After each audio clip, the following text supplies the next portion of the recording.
sidelines, and you see that player almost taken out. And you know what? Those players up there are pinging exactly, fighting with Aton. Aton about to take that one out. We're down to a 4v2, 4v3 situation.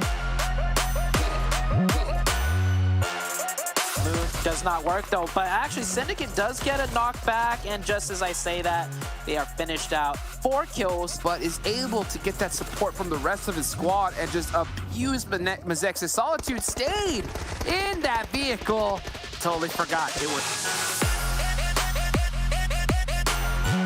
They're taking shots at everybody. Yeah, at this point, it's just YOLO send them, be able to save them. And to be really had. And yeah, that's one. I think that's easy confirmed for Sam just as well. So scrappy fight. It's all around everyone. 1v1s left and right. And oh, Chico gets drop shotted. losing 1 for 4 points. That is solid. A7 though, in the fields, trying to avoid the gunshot from. Olo goes down, forced to hop up, and that's the one for HH. HH might just spray the grass here and take down the rest of X-Set. Nerves to steal from Boring Protocol, but will it be enough? They do get the revive, but the shots are here from Ghost. Fame Boys looking to trade one back. And we're looking at a bit of another fight breaking out here. This time B-Town hot up the victory in the last one, running into the Knights, and they are down in addiction. These nades have been looking really good. Rise is going to be able to take the fight they want to take, find the shots. P in a 1v3, what can they do, Dave? Can they find the shots? Oh!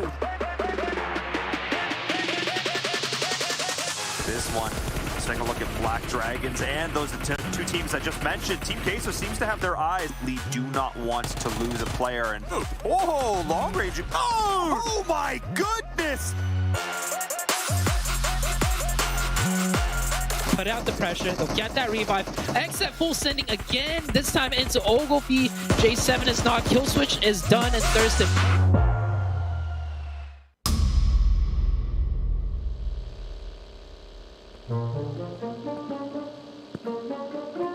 Vamos, galera. A gente consegue. Só um minuto, pessoal. Preciso fazer um negócio. Carrilho, 1 minuto. Onde você tá? Onde você foi, cara? Carrilho!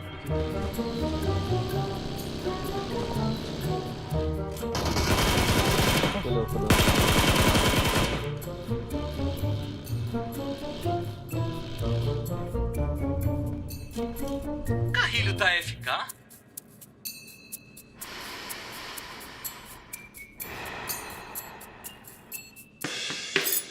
Traz aquele carro pra cá, Carrilho.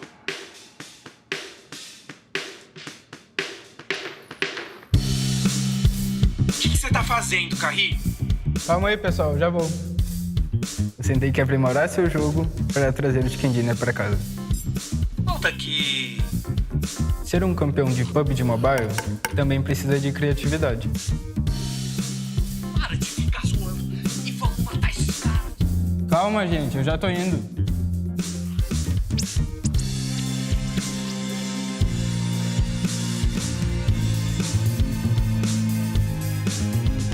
Perfeito.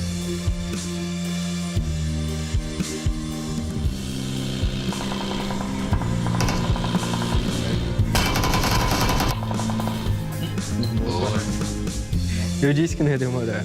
Vocês têm que acreditar. A gente conseguiu. Tá bonito, hein, Kaká?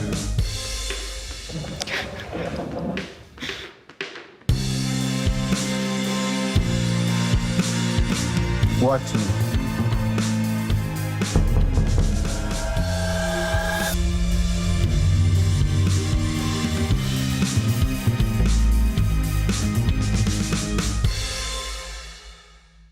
A7 looking decent for now, but they're bleeding. Prize is what Lutz just said right there. Able to practically save the day. Can we get the last one?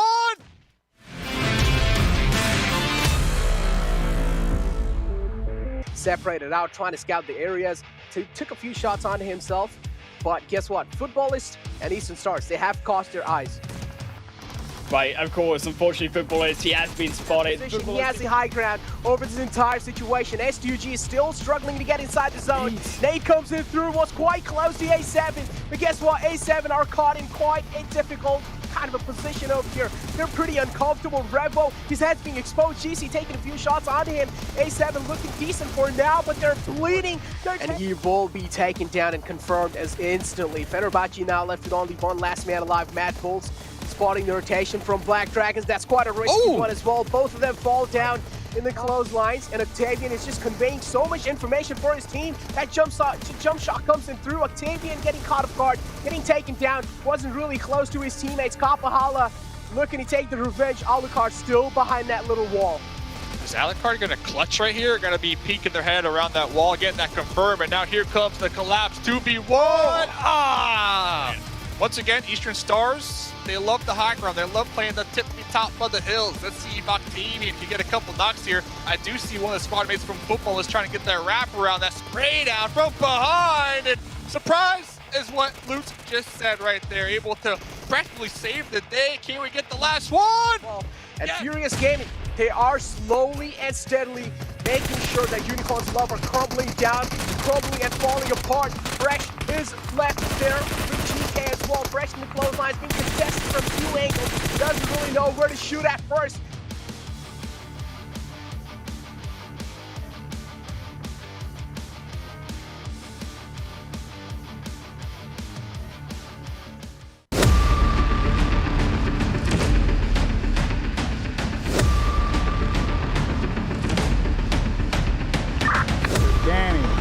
Ready for extract.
I saw the first light, the first steps.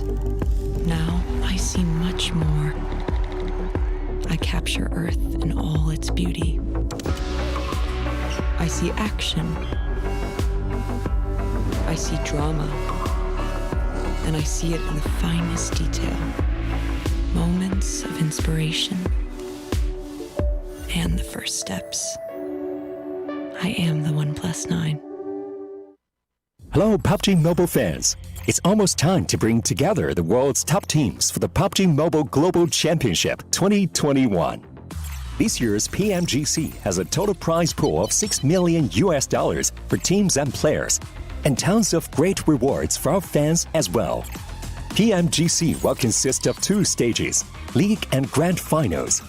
The League phase will last from November 30th to December 24th. During the League phase, teams from the Americas and Europe will compete in the West League, while teams from Asia and the Middle East will compete in the East League. Each league, 20 teams will compete on Tuesdays and Wednesdays for 16 slots to compete on Friday, Saturday, and Sunday in that week's Super Weekend. The total Super Weekend scores over the first 3 weeks will determine which 16 teams will compete in the PMGC League Finals during the final week. The top 9 teams from the East League Finals, the top 6 teams from the West League Finals, and a special invited team will advance to the PMGC Grand Finals. The PMGC Grand Finals, which will take place on January 21st, 22nd, and 23rd, will determine the PMGC 2021 Global Champions. Who will be the next to glory? Don't miss a single minute of exciting PMGC action.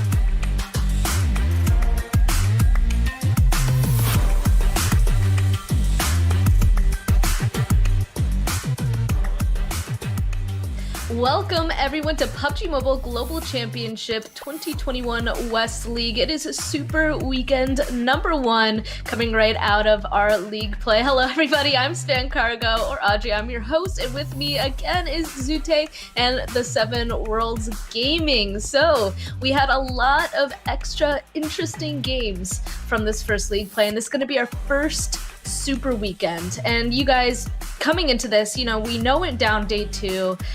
And what are your quick thoughts on what happened, Zute, from the teams that made it, didn't make it from day 2?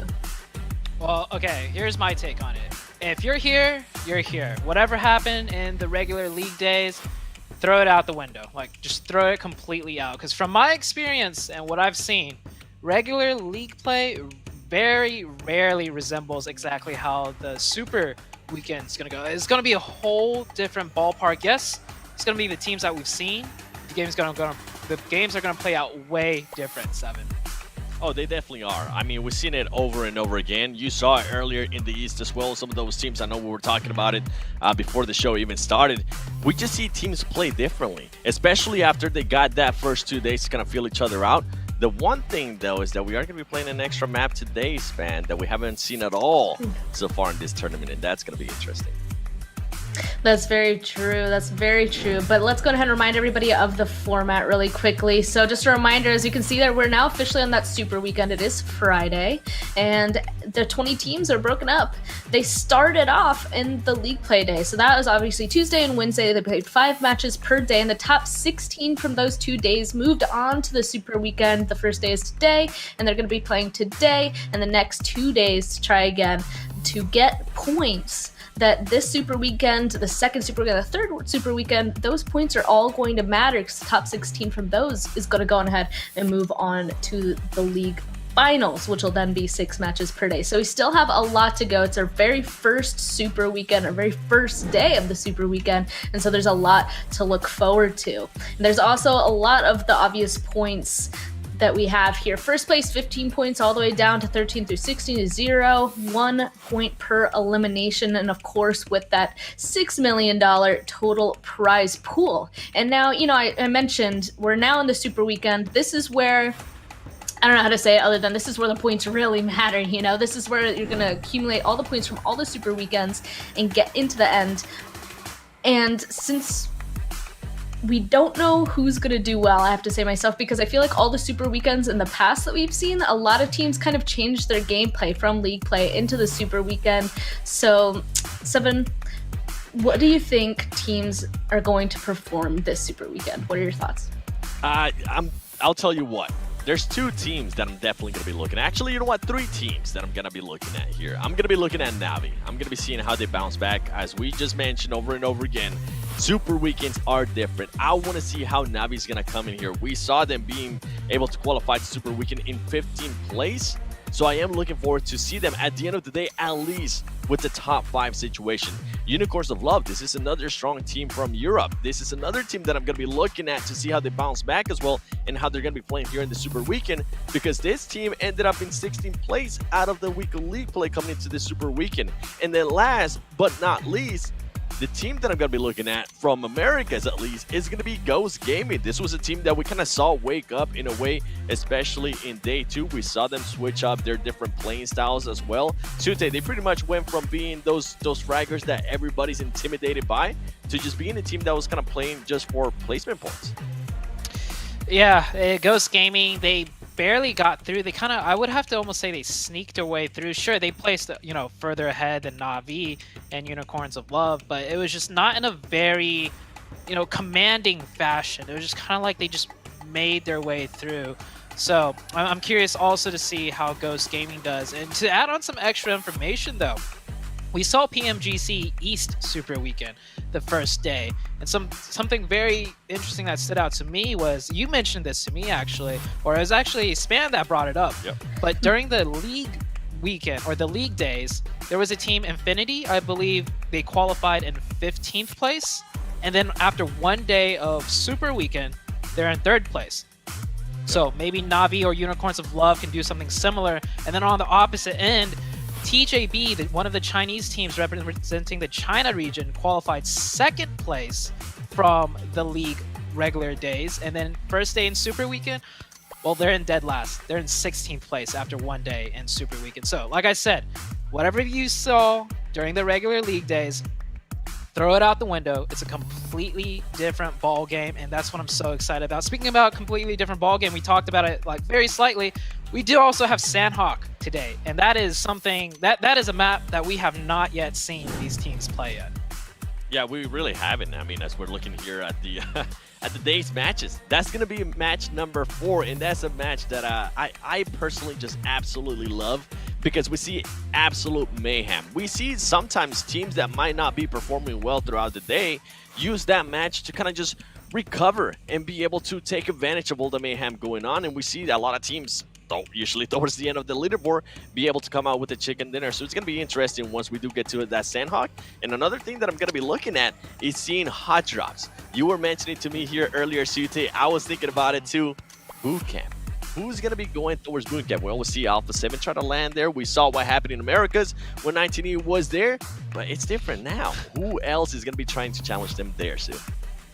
Yeah, we'll see. On the east side, there were 2 different hot drops that happened. Like, we just gotta get into the games. I mean, I'm so excited. I can't wait. But of course, you know, Span, I'm gonna toss it back to you. Which, like, real quick, hot drops and boot camp, yes or no, Span? I mean, I definitely think there is. I mean, why not? That's definitely a location on the map that everybody's obviously going to want to go ahead and fight for. The center of the map, best place for rotations, just place to start in general, especially that southern mountain of it as well, I gotta say. But also, before we get into that next match as well, gotta go on ahead, once again, point out that you guys touched on a lot. The Super Weekend points are much different. So you kind of already pulled out a couple of teams as examples that did well or not so well in the league play, and then went on ahead and did super well coming into the Super Weekend for East. Like, there's definitely going to potentially be some teams that are going to be doing that today as well. And I guess on top of that, do you guys have any initial thoughts potentially on who that could be? Do you want to see more from teams like Na'Vi? Do you think that they're going to go on ahead and change up their play style coming into the Super Weekend because they know that they have to go on ahead and play differently, Zoo? Well, since you mentioned Na'Vi, here's my take on Na'Vi. I think between Na'Vi and A7, only one of these teams will do well at the end of the Super Weekend. They are so closely like interconnected in terms of their rotations and their performance that if you ask me another time, like I believe A7 and Na'Vi both could be a top team, but I mean, we've seen what happened. I feel like one's success is going to lead to one's failure and vice versa. So that's my quick hot take on it. As far as who's going to come out on top, Na'Vi or A7, I'm definitely leaning towards A7 for now. But like I said, it's a Super Weekend. We could see a totally different Na'Vi. We could see a totally different A7. What are your thoughts, Seven? I'm with you. I'm with you. Do Brasil. But I want Alpha 7 to do good. I mean, we saw what they were able to do, and we saw them get that last chicken dinner into weekly league play. I know we've been talking about weekly league plays in the past, but it's still, in a way, a confidence boost, because if we remember, on that last Erangel that we played on weekly league play, we saw A7 trying to just kind of bridge camp Na'Vi, and it absolutely backfired. Na'Vi won that fight, and it kind of helped them, also boost them to be able to make it to the Super Weekend. For me, Na'Vi has just been playing not like Na'Vi. I want to be able to see Na'Vi be able to be that dominant. They usually do a lot of rotations. We saw them get caught off in a lot of rotations because there's just so much more aggressive teams. One thing I'm going to be looking at as well is we're playing 3 Erangels. None of these teams are sitting out. All of these teams are going to be playing. How are you guys going to be adjusting, knowing that now you got Rise Esports here, now you got Alpha 7, now you got this more aggressive teams coming, especially out of Brazil, that are going to be playing here? How are you going to be adjusting your rotations? And we saw what happened last time when they adjusted the rotations by going towards the middle of the circle. It didn't work out for them. They just got absolutely crashed by everybody else. So, I'm excited. I cannot wait to see what's going to happen on that first Erangel. It's going to be telling a lot of what could be happening this Super Weekend. Exactly. Alpha 7 Na'Vi on this very first match is definitely going to be something to watch. But we also got to go on ahead and shout out 1+9 and 9 Pro as per usual with flagship performance, y'all, an immersive 120Hz display and hypertouch technology made specifically for gamers. The 1+9 and 9 Pro are your best shot to climb the leaderboard. And we already said it, this is the time that these teams need to climb the leaderboard, need to be at the top of the leaderboard, because this is where, again, the points do matter, right? In the league play, because they need to get in the top 16. But the points here matter even more because this is where, of course, the prize pool really comes into play, especially those bounties, and what really matters, of course, being in the top 16 to go on ahead and move on into the finals as well. So today, even though the weekend play super important today, I feel like there's just a whole new level to the hype and the expectations, the kind of stress that's going to be put on every single team, because this is where these points really are in fact going to come into play. And you guys actually mentioned to me a little bit that a couple of teams that started to kind of change their gameplay, their game style, even in the second day of the league play. You mentioned Ghost Gaming changing up, kind of going for more placement points than kill points. There's some other teams I have to point out, like the Bulls ended up coming in huge, more than like doubling their points coming in from day 2. And then some very specific teams that obviously going ahead and focus more on placement points than kill points. I could go on ahead and name a few. But coming into this, what are you guys' thoughts? Do you guys think that these teams are going to continue with their usual strategies in terms of that? Or do you think being a consistent team, kind of getting equal on both eliminations and placement points is kind of more the way to go for the Super Weekend, Zite? That's a big question, Span. That's a really good question. My brain gears are turning right now. I think so. For the teams that didn't do so well, like let's just say, Ghost comes to mind, right? Because Ghost had a huge change from day 1 to day 2. You guys mentioned it. They went way more passive, played for the placement points, and it worked. It got them into the top 16. But now that we're into the Super Weekend, I'm thinking some teams that didn't do too well, this is going to be a good chance for them to reset, to change whatever strategy, that they were just doing on day 2 just to ink their way through. And now coming into day 1 of the Super Weekend, we might see them, reset and change back to their more dominant strategy that will get them more points. No one wants to, just finish the Super Weekend in 13th, 12th, 14th place. Sure, in the regular league day, that's perfectly fine. In fact, there's nothing wrong with that at all, right? But in the Super Weekend, nobody's going to aim for that 14th spot, 15th place spot. So I think everybody's going to change up their style a little bit more to go for at least top 5, right, 7? Definitely.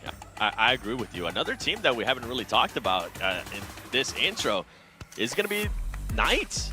Knights was just such a surprising team for a lot of us, especially going into that day 2 of weekly league play.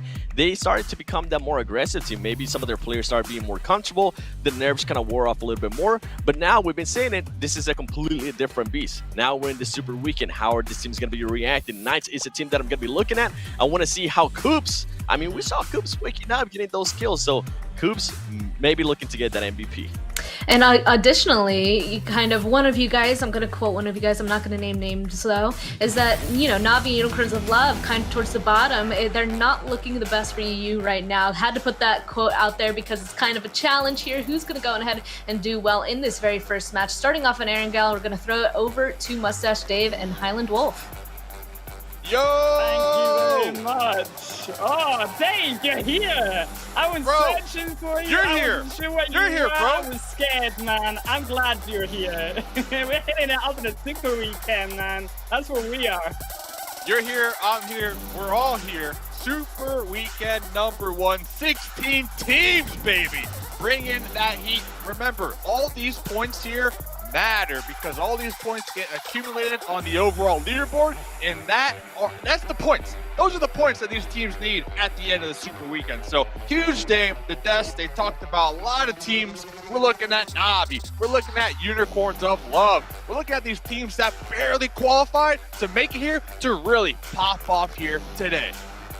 Yeah, of course, we have a final 16 teams coming through from the first week league stage, and now we're coming into the Super Weekend. I think that actually Zute said something very, very accurate, and what we saw in the East just earlier today, it's been a complete topsy-turvy of the standings compared to the previous days of play, and now actually I think we're probably looking at something similar, or at least I hope, because we saw those big shocks coming in on those first 2 days. Na'Vi underperforming. We saw Unicorns of Love, the PMGC points representative from Europe, also barely slipping it through in 16th position. There's a lot of changes that we're hoping to see change if it's going to be an improvement from some of the favorites coming in.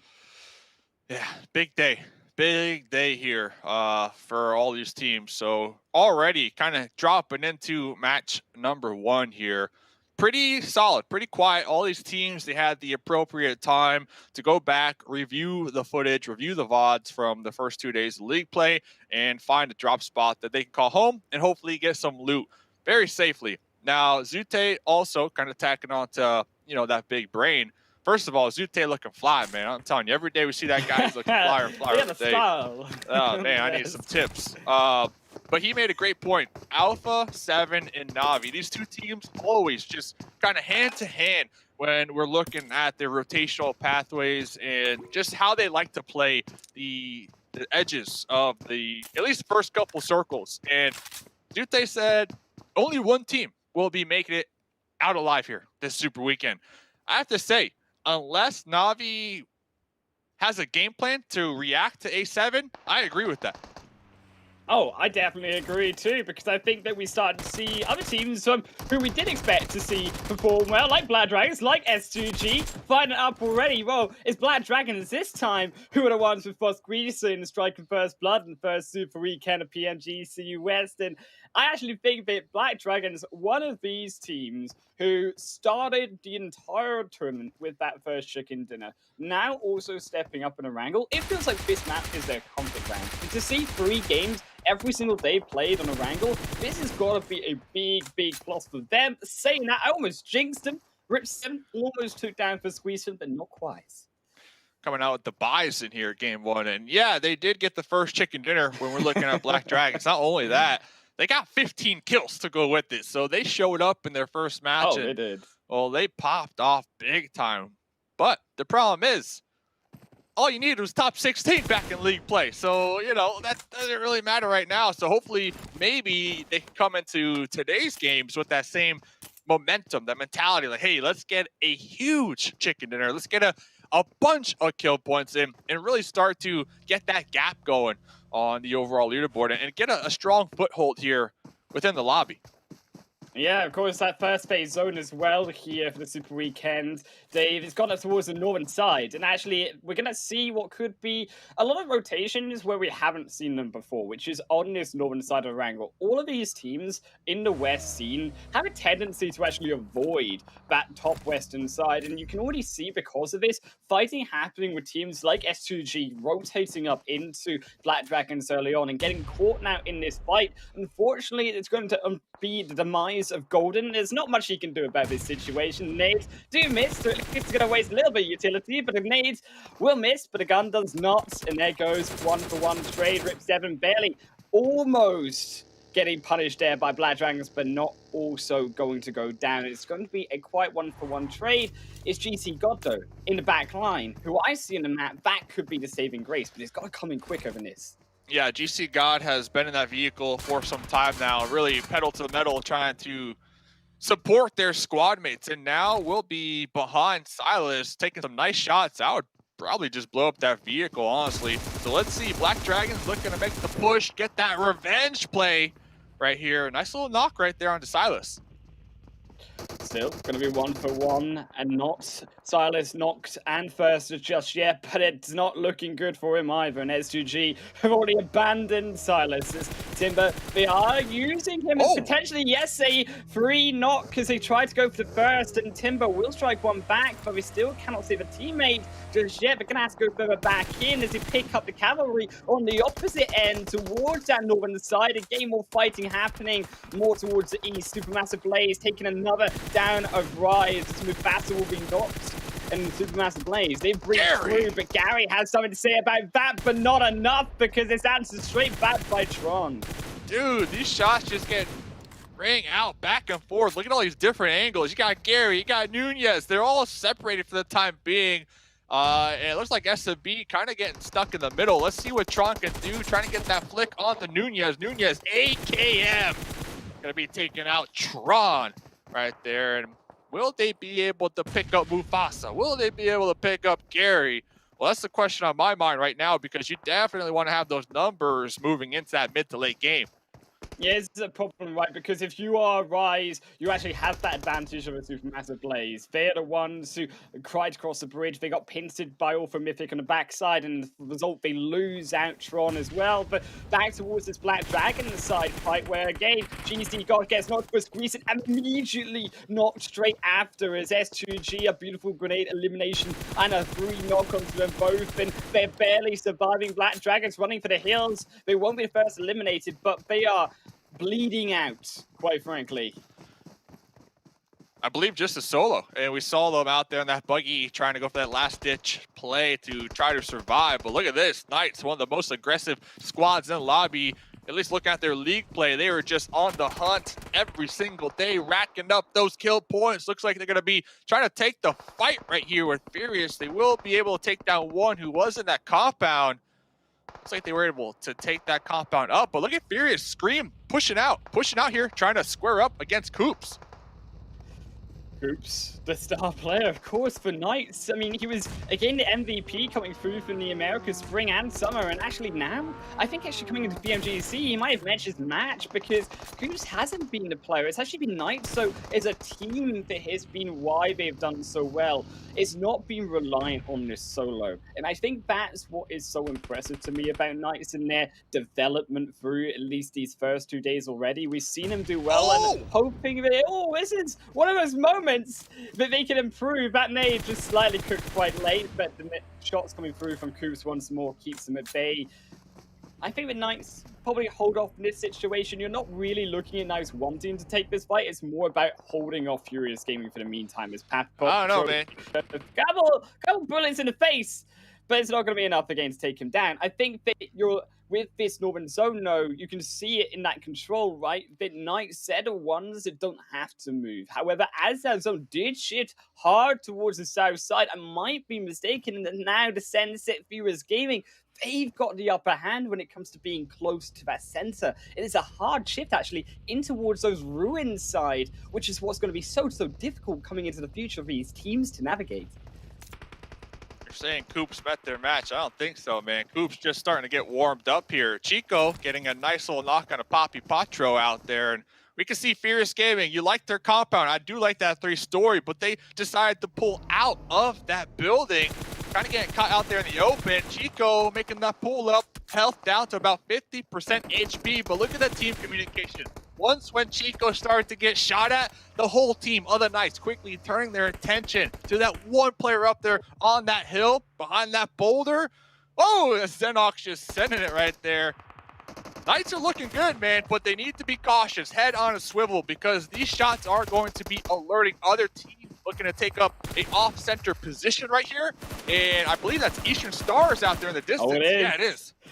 It is. They're going to knock through. Coop's going to find the killer, but it's got to be quick and decisive retreat now, because Eastern Stars, they can't just barely find those knocks coming through. And Knights do get back into former position and do get that hillside to protect them, but it's not done for them yet. And actually, Eastern Stars rotating in, they're going to have to force this fight potentially through Knights. And this is better actually for Knights now to just retreat back into the zone, because if they get stuck in a fight that could be prolonged due to this compound being quite tricky to navigate from and also take fights in, you are looking at then if the zone circles down south once more, Knights having to chase that zone and not having any information given to them, as I think we might finally see our Black Dragons demises. Yes, it is. Next Roya will silence them down. Try blowing out some fire. Nothing came out right there. Getting taken out at 15th position, I believe, this game. So that's going to be netting them 0 placement points. And we saw there for just a moment, I believe those were the kills from league play. Pretty impressive stats there. Coops #1, Monkey #2 from the Mad Bulls. And well, like we talked about, the league play kind of a warm-up to the Super Weekend. Top 16 was the goal, but now the goals have changed to let's slay out, let's get as many points as possible, and really start to develop a nice strong foothold on this overall leaderboard. And checking in with other squads, got Fenerbahce out there in the distance, trying to just play game #1, I guess, as this is going to be Potato Hill. Nice and quiet for the time being. True, but look at Fenerbahce's split on that map. They are going for a 2-2 right now. You got 2 players looking towards Atom in their full squad. You got 2 looking further in towards that central zone. And actually, I think that for Fenerbahce, yes, they get all of this information, which is great work coming through them for now, but we do have to be really careful. It's something that we've seen in the past too already, where teams try to go for these risky splits to gather the maximum amount of information heading into phase 3, phase 4, phase 5 in these quicker shifts. But actually, they get caught out earlier on. They lose a member, they lose 2 members here and there, and actually as a result they then struggle to even survive coming into those zones regardless of the information they've garnered. So Fenerbahce, smart idea, but now they rotate through, because as this zone shifts phase 3, another hard one towards the east, which means Rosshop School Apartments, we're actually looking back towards what we saw in that first day of play in around, I believe it was that 3rd Erangel match where it finished around school. And I think this is actually really good for teams like actually Rise, who struggled against Furious Gaming, right? But Furious Gaming, they've not got the players to handle this time around for that chicken dinner. So now Rise, they have all of that comfort and that comforting spot itself that they are well aware of and how to handle all to themselves. Yeah, Rise, very aggressive team too, just looking at their overall play style. They like to go for those aggressive plays, get those kill points, and they favor kill points actually over placement points. So like you mentioned though, with this zone, with this current position that they are holding down this game, well, they might be able to get a nice little split 50-50 here as, ooh, nice little stat right there. Total team damage, average rankings between PK and Mad Bulls. We're bringing this one up because both these teams, #1 and #2 from league play. So we have to respect the work that they've been putting in here so far in this lobby. But now, as we mentioned, leaderboards start at 0. This game 1 is going to be a nice indicator of what's to come for the rest of the day, in my opinion. If you can get a strong start here, I don't see anything stopping these teams, because the difference here with Super Weekend is that all 16 teams play every single game. There's no more rotating lobbies. There's no, hey, you sit out this game, you sit out that game. No, right. Everybody playing all weekend long. There's no bench warmers when it comes to playing in the Super Weekend, Dave. You ever remember back to high school and you ever had that stereotypical last one picked off the bench? Well, that's not this case this time around. Everyone has a part to play in the story, and I actually think that when it comes to those stories developing in this first game, my big concern is not a team like that in the center of Rise of footballers. I'm actually looking towards the far outer reaches under the likes of Na'Vi, because Na'Vi very slow in rotations once again.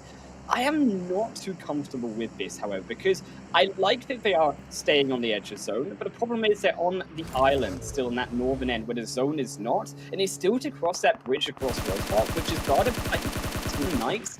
So I do have to hold my breath here, because S2G, they will suffer a knock to the hands of Mad Bull. Zachary will be able to find it. Timber will go down out in the open. But to digress back to my point, it is going to be the fact that Na'Vi and A7, two of these outer teams who are going to struggle coming in with that information once more, as you can see in the map.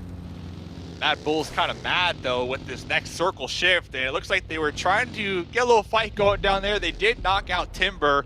Timber probably going to bleed out to the blue zone. Next zone goes up. Knights, wow, what a spot, what a position. Knights so good at finding these power positions on the map and holding them down, making sure they don't get crashed on. And I'm bringing that up because there are going to be a couple teams looking in their direction. One of those teams, oh no, going to be Ghost Gaming, their arch rivals from North America. Ghost Gaming, they say that they're number one, Dave. They're taking the kills. It's free already for them, the Knights. What a disaster. Coming in and they tried to go 2-on-2, but it was a full 4-man frontal coming out of Ghost. It struck them straight back down. And actually, of course, as we say, them picking up the kills, picking up into position. Actually, this is massive for Ghost because, as we said, Knights had such a good position. Well, it's in control of Ghost Gaming now. Ooh, tense right there. I thought they were getting ready to push that flex out and take out the duo out there in that compound. Because Ghost, they're looking for that respect on their name. We saw them League Day number 2 just going for placement points, but we'll get back to that because we got to pull up. We got Unicorns of Love right here, fresh, trying to get involved with A7 right over this hill. This is going to be on that east side, just outside the zone. So technically A7 are going to be gatekeeping Unicorns of Love here. Unicorns of Love, though.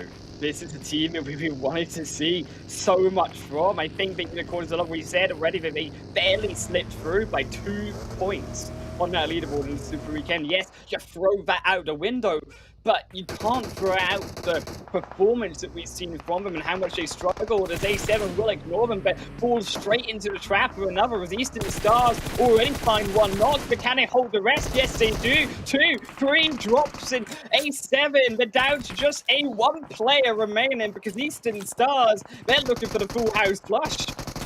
Yeah, kind of a surprise right there for me when we're looking at A7. To me, when I think A7, they like to play the edge, like to be the edge sweepers right there. So I'm a little surprised they didn't decide to stay back, take out Unicorns of Love. Instead, just decided to send it to his compound that Eastern Stars were already in a really solid position to defend it. But that distraction from A7, that window of opportunity allowed Unicorns of Love to kind of pull up right behind on the opposite end of that compound and take up a spot to call home for the time being.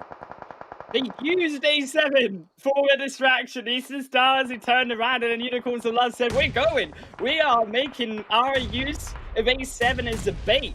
They're the carrot and the stick, and we'll take the compound anyways, as football is also in a little bit of a dicey danger now as they lose 2 to the nades. S2G.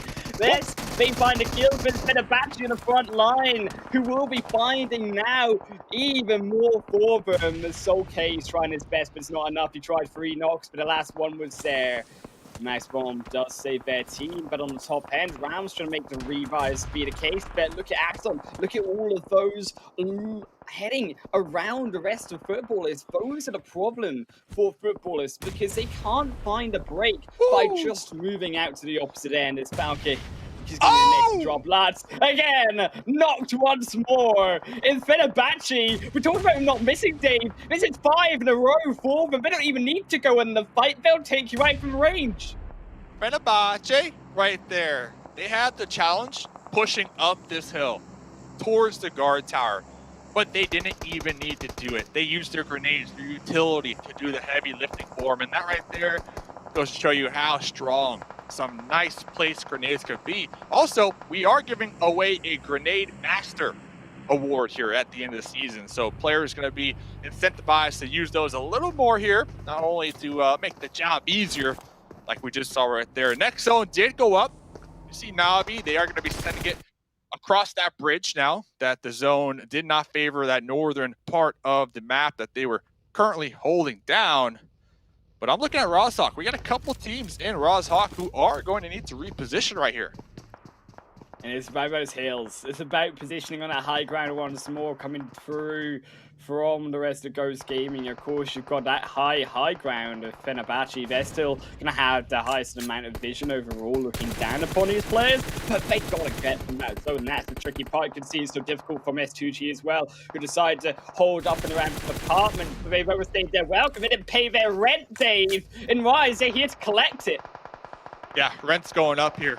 Rent's going up here, and well, S2G finding out firsthand. Life is expensive, Dave. As they look to go out camping. But Mad Bulls talk about a send here. We got Chico, we got Xenox in the compound. Gonna be having their backs against the wall. Chico, UMP in hand, go for that spray down, but quickly taken down in return here. And oh, but Mad Bulls, Xenox with the save. Mad Bulls are gone because look at that. The kill feed finally catching up. Looks like Navi kind of third party that push as well. Mad Bulls, see you later. It keeps them alive.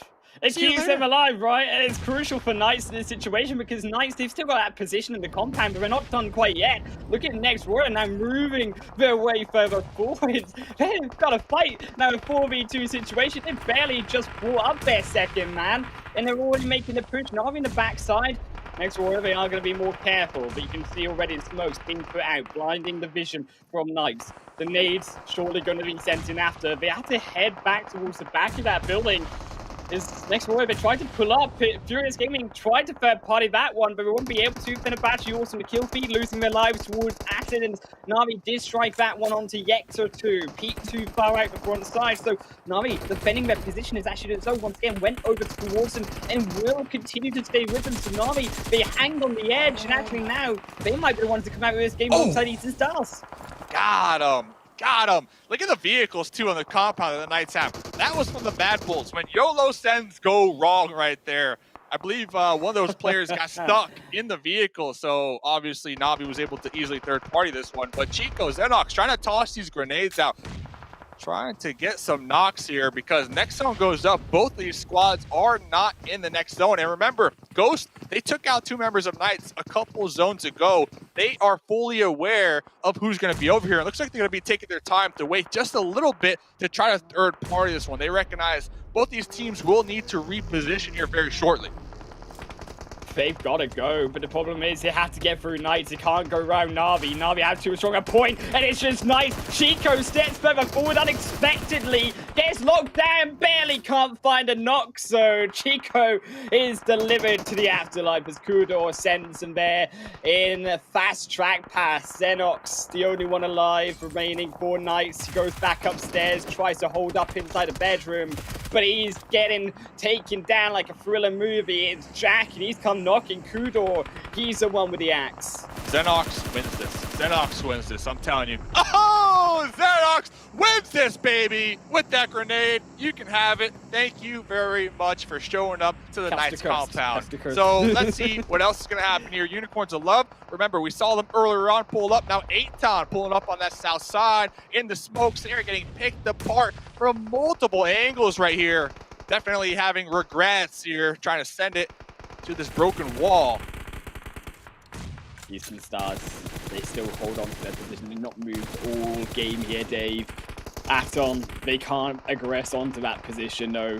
Where do they go? You've got Unicorns of Love in front of you. You've got Eastern Stars picking you off from a team away.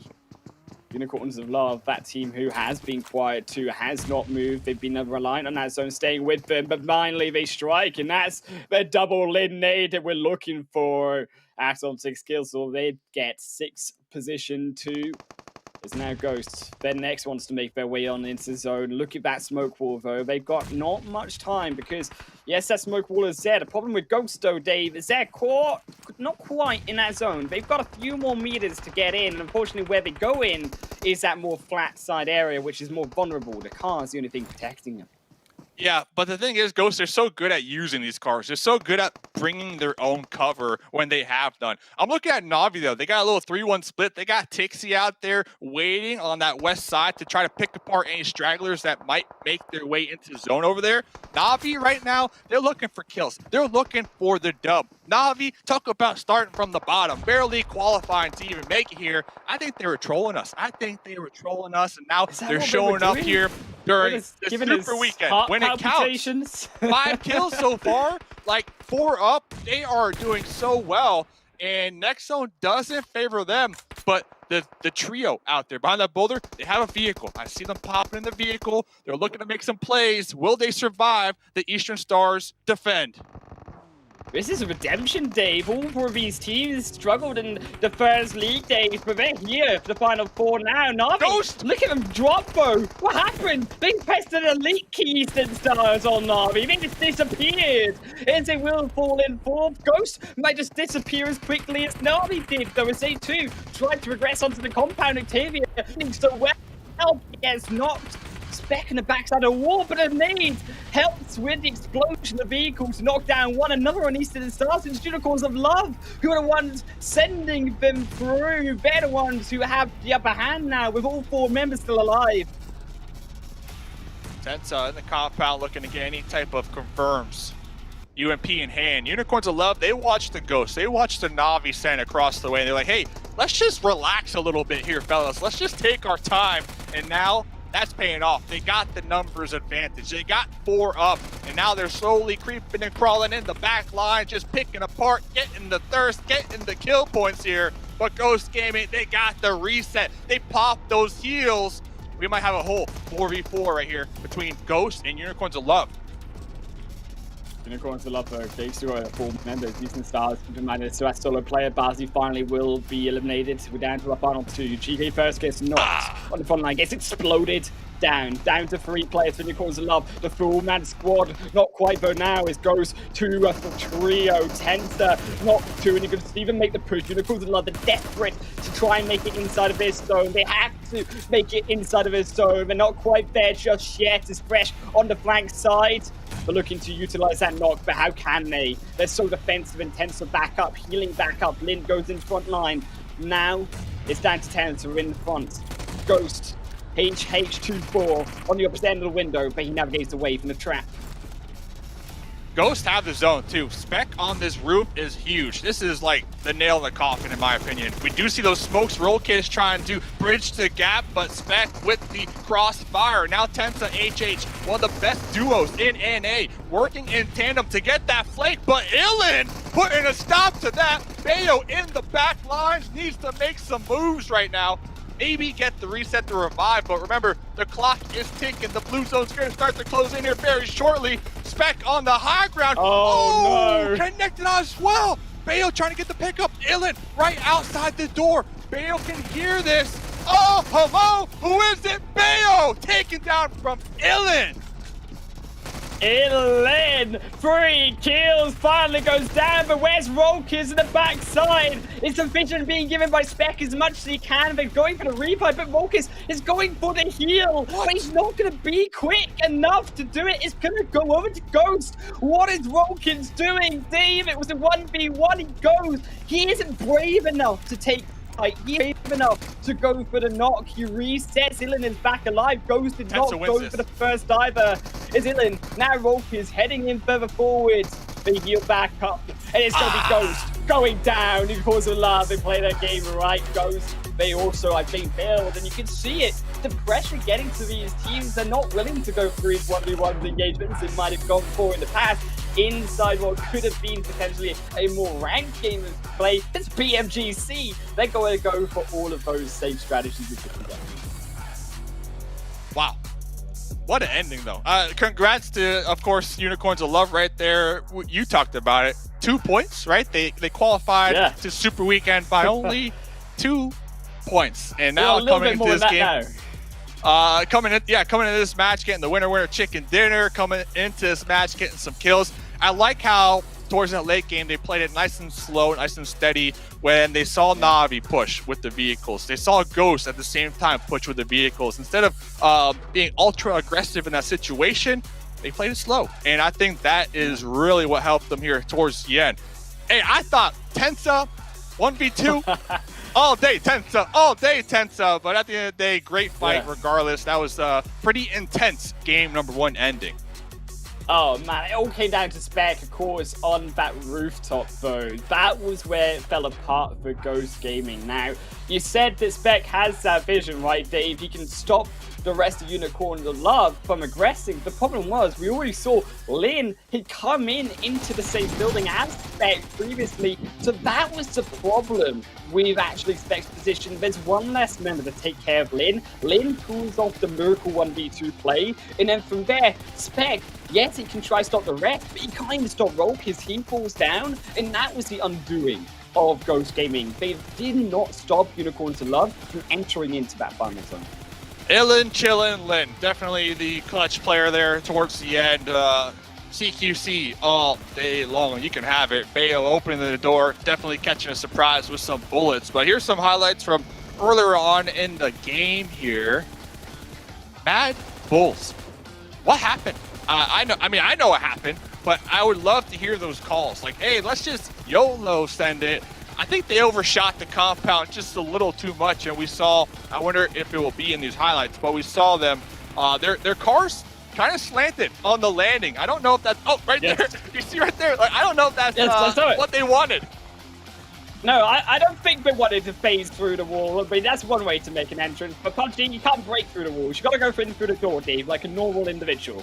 It's unfortunately Mad Bulls, they cannot charge their way up into that fight when they get taken down, but I think again, the Unicorns of Love, yes, you can argue, they got the slow given to them a little bit there when it came and rotated up towards them, but you cannot deny the excellence in this push. I think the Unicorns of Love inside the league stage, we were questioning their team fights. They weren't even looking the right direction to who was shooting them down. This time, they were picture perfect when it came to on-point trigger discipline.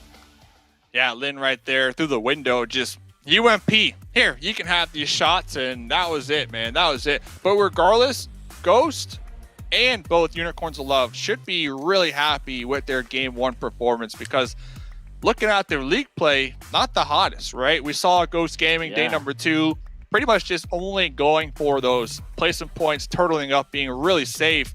And then, of course, Unicorns of Love barely making it here. So both of these teams should feel a lot of confidence here after game number 1. And we mentioned it as well during this game that there's no more rotating lobbies. These are the teams that will be playing all weekend long. So momentum is going to be a huge factor in this lobby. Yeah, and I think that the mental coming through from Unicorns of Love, even from Ghosto in Eastern Stars and Na'Vi, all of these 4 teams who made it in onto that final zone, we quickly highlighted it, were teams that really needed to step up coming into these finals. And to see them make that step up as well in the first game, that's a big win, as we said, on that mental side of things. It's now, can they keep that momentum up? Because we are heading into a different maps. We're heading into Miramar. So what we're also heading into, Dave, is back to the analyst desk. That was an amazing first game. I mean, you heard Highland Wolf and Dave gone ahead and already talk about it. Our very last 5 teams, right? Our 5th team, of course, was Knights. They ended up doing very well coming into the Super Weekend in the first place. They came out in 5th for their very first match. And then the rest of the teams, the 4 of them were teams that really needed to step up. The next highest one was in 9th place from the weekday, and that was Eastern Gaming. Then Na'Vi, Ghost Gaming, Unicorns of Love. Like, what's happening with that, Zute? That was insane to see those teams really stepping it up. We were kind of wondering what's going to happen now that it's the Super Weekend and first match already. Yeah, I said toss everything you saw in the league days just straight out the window. Yeah, I mean, it's only been 1 game so far, right? We still got 4 more left, but to be able to do that, 180 turnaround for all of these teams that struggled and on the first game looked so dominant, like, Ghost Gaming. I mean, we'll talk a lot more about Ghost Gaming, but let me just say, Ghost Gaming, just hello. Yeah, that's all I gotta say. 7. Even the final part. I mean, it was a 4v2 at some point, Ghost. I'll cut you some slack, all right? I'm just gonna cut you some slack. The other teams, I mean, Alpha 7, we'll be talking about that too. But here, let's go into the match rankings. Ghost Gaming ends up with 20 points, which is huge for this team, considering that in weekly league play, I think they were only able to get like 52. So great start here out of them. Unicorns of Love as well, being able to secure that chicken dinner. And not just that, they were able to secure it with a solid 10 Ilims, which is really impressive. Eastern Stars being able to get 18 points. Navi, trust me, there's a lot of stuff that we want to talk about this team, but there's some stuff that we're going to be wanting to show you as well when we talk about Navi. And then we have Pittsburgh Knights. I mean, PK being able to get at least 12 points there. Aton Esports, this is a team that's usually aggressive. Guess what? They were able to secure 6 Ilims. And when you talk aggressiveness, I mentioned this earlier at the beginning of the show. I was talking about Rice. Rice is that team that just continues to be very aggressive and make sure they secure those Ilims. They were able to secure pretty much all of their points when it came to just Ilims because they only ended up with just 1 placement point. Next, Ria being able to get their 5 points total overall. Just a big surprise here as we go towards the second page, Sute. Yeah, the second page, it's a lot of surprises. Supermassive Blaze, one of the teams that, really impressed us. We saw Mad, the other day with, I think, 18 Elims in the regular league day. I know it's just one game so far, but still the contrast between what we saw in the league versus the super weekend is huge. S2G, another team that I think super consistent team all the way through. I don't think they had less than like 6 points per match in the league day, and on the very first one of super weekend, 4 points, not too bad. Honestly, 4 points, that's not bad at all. What is really bad, Alpha 7, 0 points, Footballers, 0 points, Supermassive Blaze, 1 point. It's not what I expected for the first game. Even though I said toss what you know straight out the window, but it's not what I expected, Spam. Not at all. Yeah, not at all. I also have to point out, I just went and checked because I was just like, wait, I think these numbers are very similar. Unicorns of Love, okay, so you already said 10 Elims, 15 rank points so far. Their total placement points for coming into this was 19, and their eliminations was 24. So they're already basically hitting those numbers just with the very first match. So that's that is very good, I guess, to see from them. It is only the first match, that they just have to go on ahead and continue that, bring it into these next couple of games as well. And there's also somebody else. We were talking about Mad Bulls. I do believe that we are going to be going over that in your replay in a bit as well. But also, the MVP, all the players for this match as well. There was some interesting stuff that we had to see towards the very end as well. There was, okay, just talk about the 2v2, the 2v4, I mean, just go on ahead, go for it immediately, so that's all I could say. Trying to allude to it, but it's not quite working out. That's all right. I mean, I'm at a loss of words too, Span, with what we saw at the very end. It was like a 4v2. But before we get into that, though, there's some other things we want to mention. So we talked about Navi and A7 and how I predicted only one will rise, the other will fall. So we didn't see, the big showdown was Ghost Gaming versus Unicorns of Love, but let's take a look at the rotations. 7 pointed this out to me that Navi, typically play on the edge of zone, but this time around, they played inside the edge of zone. I think this one right here was huge. We're going to show an Alpha 7 rotation, so keep in mind, freeze frame that right there in your heads.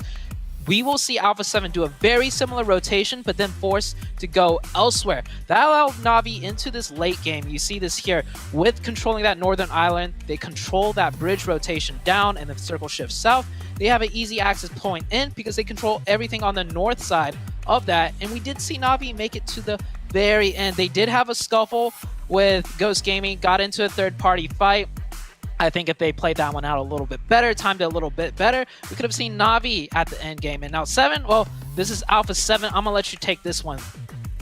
Yeah, with this one, I mean, we just saw what happened with Navi there. You see Alpha 7 now starting to go more towards Severny.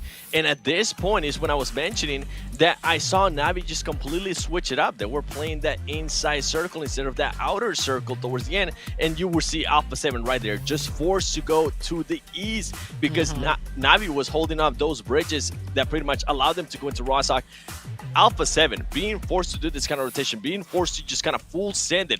Something that we saw out of them during Weekend League play is they were usually the first team to make it to the edge of the circle, but be inside the circle.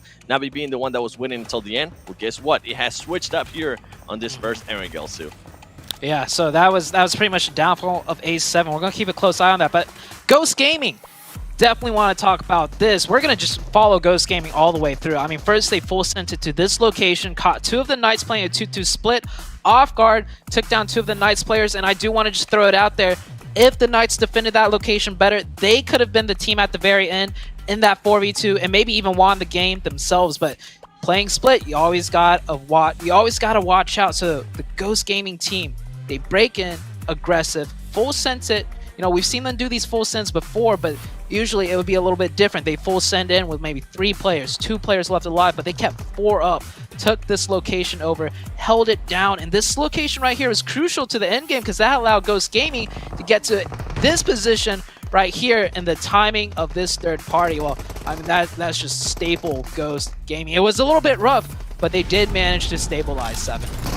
Yeah, and something that I love is how quickly they were able to acknowledge that Tixi was holding the off angle for Navi, and they were able to just neutralize that player right away, make sure that they had everything going on for them, and then we turn out here towards the end, which, boy, I wish Spec would have hit those shots because it would have been a completely different story. We saw Ghost Gaming having at least 4 players up. We see this engagement here between Tensa and some of the Unicorns Alone players. What really impressed me here is that Tensa, you know what? Tensa was low on health. He decided, let me just back off, let me heal up. And I actually enjoyed that the Unicorns of Love player decided to go for that revive, decided, you know what, we can probably get the numbers up on our side, and ultimately that's what ended up working for him, for them to be able to just revive that one player. As soon as Tensa is able to pull off that heal, that's when he becomes the attacker, that's when he starts to figuring out what am I going to be doing here? How am I going to be in the situation? Because now I'm pretty sure he knows there's going to be 2 people. They're able to trace some people off here and there. But overall, man, an amazing performance from Ghost Gaming, an amazing performance from Unicorns of Love. And I love, too, that some of our this is why we're analysts here. You mentioned it. Only 2 teams are going to survive from Navi and Alpha 7. I said, we're going to see playment completely different from Navi, especially of what they saw happen in that previous game, in the previous Erangel with the league play. They saw Alpha 7 trying to gatekeep them. Well, guess what? The tables are turned now. Yeah, it was the difference of 0 points from Alpha 7 and way more points than 0 out from Navi. So it was quite a crucial decision right there. I mean, Span, do you think this is going to mean that we're going to see like this kind of race between Alpha 7 and Navi now in terms of who can just get into that third circle first before the other one and then just, you know, force those off rotations once again? I mean, you guys already kind of talked about that at the beginning. We do think that they're going to be running into each other, especially in all these Erangel games. We have at least 2 more, as you can see, looking at this. First, we have to go to Miramar. I have a feeling that they're probably going to continue to kind of butt heads, especially since they keep kind of trading success back and forth. I mean, that could mean they'll continue to do that. I mean, do you think that they would go on ahead and change it if they keep going back and forth? Like, if it was an obvious advantage, would the other person kind of back off of that too? Yeah. I'm just more curious to see if they're going to start just cutting their rotation or their loot time super short just to try and get in front of one another, right? Like that's the race I was asking about. Like, is it going to be like, we're going to try and race in here first? No, we're going to try and race in here first because whoever got in there first forced the other team away. And then second question to beg is just, maybe they're just going to force that fight because they realize like, hey, if we don't fight here, our whole entire game plan has changed, and we don't want to risk doing something completely that, you know, that's different, that we're not used to, Span.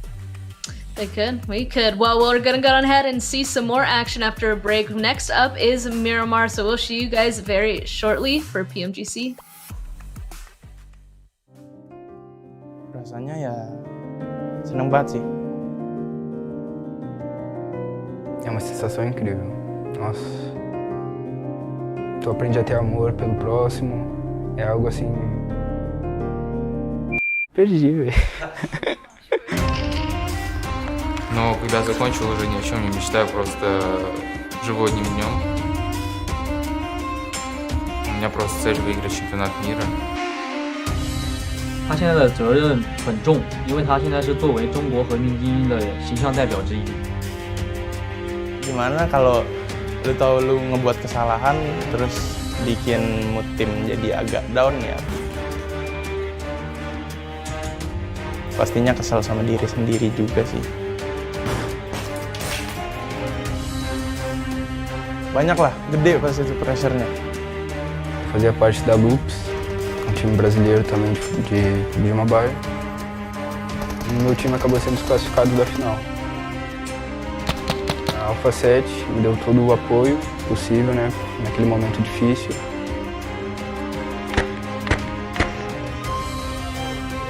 Я уверен, что команда в нашей текущей форме готова стать чемпионами. И мы идем за этим. Yang pasti gue belum puas karena semua player, semua tim pasti mau yang terbaik dan juara itu cuma satu, yaitu juara satu. 在 PMGC 夺得冠军后，只有2个方向可以走，要么是继续保持胜利，或者是其他队伍击败你。 I feel like if you're not one of those who have participated in these big past events, then you're gonna crack under that pressure. Or maybe, again, you turn out to be a diamond and you turn out to get into PMGC and win the whole thing and make a dynasty of your own.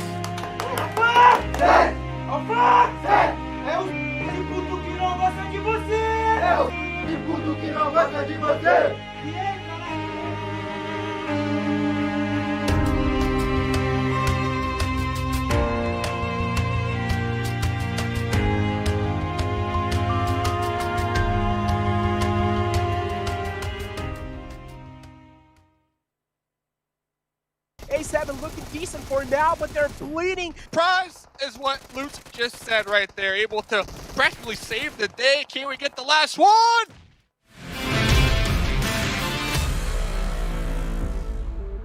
Separated out, trying to scout the areas. Took a few shots onto himself, but guess what? Footballists and Eastern Stars, they have caught their eyes. Right, of course, unfortunately, Footballist, he has been spotted. He has the high ground over this entire situation. STUG is still struggling to get inside the zone. Nate comes in through, was quite close to A7, but guess what? A7 are caught in quite a difficult kind of a position over here. They're pretty uncomfortable. Revo, his head's being exposed. GC taking a few shots onto him. A7 looking decent for now, but they're bleeding. And he will be taken down and confirmed as instantly. Fenerbahce now left with only one last man alive, Matt Bulls. Spotting the rotation from Black Dragons. That's quite a risky one as well. Both of them fall down in the clotheslines, and Octavian is just conveying so much information for his team. That jump shot comes in through. Octavian getting caught off guard, getting taken down. Wasn't really close to his teammates. Kapahala looking to take the revenge. Alucard still behind that little wall. Is Alucard going to clutch right here? Going to be peeking their head around that wall, getting that confirmed, and now here comes the collapse. 2v1. Once again, Eastern Stars, they love the high ground. They love playing the tippy top of the hills. Let's see if Octavian can get a couple knocks here. I do see one of the squad mates from Football is trying to get that wrap around, that spray down from behind. And surprise is what Lute just said right there. Able to practically save the day. Can we get the last one? And Furious Gaming, they are slowly and steadily making sure that Unicorn's love are crumbling down, crumbling and falling apart. Fresh is left there with GK as well. Fresh in the clotheslines being contested from 2 angles. Doesn't really know where to shoot at first.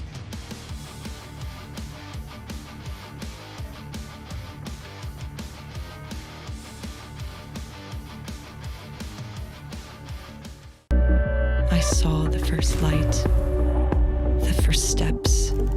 Now I see much more. I capture Earth in all its beauty. I see action. I see drama.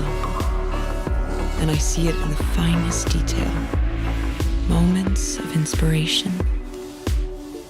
And the first steps. I am the 1+9.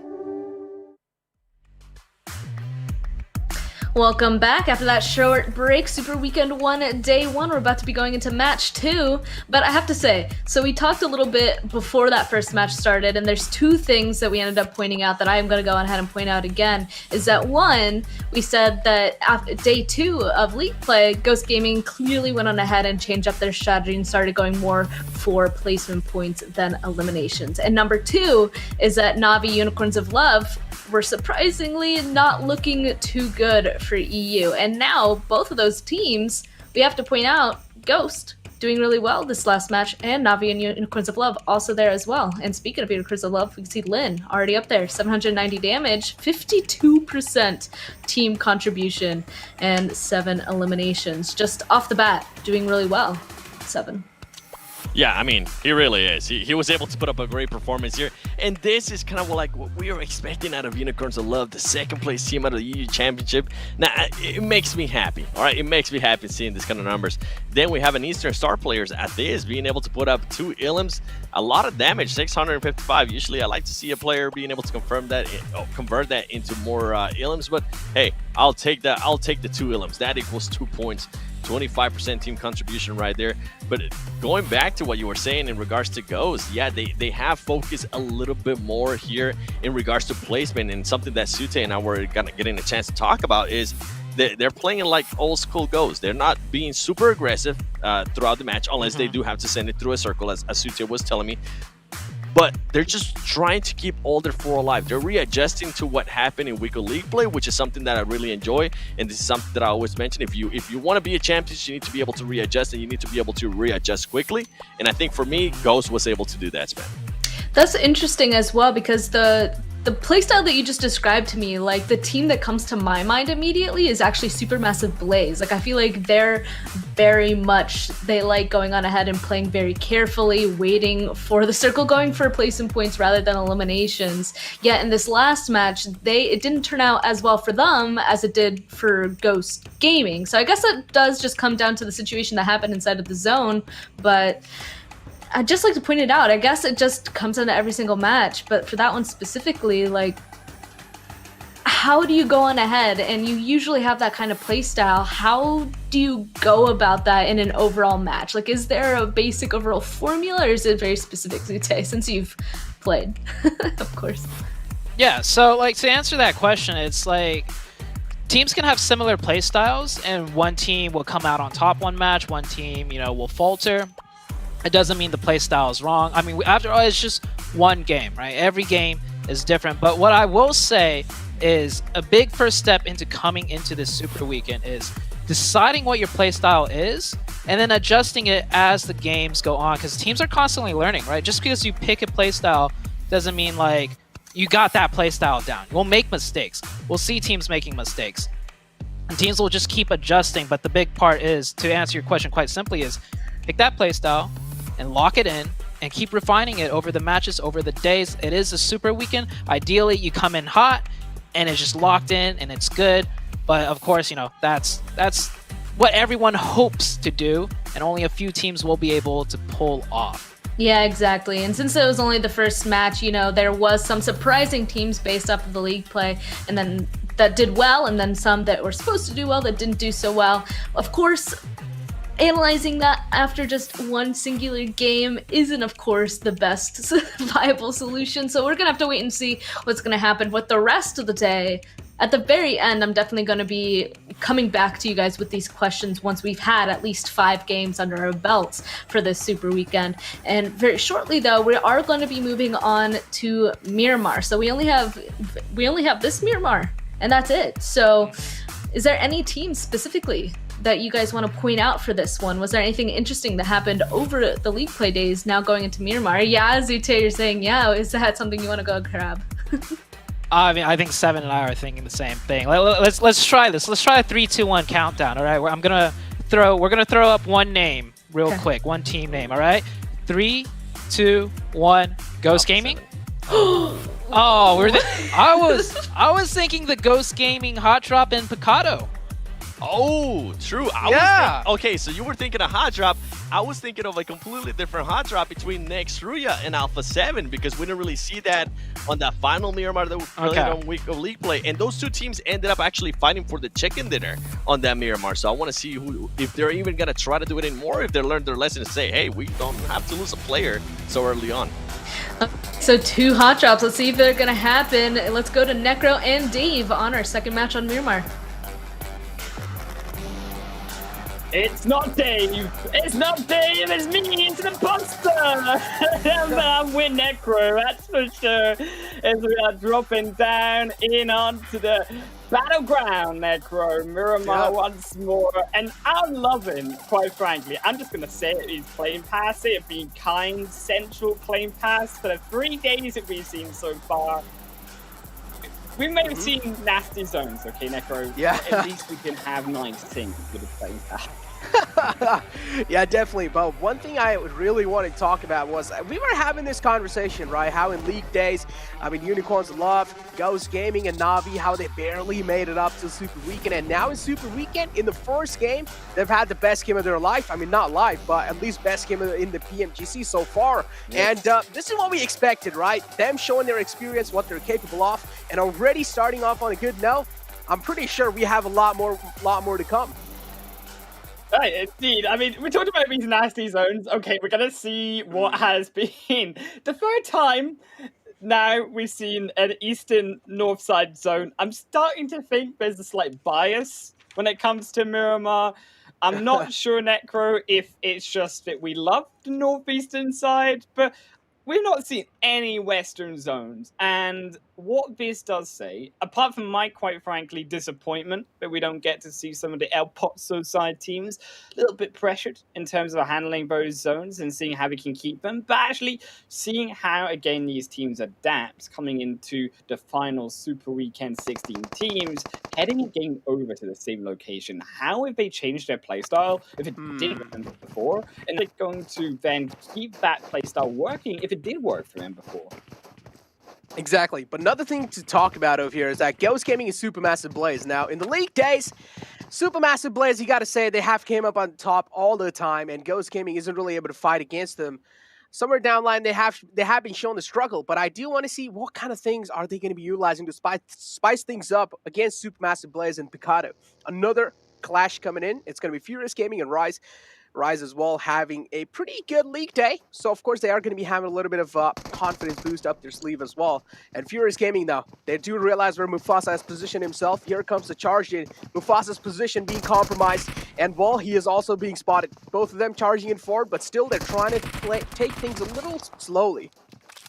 He's on his own, though, Necro. There's no team to save him. Finally, we do. Striking one return. Barely we get there in time to confirm a knockback against him and a confirm a kill, but it's still a 1-for-1 trade. And Furious Gaming and 3. Yes, I think it could have gone the best, though, that Rise could have made that situation, because all 3 of those players were far out on the outer reaches coming of that hill. Mythic Nunes now have that priority over Triggers in because they actually took 1 kill away from Furious Gaming in terms of players down to a trio. So now Triggers in is in the same situation. Furious Gaming just put Rise in that 2v1. He tries to go for the first. He tries to go for the drop shot. It's not enough because he gets drop shotted straight on back and Triggers in's down 2.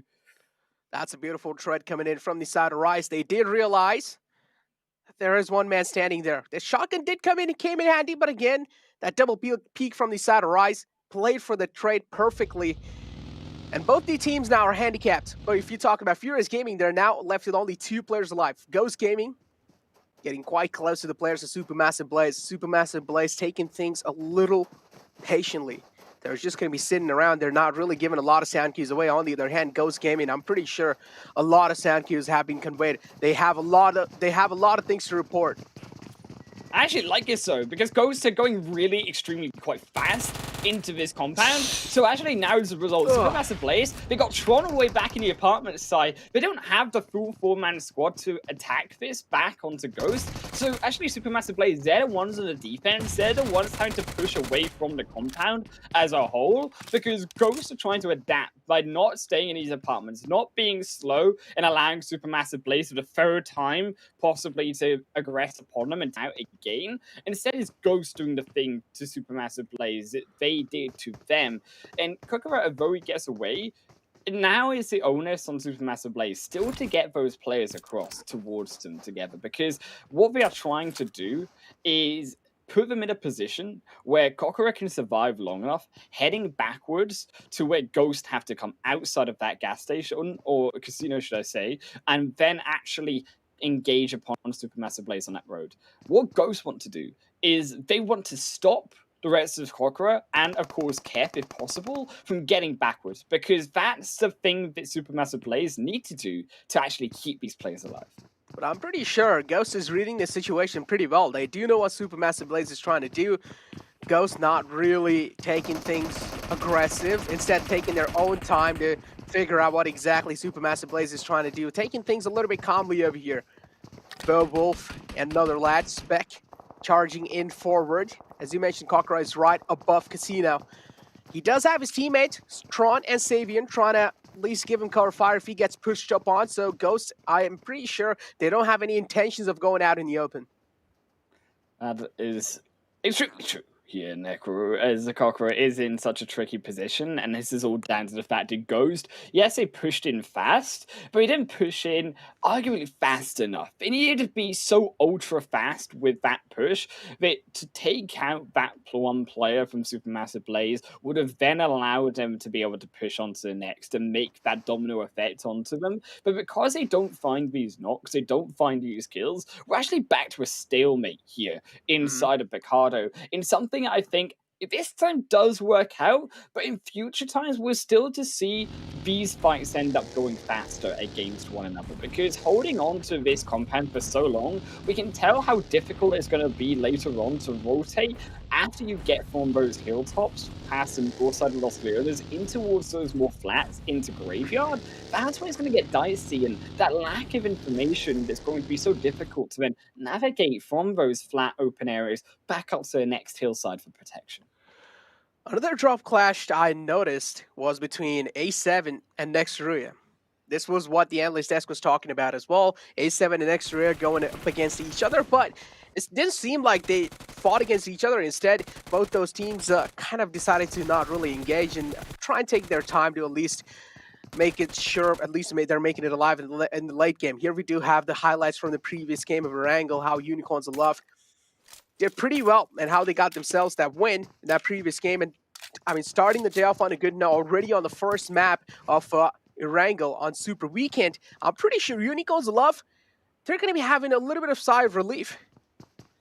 Okay, I'm loving the Unicorns of Hype train. I might be a little bit of a glass half empty guy myself, but my pause aren't quite yet, quite frankly, with the Unicorns of Love. I'm still waiting to see what they can bring in name number 2, see if they can make that repeat. Anyone, I think, on a good day, in a good game, yes, albeit they played well, can get a chicken dinner and get a bunch of kills. Yeah. Can they repeat that, though? Can they show us something different than the 8 games they showed of, quite frankly, really abysmal plays at times? I mean, plays that we saw, particularly on Miramar, GK first, not even in the fight, walking through into other enemies, not even recognizing that they're there, not even thinking that they could be there. It's PMGC, and as much as I sound harsh, this is the best of the best, Necro. You've got to be able to form up to that. You've got to not fall to such simple things, such as flanks, or not even having your team in a fight as a whole.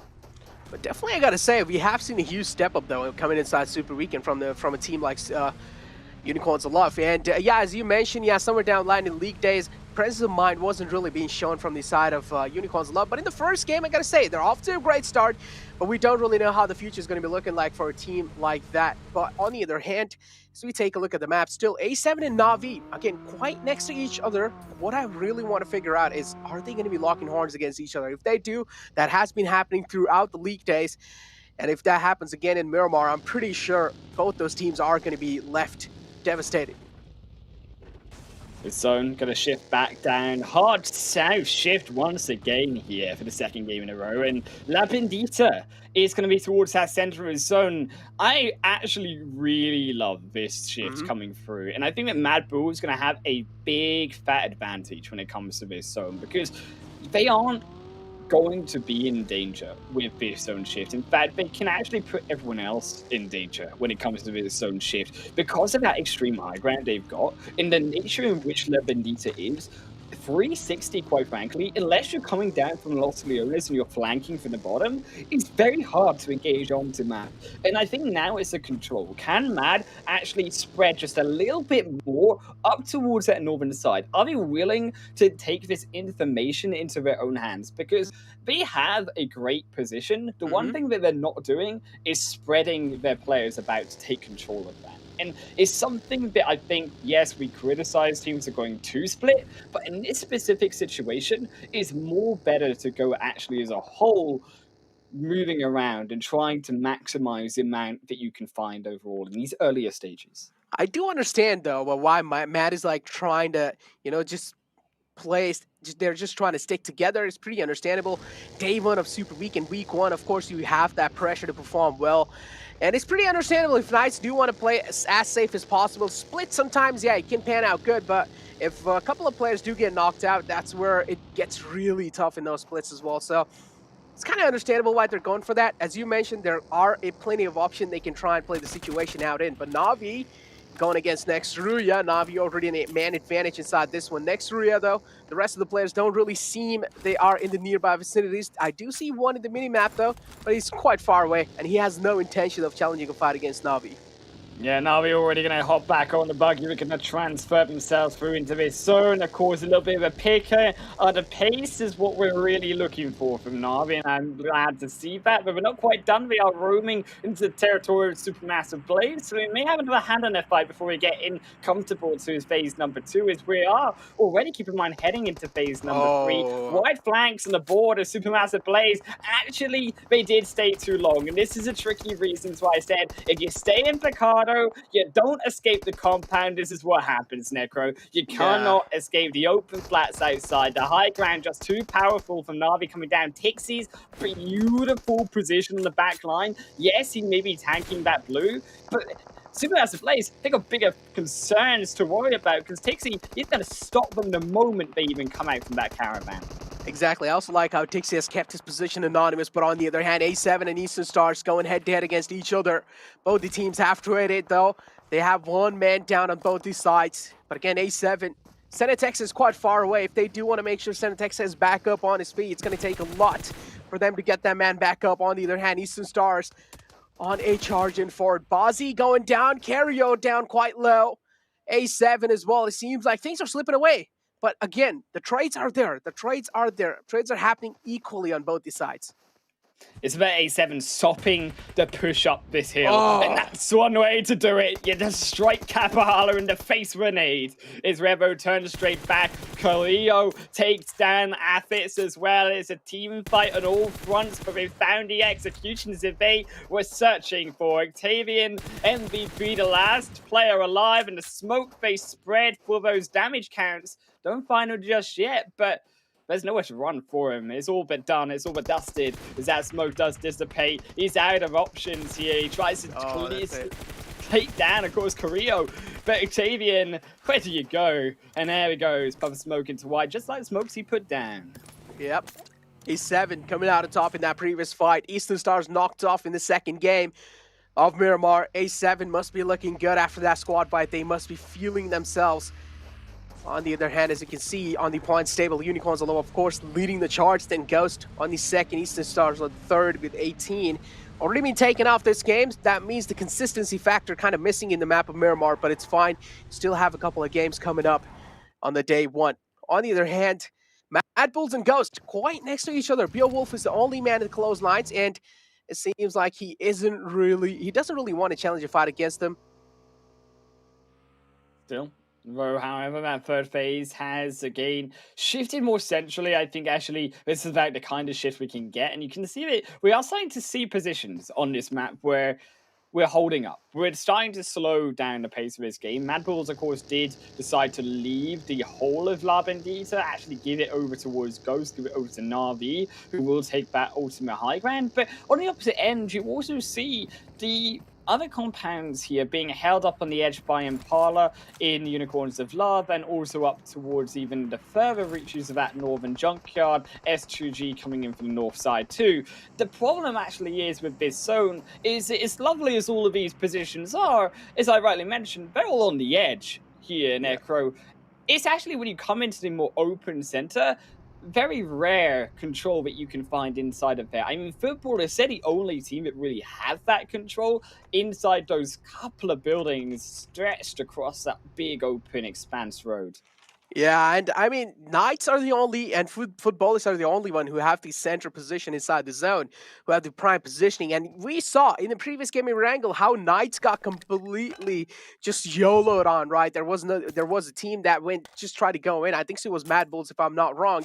And Knights, I mean, they got saved by Na'Vi. Na'Vi was during the back lines. So they gave him a little bit of, back of fire. That's why Knights were quite lucky to make it alive through that push. But again, Knights now, with that circle shift, they're on the edge as well. So a lot of teams, of course, as you mentioned, they're on the edge of the zones. That means in the center of grounds, that means in the center, there's not a lot of cover available for any kind of teams to play in. Right, we've seen exactly around this situation before. Knights, they actually played in one around this compound that Footballers are in. Of course, it's so hard for aggressive upon them. Thankfully, the zone does shift away once again from that location. As well as a little bit of a tunnel here. Get your L plates on, but we still survive. They do acrobatics too, as well as playing the game of PUBG Mobile, but not quite enough. That triple flip was not enough to save you. Rise still lose one member in Ason. They can't find a confirm on the kill, but also look behind them. They need to bail out their one teammate, Cardi, who actually left him behind. A7 sent a text there, just noms him up like beautiful food on a plate since he's a freed meal. Oh, Na'Vi out in the open in this position. Matic is the man in the front lines. Doesn't have any cover from the back. There's a huge chance that he might just get shot from Black Dragons, and that's what I think is exactly happening. They are getting shot at. McHugh again has managed to kind of sneak close past. He's getting real up close and personal against Footballers. Finds the opening frag. That's going to be opening a lot of opportunities for Na'Vi.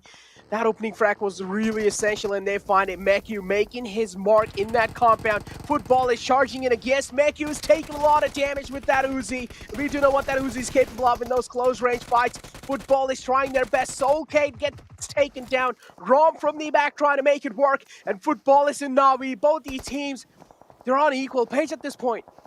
It was crucial that Kid finds that knock, because now that allowed the rest of Matic and Co to join in, find those kills. But actually, despite all of those kills that they were able to find, all of those knocks, they still were the ones getting knocked in the back end by the third party. And Frivolous now, Realm is able to clean up the entire squad. He already peeks, shoots, takes out Na'Vi once more as A7. They've got their own fight, and they take down Aton straight in onto Unicorns of Love. It's a 1-for-1 trade. Make it 2 down for A7. It's fresh in the back.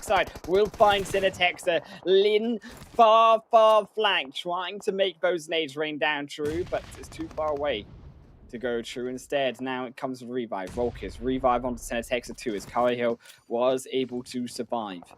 And it's back to a stalemate here. But Impala, it's not inside the zone. And actually, conceding 8-7, that's why you have this sense of urgency. That's why Unicorns Love, they have this sense of urgency to actually finish up this fight, to get outside of this phase 4.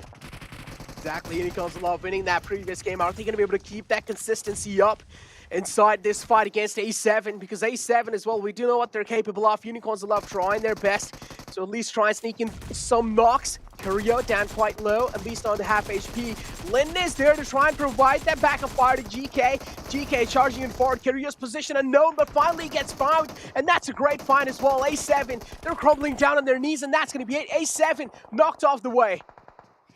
Unicorns of Love, they are the ones who are taking control today. They made me eat my words there, I doubted them, but they feel like they are a different team when it comes to the charge in onto the Super Weekend. Yes, they still got one more rest of these lobbies to clean up, but if they can clean up this one, if they can get 2 games in a row, that's when we're looking at Unicorns of Love being a completely new squad from what we saw in the past. I think Zute, of course, mentioned it, but I think to this extent, we would have been surprised the 16th team coming into first position. Atom, they are going to be the stopper to that potentially. That is the next problem that actually Unicorns of Love have to solve, but you can see that Atom, they've got their own also pressure with S2G roaming in for this northern side. Because actually Knights went down, you don't see that blockade coming through. Because footballers left through for the north side, you don't see them stopping all of these northern teams who, had they actually been stopped by these 2 squads, would have struggled. As what? Gaming, was that just a drive-by? Was that just an execution? Yeah. Just straight up ran him over. Furious Gaming was that scream. Gotta respect some people over there, man. Aton and S2G, we do know, in quite an uncomfortable spot they found themselves. Or rather, I'll call it as awkward spot, because Unicorns of Love is right in the back lines. If they decide to charge in forward, they wouldn't really have that much struggle to try and wipe him out. But on the other hand, Ghost Gaming and Football is clashing, and Football is already down to that one last man alive. There's no way Rom's gonna be able to get back up on his feet. Lutz instead trying to play for that positioning, which is quite understandable at this point in time. Unicorns of Love as well. Fresh tried to be a little aggressive, and he will have to pay the price for it. Separated out from the rest of the lads. Got taken down, and to get the res back up onto him, it's going to be a tough task for Unicorns of Love. And you do need all 4 players alive, at least if you want that consistency factor going, and if you want that win. But again, they've already proved themselves up in the map of Miramar. Yeah, they were trying to use Fresh as a scout their Necros to see if they could find a sneaky way down towards the south. Instead, it didn't work. They got caught, and now their problems lie away across, getting across that road itself onto Aton. There's still 1 player there, as Mapbill's also crossing her own road straight onto Ghost, who just finished dismantling the rest of footballers. But now it's Ghost who are being put into evaporation as they will disappear off the map as a whole. Mapbill's in charge for big fat horns straight through their hearts as Ghost Gaming eliminated in 9th position. S2G as well.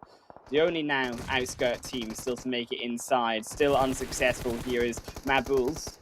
Fenerbahce here from 1 team, taking out another to the 3rd, into a nade. That will silence them all. Was that a triple, baby? Yes, it was. Oh, Durkin Machine. Beautiful nade coming in from his side. Makes it right onto the mark, and Fenerbahce, they eliminate the threat out of the game, and now Fenerbahce are going to be looking pretty good on those edge lines of the zone. They also are quite in the smack center. They have 2 players. It's 2-2 split from their side, but let's see if that's going to work out in the future lines or not. Unicorns of Love, Rollkiss is the man who has made his presence in the next zone. On the other hand, Fresh, it seems like he's back up on his feet, so that's good, really good news for Unicorns of Love. They can try and play around him. But again, he's stuck between the players of Aton, which is Coco, right next to him. On the other hand, team like S2G, we know what they're capable of. They like to go for those placement points instead of those eliminations, and they're one of the most consistent teams. At least that's what we've seen in league days. But it's all about getting into that another hard shift. The Black Dragons, they can't do it. They lose out another, and it's all into the zone, but the rock's blocking you, and you can't escape phase 6. STG, they know that is a big fat fact, and they'll take Next Warrior out on their way in. As they take all the 7 kills, now they might finally have met their stopper in their blockade in Fenerbahce. As a knock, 7 kills go over to them too.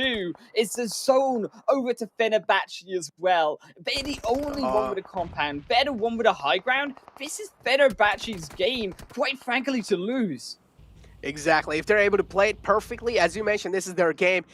And if they're not really able to hold that compound, we do know what can happen. A team like Unicorns of Love can try and charge in forward and try and get the control, but it's not going to be that easy because we have Flaky on top of the house, making sure that no one's charging in forward or at least stepping out their places. Aton, Coco doesn't have anywhere to go. He's taking a lot of damage from that blue zone. He is trying to tank it. Again, I feel like it's going to be quite next to impossible. He needs to try and make it in. He does have 15 bandages on his name, but that's not going to be enough to try and survive this one. And yes, that's going to be it for Aton. Not really able to make it inside the zone. S2G trying to make their mark inside the zone as well. They will find themselves a little bit of compound.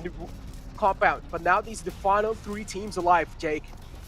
This is down to if Unicorns of Love. They can challenge Fenerbahce. Will they open the door for then S2G to jump up? Will it be the two squads on the outside? You can work together enough for distraction. Unicorns of Love too to then take down Fenerbahce, but S2G, they want none of it. They don't want that third party. They don't want to work together. There's no team in S2G taking down Fenerbahce's Unicorns of Love, seeing pink blood all over the Miramar Desert, as they will lose another down to just one of Rolkis. Is now down to a solo. That opens the door even more so for that big W coming into Fenerbahce's hand. Still all 4 players alive. That 8th kill headed their way. Rolkis should be their 9th on the opposite end of the map, and S2G, they're the only ones can contest. But how do they get there? They've already used their utility so much to get in. They have nothing left to approach Fenerbahce's door. Rolkis now needs to play this one as safe as possible. Fenerbahce, they have a lot of info to work with. Of course, with that high ground, they can get so much intel. On the other hand, S2G, they have a little dip to work with. In the end, it does come down to who the circle is going to be favoring. But for now, it's equally favoring both the teams. Both the teams are on the edge lines, including Unicorns of Love as well. Rolkis, though, the problem with them is that Rolkis is the only man alive. He's trying his best to survive. It's going to be utilizing the car. It's utilizing the road. But again, seems like Unicorns of Love, the chances are quite slim. It's about getting in. It's about just surviving. That's what it is for Rolkis here. It's about dodging that nade. He dodges 1, he dodges 2. He's a Duke Master. He dodges 3. That one goes wide. Fenerbahce, they can't find him. He's too slippery, and that's the distraction. And maybe S2G need all of these nades going over to that solo member, but they're still not deciding to push. S2G, they're sitting too patient. They have to make a move. They're trying to maybe survive in the hope that the rest of the players inside this game will fall first. But you cannot play like that. You need to find some way forward, because Fenerbahce, they, as we see, are the ones in control. Exactly. Unicorns Love. Rolkis now utilizing that weak last cover for now, but he's getting bombarded on from even Fenerbahce and even S2G. Fenerbahce, of course, have the man advantage inside this entire situation. They're also looking pretty good with the best amount of cover they can ask for. But one man falls down from their side. It's going to be Rebellion. But again, they can try and get their ass back upon the fallen man. He needs a hand for sure. S2G, yep, S2G. They do have that little risk to work with still.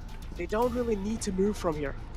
They have to go. They have to move, Necro, because as that revive comes through, they've lost their opportunity. There's nothing open to them to getting across back to Fenerbahce. That knock was brilliant in actually enabling potentially a push, but Doku Machine also on that high ground was on that balcony, stopping S2G, to be fair, as well, from continuing that push. Now, S2G, they might have also spotted Rolkis. He's running out of room to maneuver when it comes to the blue zone behind him and that car in front. There's only so much land left in that phase 8 zone shifts away. It's about 10 seconds before Rolkis meets his fate. In S2G, you've got to believe now, going to hold on as best they can. It's about 2nd place, not 3rd.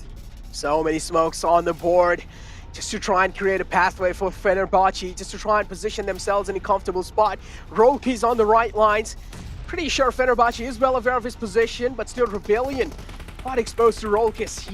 He can go down if he's pretty unaware of his spot.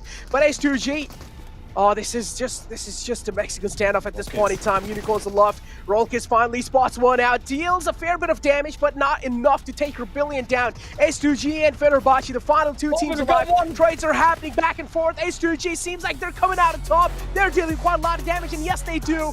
S2G get that chicken dinner for themselves on the Miramar game. It was all down to third party Rolkis. They bought him low enough to money, finished him off. Rebellion, you got burned, baby. And now you look towards S2G coming out with that win. I think it was a big mistake for Fenerbahce, actually, who weren't able to find that successful control in ending S2G's push, ending S2G's possibility to move forward. And actually all came to the fact that Fenerbahce, they were the ones who actually admittedly smoked up the path that blocked their vision onto S2G. So then S2G utilized actually Fenerbahce's smokes, walked forward across that ridge, and were able to then put in that work. They had then the height to be able to challenge Fenerbahce on that pushing. Exactly. Gotta give props to how well S2G played that out in the end. You know, they did know there was a guy on the left there, did know there's a full team in the front lines. As you mentioned, they did get a knock on Fenerbahce beforehand, but I really respect the decision to not push in forward, because we did see there were two players on the compound wall. If S2G decided to push in, I'm pretty sure the two players of the front lines would have taken care of the push.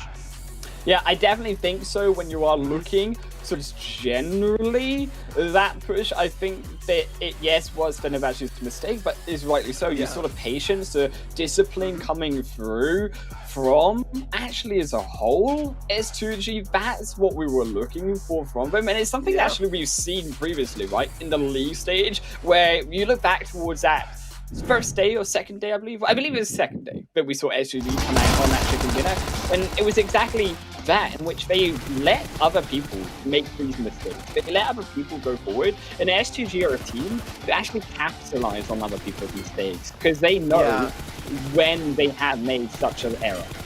Exactly. They also try to play it safe to end the game, right? S2G, of course, one of those teams who always prefers those placement points over kill points. But in the end, they also somehow are one of the most consistent team, at least that's what we saw on the league day. And up till now, in the Super Weekend, they've gotten the second game in their hands, and they're going to be looking pretty good on the overall rankings. Another team that we need to talk about, of course, is going to be Unicorns Love. I mean, gotta say, they have definitely proved themselves. The first game win, it was not a fluke. Yeah, I think for definitely sure that Unicorns Love, they are clearly standing head and shoulders above all of the rest of these teams when it comes to consistency, right? The first place finish, the third place finish, Rolkis doing absolute miracles, surviving after so many explosions were put his way into at least that third position was about the best you could possibly ask for as a solo player left for Unicorns of Love. But it was these fights towards the end. It was about coming in last minute for all of these teams. They, yes, take each other out, but they so badly get bruised by the previous fight that it makes it so easy for the next to clean up. And actually, it's those who had the earlier positions, who had that control over the zones at the earlier stage, were the ones who came out on top, albeit, of course, S2G were that exception, but it was still difficult nonetheless for them at least to challenge the batch who had that earlier spot inside of the zone. Exactly, and a team like Black Dragons that was doing pretty decent in the league days, up till now they haven't really able to like, you know, show themselves up how they showed themselves in the league days. But again, we never know. There's still 3 more games to come. Maybe in those future games they will be able to kind of showcase themselves up on the overall rankings. But this is how the final fight really went down, and H2G Timber played that to perfection. Howie, as you mentioned, he held his nerves in the end with the gun, and well, finally S2G were able to come out on top in that one. Yeah, I think definitely so. You are looking, of course, at Unicorns Love being the top. I think the S2G definitely a contender when it comes to Miramar, at least, but I think that we still to see them a lot more on other maps be as diverse as we're hoping to be in PMGC. However, my problem is, and I want to see the analyst desk explain this, what about Navi? What about Alpha 7? These teams, guys, bit with the favorites coming in, what happened to them? Explain us. Okay, welcome back. Well, Highland and Lekra, looks like they want to go ahead and start off explaining what happened to Navi and A7. So just let's go ahead and answer that right away. Zute, just take it away with that. Well, A7, we kind of saw what happened with A7. They did manage to pick up some points. They are on the front page. We are seeing A7, you know, going back to their roots of going for the elims. But that 8-7 versus Unicorns of Love fight towards the end didn't pan out so well, but still a decent game for A7. A7 bounces back a little bit. Navi, well, I mean, they took a fight with Footballers. It got really close. It came down to a 1v1, but Footballers came out on top. So we could have maybe seen both Navi and A7 have a good game, but that whole balance thing of one shall succeed, one shall fail, well, it carries true into the second game. But S2G, look at that, 28 points. 13 elims. That's huge. And FB as well. Another team stepping up out of nowhere. And Unicorns of Love, I mean, they had a really good first game. You know, they got the chicken first game and 14 points going into the second game. Consistency definitely pulling through 7. Yeah, and something that I kind of wanted to mention as well with the Navi and Alpha 7 thing is once again we saw those kind of magnets just be completely opposite from each other. They were forced to push each other in completely different places. I'm usually used to seeing Navi, as you can see Navi right there, being able to collect at least 5 Illims. I'm used to seeing them towards the north every single time. This time they were actually pushed towards middle west when entering the circle, which was completely different. And then with Alpha 7, usually used to seeing them in the north as well. This time they were pushed pretty much to the complete east when we saw them get into a fight, which I can't remember the name of the team right now at the top of my head, but we saw them win that fight and being able to get those points. We do see a rise here once again, continuing with that Illims trend that we've been seeing out of them. They were able to get 3 Illims as we go towards the MVP here. Kalsi with 850 damage, 7 Illims, 43% for team contribution, which is really, really impressive. And we will be talking about SCG's rotations. I just want to say I loved and I love how patient this team was able to be in that ending, Sute, because they realized they had a really good spot. They realized they didn't really have to push into that compound. They also saw a lot of commotion going on between Footballists and Unicorns of Love as well. And they were like, you know what, let's just wait here. We don't really have to go anywhere else. We currently have a good position. The teams, technically, they couldn't even see them because they had that ledge over them, and they could just, in a way, heglitch and be able to just surprise some of the other teams. Overall, they played that so patiently and so perfect that I love when teams do that, Sue. I can't wait to see the rotations that got them to that spot, because I feel like they kind of slid under the radar of a lot of teams, and that patience really paying off. And look at these juicy stats. I'm gonna say this: one player is definitely better at converting the Illims than the other, but hey, it's a team game, right? Silas Pugh also up here with 850 damage. He might have, really put the damage in to let the team rotate in, whereas Kalsi here managed to get the Illims. But head-to-head, same team, 7 Illims plus 1, and there's probably more from the rest of the squad. I mean, S2G is looking super good. They definitely bounced back from game number 1. And S2G, they did really well in the league week. They were super consistent.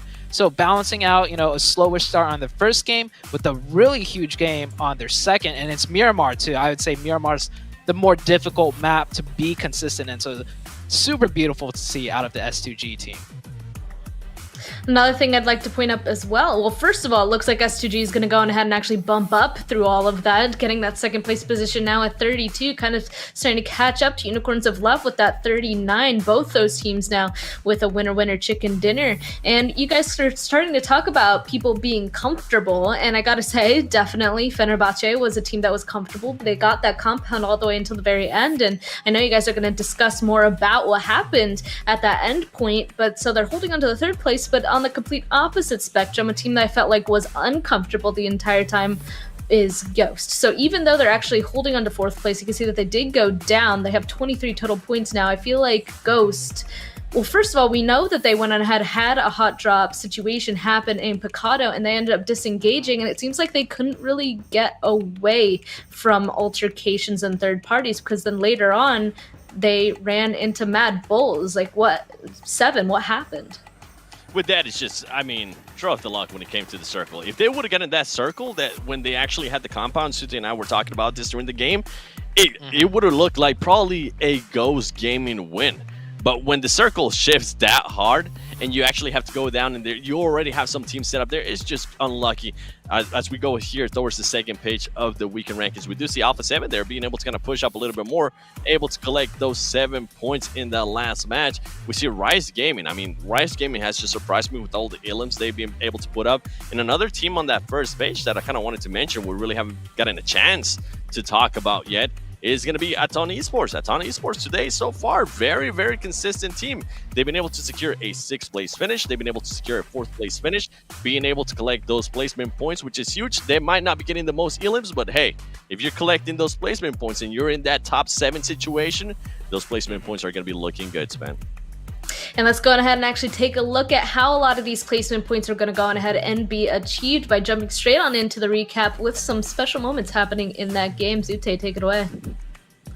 All right, so one team we were talking a lot about was A7. They had a really difficult game number 1. You saw in game number 2, they did a little bit better. They picked up some Illims before getting to this point, but A7, I feel like they're either A7's looking a little bit, rough to start the day still, or maybe this Unicorns of Love team has just completely flipped the switch, and they're just like a monster team now. I mean, they're first place right now. It's only been 2 games. I don't want to talk it up too much, but they did take this fight with Alpha 7, and I think like Alpha 7, usually we see them put up more of a fight, and if I'm not mistaken, I think one of the Alpha 7s did get third party from long range, so maybe that's what led to a quick demise. But this fight, I just want to kind of show Alpha 7, like, not looking too great, not looking too terrible, but it's like, it's not the Alpha 7 we're used to seeing, and this is definitely not the Unicorns of Love we saw coming out of the league day. So highlighting both teams right there, opposite spectrums of what we are more comfortable in seeing. And heading into the second portion, of course, we got S2G. I asked 7, like, how did they manage to get into that position in the first place? Well, 7, you could break it down for me here. Definitely, we're going to be seeing these rotations out of this team, and this is a team that's been impressing me even with weaker league play. I know we say we throw away weaker league play, but boy, this team has impressed me with just certain consistencies that I'm able to see out of them. You see them just being very patient here, kind of going towards the top of the northern circle. What I do want to get to is when we get to the end here, like the passive, this team, you know what this team actually shows me, Sue? This team's able to turn it on when they need to. They're able to play defensive when they need to, and they're super, super patient as we go here towards the end, that we're able to kind of just control this outer area, control that small cliff that they had to themselves, and being able to just wait out for bullets. We were saying, I think the caster were saying, push up, push up, push up. I was like, no, stay there, because that is a great spot. You're just able to, in a way, head glitch so much. You're able to pick up on one side, pretty much crouch down, go to the other side, and then surprise the other team, Footballers. And then Footballers on top of that had to, I mean, Unicorns of Love on top of that had to worry about where Footballers was going to as we go here towards the end. Now, something that I kind of want you to keep in mind is Rollkids played a huge role in this S2G win. As you're going to be able to see, Footballers knew that Rollkids was going to be right here behind this burning car, and they kept having to worry about it. When they do send this full send, Rollkids is actually able to take advantage. He's able to cause a lot of damage, and right here, you're seeing exactly what I'm talking about in regards to S2G just being patient. They're waiting it out. They're able to use that TPP to their advantage. Right now, they know exactly where the teams are going to be pushing off. That's where you see Football is starting to throw those smokes, which I completely agree with the casters, what they were saying.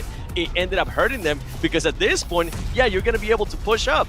But guess what? You're not going to be able to see absolutely anything, because you have the height advantage, but instead of height advantage, that's actually a disadvantage at this point. You see Rollkids over there on the side being able to kind of tag some of those players from Footballers, as you can see right there.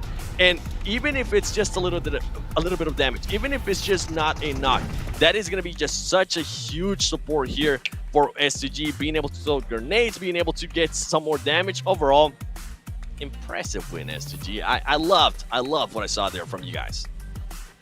Yeah, Fenerbahce there, unfortunately, that's Solo. Solo still has so much power to go on ahead and mess up a game for some people, even if there's just one of them left. And that was just a perfect example of that. And I have to say, Fenerbahce, I mean, kind of surprising. Like, we were even talking about, hey, it looks like they might go on ahead and win, but instead, S2G was going to be able to take it. I do have to say, Fenerbahce, they did keep getting that center compound. That's why we had kept saying that until the very end when they were forced to come out. And I have to go on ahead and say, even though they didn't win it, I'd like to point out that they were still being very active. I wrote down, like, even Dokkan Machine, when he went on ahead and third partied that Mad versus Ghost situation, took out all of Mad Bulls. They were absolutely insane. Even though they still had that center compound, they knew that they still had to be active getting kills around that circle. So they were trying to be active and take everybody out around them, but Rollkids from Unicorns of Love Zute just kept evading them.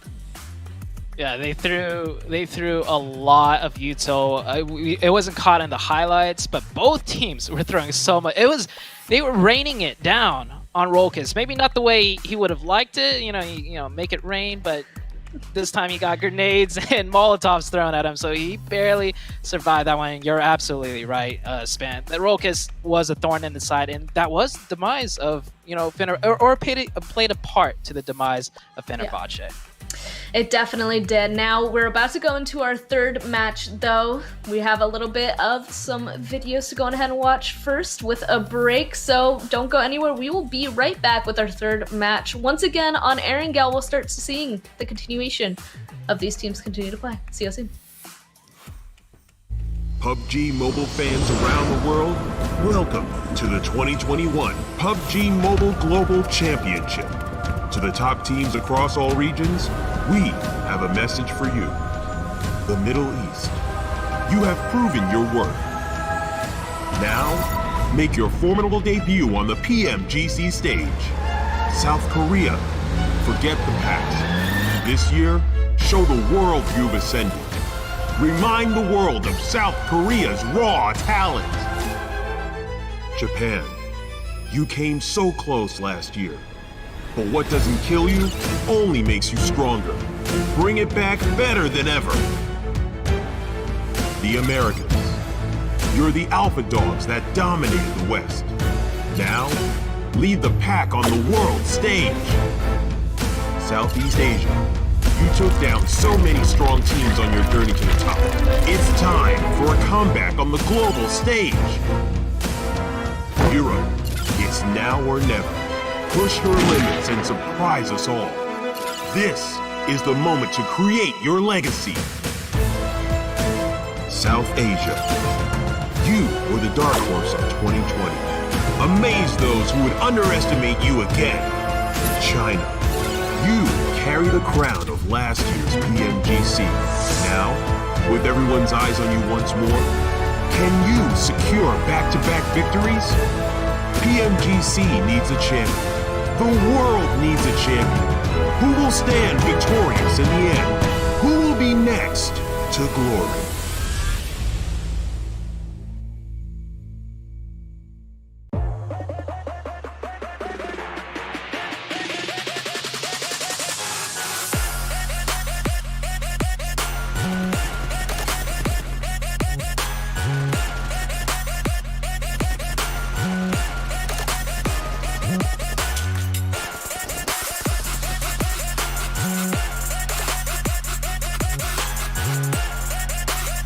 Sidelines, and you see that player almost taken out. And you know what? Those players up there are pinging exactly, fighting with Aton. Aton about to take that one out. We're down to a 4v2, 4v3 situation. Move does not work though, but actually Syndicate does get a knockback, and just as I say that, they are finished out. 4 kills, but is able to get that support from the rest of his squad and just abuse Mazex's Solitude. Stayed in that vehicle. Totally forgot it was. They're taking shots at everybody. Yeah, at this point, it's just YOLO send them, be able to save them, and to be really had. And yeah, that's one. I think that's easy confirmed for Sam just as well. So scrappy fight. It's all around everyone. 1v1s left and right, and oh, Chico gets drop shotted. Losing 1 for 4 points. That is solid. A7 though, in the fields, trying to avoid the gunshots from. Olo goes down, forced to hop up, and that's the one for HH. HH might just spray the grass here and take down the rest of XSET. Nerves to steal from Boring Protocol, but will it be enough? They do get the revive, but the shots are here from Ghost. Fame Boys looking to trade one back. And we're looking at a bit of another fight breaking out here. This time B-Town hot off the victory in the last one, running into the Knights, and they are down in addiction. These nades have been looking really good. Rise is going to be able to take the fight they want to take. Find the shots. P in a 1v3. What can they do, Dave? Can they find the shots? Oh! This one. Let's take a look at Black Dragons and those two teams I just mentioned. Team Queso seems to have their eyes. They do not want to lose a player. And oh, long range. Oh my goodness! Put out the pressure. They'll get that revive. XSET full sending again. This time into Ogilvy. J7 is not. Kill switch is done, and Thurston. I saw the first light, the first steps. Now I see much more. I capture Earth in all its beauty. I see action. I see drama. And I see it in the finest detail.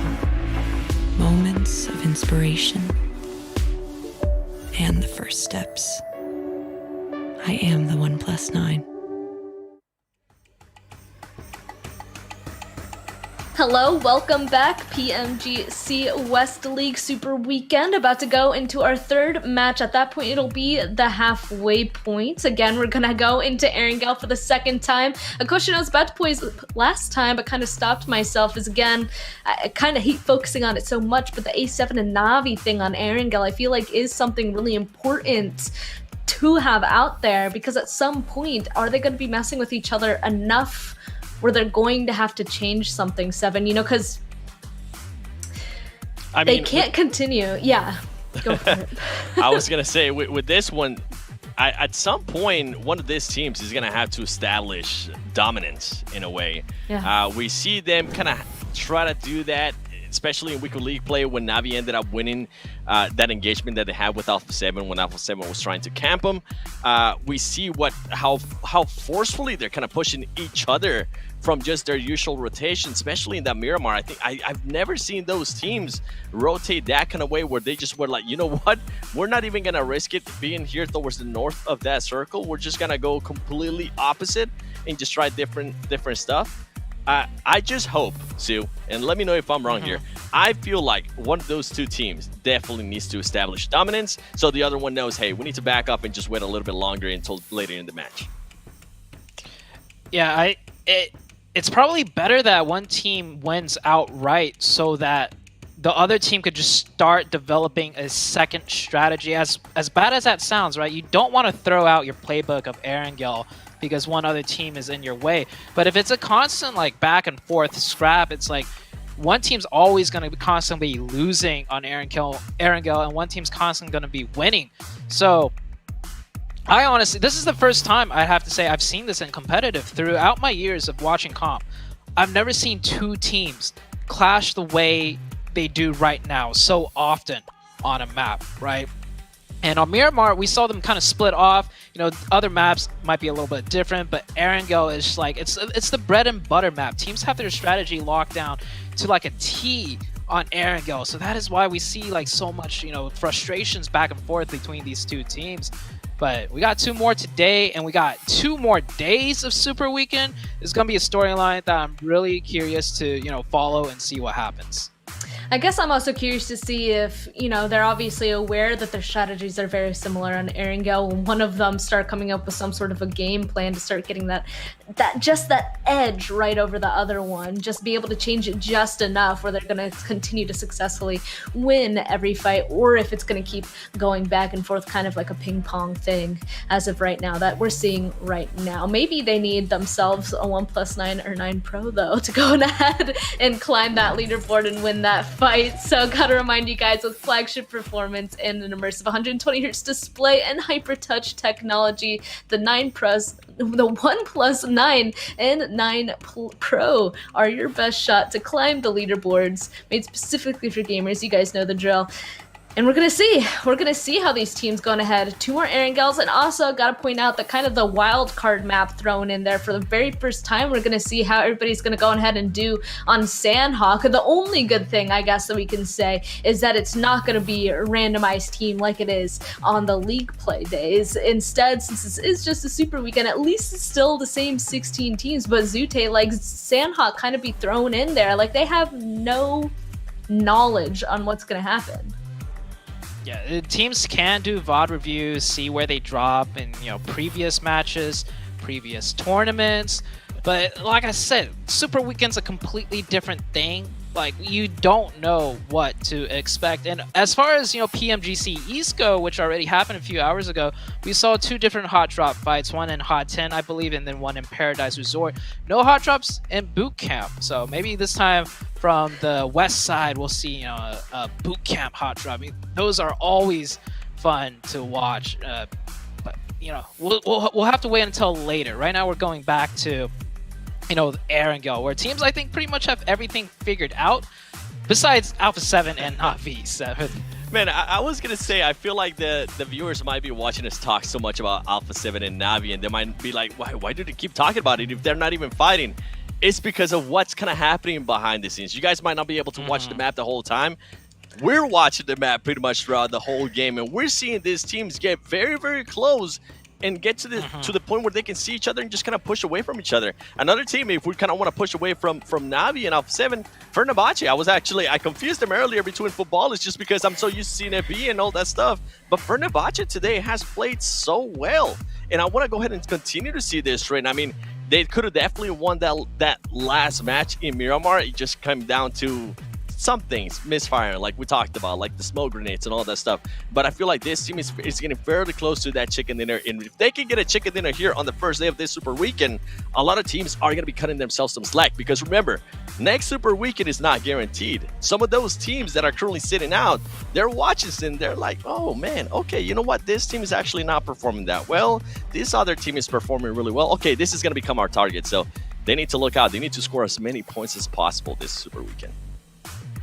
Yeah, more on that. Specifically, those teams, just as a reminder, is Xset, Team Queso, Buluk Chaptan, and Besiktas Esports. Those are the 4 teams that aren't currently in this Super Weekend. They're definitely taking notes. I'm curious to see how they're going to come in next week. Of course, that's for later, though. For this one, I'd also like to say, since we're about to go into our third match, kind of that halfway point for today, there's been a lot of teams kind of stepping up. Like, there hasn't been just a couple of teams that have been at the top. We've seen like a good mixture of teams getting towards that end game, getting some points into that end game. So I think that just kind of goes on ahead and emphasizes once again that these teams are obviously capable of going on ahead and getting towards the end. It's not like the league play weeks. Everybody is going to be trying to get towards that top, and everybody's capable. I mean, it just depends on how they're going to go on ahead and specifically play each of these matches. And Zute, like, every single time they go on ahead and play these matches, it's different.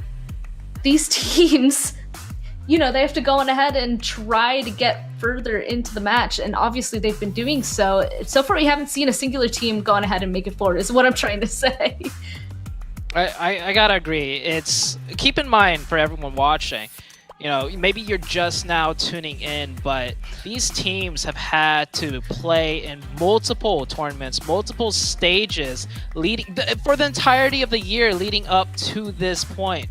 So all of these very capable of adapting, very capable of taking fights, very capable of learning and improving, like 99.9%. Actually, all of these teams, right, are still learning and progressing match by match, engagement by engagement. So can't count any of these teams out, and this is the Super Weekend after all. It's crucial for these teams to get the points.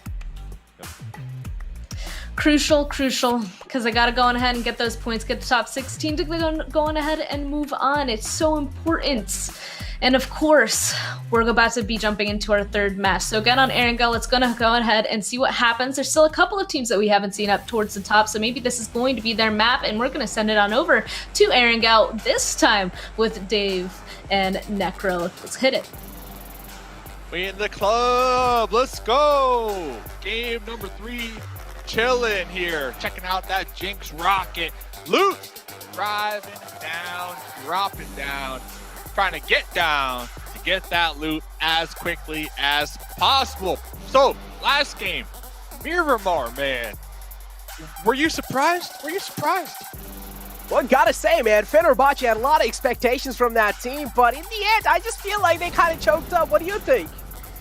I think if at first you don't succeed, try again. And I think that's going to be the slogan for Fenerbahce 1908 coming into this third map of the day. Currently, they're in third place, so I think they're okay. They're okay as of right now with 25 total points, but let's see how they can make that clap back. And talking about some interesting things here, A7, I had no idea, but they're playing from a gamer house. They're all sitting at the same table, looking in each other's eyes, giving those call-outs. I'm looking at A7. I was on the Navi hype train coming into today, especially after game 1, but after learning about that, A7 all day, son. Yeah, I mean, of course, both these teams are pretty good. You know, they're capable of a lot of things, but up till now, they have been clashing on the drop, but we haven't really seen them fighting against each other. If you take the conversation back to league days, though, these two teams are always encountering each other on the kind of rotations. This time as well, they're encountering, but it seems like they're not really interested in fighting each other. We'll see. We'll see. Erangel #1, they did avoid each other for the most part, but they're gonna want some revenge because the overall leaderboards, Alpha 7 Esports, they are in 14th position with only 7 points. So definitely a surprise, but we're only at the beginning. We got 3 days. We got Friday, we got Saturday, and then we got Soul Case Sunday, baby. So 3 days, there's a ton of games to be had. I think coming into here with a slow start doesn't really concern me, honestly, because we don't have those rotating lobbies anymore. So as long as the team recognizes, hey, we messed up, we fumbled the ball here, and they correct it, I think that's all that is going to take here. I mean, exactly. It's just the first day of Super Weekend, right? You still have a couple of days more to try and prove yourself up. This is just the week 1. You have a couple of weeks more as well to try and go in. But now talking about a team like Black Dragon, Dave, I mean, in the league days, they were feeling themselves up. But so far in the Super Weekend, something seems missing. Yeah, well, Black Dragons, you know, they started the league play with an insane game 1. They got the chicken dinner. They got 15 kill points, so it really set them up for success when we talk about that momentum. And right now, Black Dragons, they are in that mid-pack, so not too concerned still. As the points in that mid-pack are pretty close. You know, you got Aton 5th place, 19 points. You got all the way down in 11th place, Footballers with 9 points. So it's only a 10-point difference, which could definitely be made up in one game. Definitely can be made up, but again, I mean, Unicorns Love have been one of the most consistent teams so far, of course, leading the charts as well with 39 points, and they won the Erangel game. I'm expecting a similar kind of performance, at least try and keep that consistency factor going in, because you do have teams like S2G not really far behind, only a couple of points behind, and then Fenerbahce as well. It would just take one single mistake, man, just one little mistake to try and make sure these teams are catching up on that #1 spot or to try and take down a team like Unicorns of Love. But again, as me and Jake were having this conversation about Unicorns of Love, maybe the first game was just a fluke, but they proved themselves in the map of Miramar. So let me get your take then. Unicorns of Love, you know, we're looking at them from league play, and we're looking at them obviously play right here, right now. Is this like the Unicorns of Love that everybody expected to show? Is this their form? Or, you know, what do you think? Do you think they changed up a lot from league play to now? Exactly. I mean, I feel like the presence of mind that Unicorns Love is showing inside these kind of Super Weekends, at least up till now, has been pretty good. And if they just keep on doing the same thing forward as well, it seems like the team communication, team synergy is looking really on point. And I feel like if the same kind of consistency keeps moving forward, Unicorns Love are definitely looking good. If you talk about the performance change from league days and Super Weekends, I feel like it's noticeable. Guess the same could be said for Ghost Gaming too, right? Day 1 league play, they were mid-pack, but then they slowly kind of slid down on day 2, and then they went into just straight up turtle mode, defense mode, placement points mode, and they made it. They qualified. Those last 2 games that they played, they clutched it out. They got a 3rd place and a 6th place, barely any kills.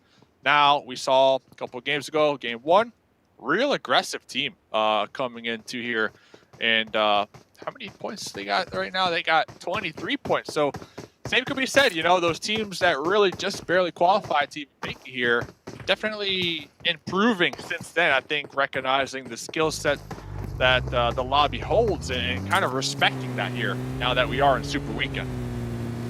Exactly. And again, man, team like Supermassive Blaze as well, till now haven't really had a good start. Again, maybe this Erangel game, this is where Supermassive Blaze can try and step things up. But still the early game phase, we aren't really seeing a lot of fights happen, even including that drop clash again happened in Northern Georgia Pool with Navi and A7. And both the teams, it seems like, again, they're not really interested in fighting each other. Navi, of course, is taking their sweet little time to try and make sure they're getting that sweet loot. They're getting that comfortable loot. On the other hand, A7 are already off to a comfortable spot in the late game. And now we have a team like S2G. S2G, talk about this team, of course. They're one of those teams who like to really play it safe. They like to get those placement points. They also had a strong start when we look at league play, if I'm not mistaken. And kind of slid down from there. And ooh, great transition there from the observers. S2G Timber, definitely one of those players from the squad that every time we see them in a team fight, one of those standout players always getting involved, always hitting them shots. I feel like really putting in a lot of work for this squad, S2G. Definitely has been, man. Gotta say, up till now, they've been playing even in league days, even in the Super Weekend, how the starts looking. S2G are just proving up to the mark. Other team like Eastern Stars, I mean, Miramar is known to be their home. Doing pretty decent at 7th position. Yeah, it's just a day one. They can always keep on climbing up that mountain. But again, Eastern Stars, they need to also keep that consistency factor going. Teams like A7, all the way down to 14th position. I mean, we do know what they're capable of, but I feel like a big team like that, they definitely do want to make sure they're establishing that dominance in that first day. We'll talk about establishing dominance. We're checking in Knights right here. Actually had a couple words with Chico before today, and they told me the goal is top 5 at the end of today, and that they're looking to try to take some more splits, maybe risk a little more here, at least towards the beginning of Super Weekend, and try a little bit different things in their play style compared to what we saw them in league play, kind of just rolling around as a 4-man unit, just steamrolling everybody. So I like that they are kind of building confidence on an individual player level, in my opinion, with that game plan in mind. When you start making some more splits, to me, that's telling me that the team is feeling a lot more confident in their individual skills. So we'll see what they can do here. There's a lot of potential, a lot of points to be had on the board, of course. And just looking at league play results, I gotta say the Knights one of the top teams when it comes to kill points. So curious to see how they transition that performance to the Super Weekend performance. I mean, if you take a look at the overall rankings as well, right? I mean, top 5 isn't really that far away. They're quite close to the top 5. Shouldn't really be that difficult for a team like Knights to get up there. And as you mentioned about that split, we're already seeing that split between Knights and Coops, right? Before, we saw that 3-1 split coming in. I do like how Knights are trying to play. Also, they're trying to stay together at the same time. But sometimes, if they take a stop, I'm noticing one more thing is that Coops is always a man who's on that backstep, who's kind of separated out from the rest of the pack. Coops MVP. That's why. Coops MVP, man. The dude knows how to hit them shots. So Coops can do what Coops wants to do. I would say 9 out of 10 times it works. And a couple seasons ago, before they added Xenox to the team, it was really Coops and everybody defend, make sure Coops has that room to make those plays happen. And it worked out good, but then they added Xenox on the team to kind of alleviate some of that kill potential pressure that was always on the back of Coops. So we'll see. Knights, definitely one of the strongest teams from North America, and that's a fact. Yeah, definitely they have been. I mean, in the league day as well, we saw what they're capable of. Coops as well, actually, in the final day, I mean, the second day of league day, we saw him clutch out some incredible moments on the map of Miramar, but we can talk about that later. As Supermassive Blaze, in the kill feed I saw, he knocked himself with that buggy. It seems like he stepped out of the moving vehicle, and that's why he was knocked out. I feel like the little nerves are starting to show themselves for Supermassive Blaze because they have 1 point out of 2 games. So I definitely understand why they might be a little nervous, but you got to put those in check because this is the best lobby. This is the biggest competition here of the year, and you need to just play your game. They made it here for a reason, so they definitely have that skill, the skill set to participate here. But I feel like they get a little nervous, and that play right there, getting knocked out to yourself, it's kind of showing. Yeah, definitely. Nerves do hit, you know, especially as I mentioned, the first day does kind of get important. If you do want to have a good night's sleep, you got to make sure at least you're having a good day on the first one, and then you can at least try and have a little bit of sigh of relief on the next days. You can always try and play your game. It's not like you're not going to get any kind of points, even if you do try to let things a little loose. But on the other hand, Fenerbahce spotting out of the rotation in the front lines is Furious Gaming. Trigger takes a lot of damage from Fresh. He will be knocked out instantly. Fenerbahce, they have their sights on all over in the front lines. Flaky as well. He's out in the open. He should be a little careful there. Papi Patro just out there in the vehicle trying to salvage what they can, trying to find a spot to safely pull up and just remain undetected. But unfortunate for them, they are between a bunch of teams. They are between Unicorns of Love, Fenerbahce, Black Dragons, Aton, and Knights. So Papi Patro, find a shack and hide in that shack and try not to be spotted. Honestly, you do not want to get taken out in 16th position. because that's the goose egg. That's 0 points, and that is not what they need currently in 15th position overall. Oh, that's definitely not what they need, but it seems like he was taken out, and the kill also was being confirmed. Unicorns of Love charging ahead against Aton. They did have a great spot, but now the Unicorns of Love are looking to take over that one. Coco with a beautiful nade did deal quite a decent amount of damage on Lin, but Lin able to survive that damage, able to withstand that damage. But Unicorns of Love do realize there's only that one man alive from Aton. Coco has been kind of pinned in that little bathroom. He doesn't really have a lot of breathing space. He doesn't really have a lot of room to work with. And he's also getting incinerated by that Molly. I mean, he's got the perfect corner right now. But they know exactly where he is. Here comes a push. GK first. Spray down with the UMP. And just like that, Aton taken down and out. Unicorns of Love, though, gotta point out, they are playing completely different from when we saw them during the league stage. League stage, they were way behind, playing real passive, but now only 2 games deep. They had the lead with 38 points in total. They're like nonstop aggression. I can feel it. We can see it in their play style, the confidence coming out from that squad. So if they can continue with that, I don't think anything's going to stop them here today. Exactly, that's what I mentioned, right? As you talk about team communication as well, in every single fight they're taking, it just seems on point somehow. And as you mentioned, yeah, in the league days, they seem to kind of slipping out. You know, they barely qualified as well. And showing this amount of confidence inside Super Weekends, it's absolutely insane in my mind. But now A7 rocking their horns against Navi. A lot of bullets, a lot of shots being taken in that direction.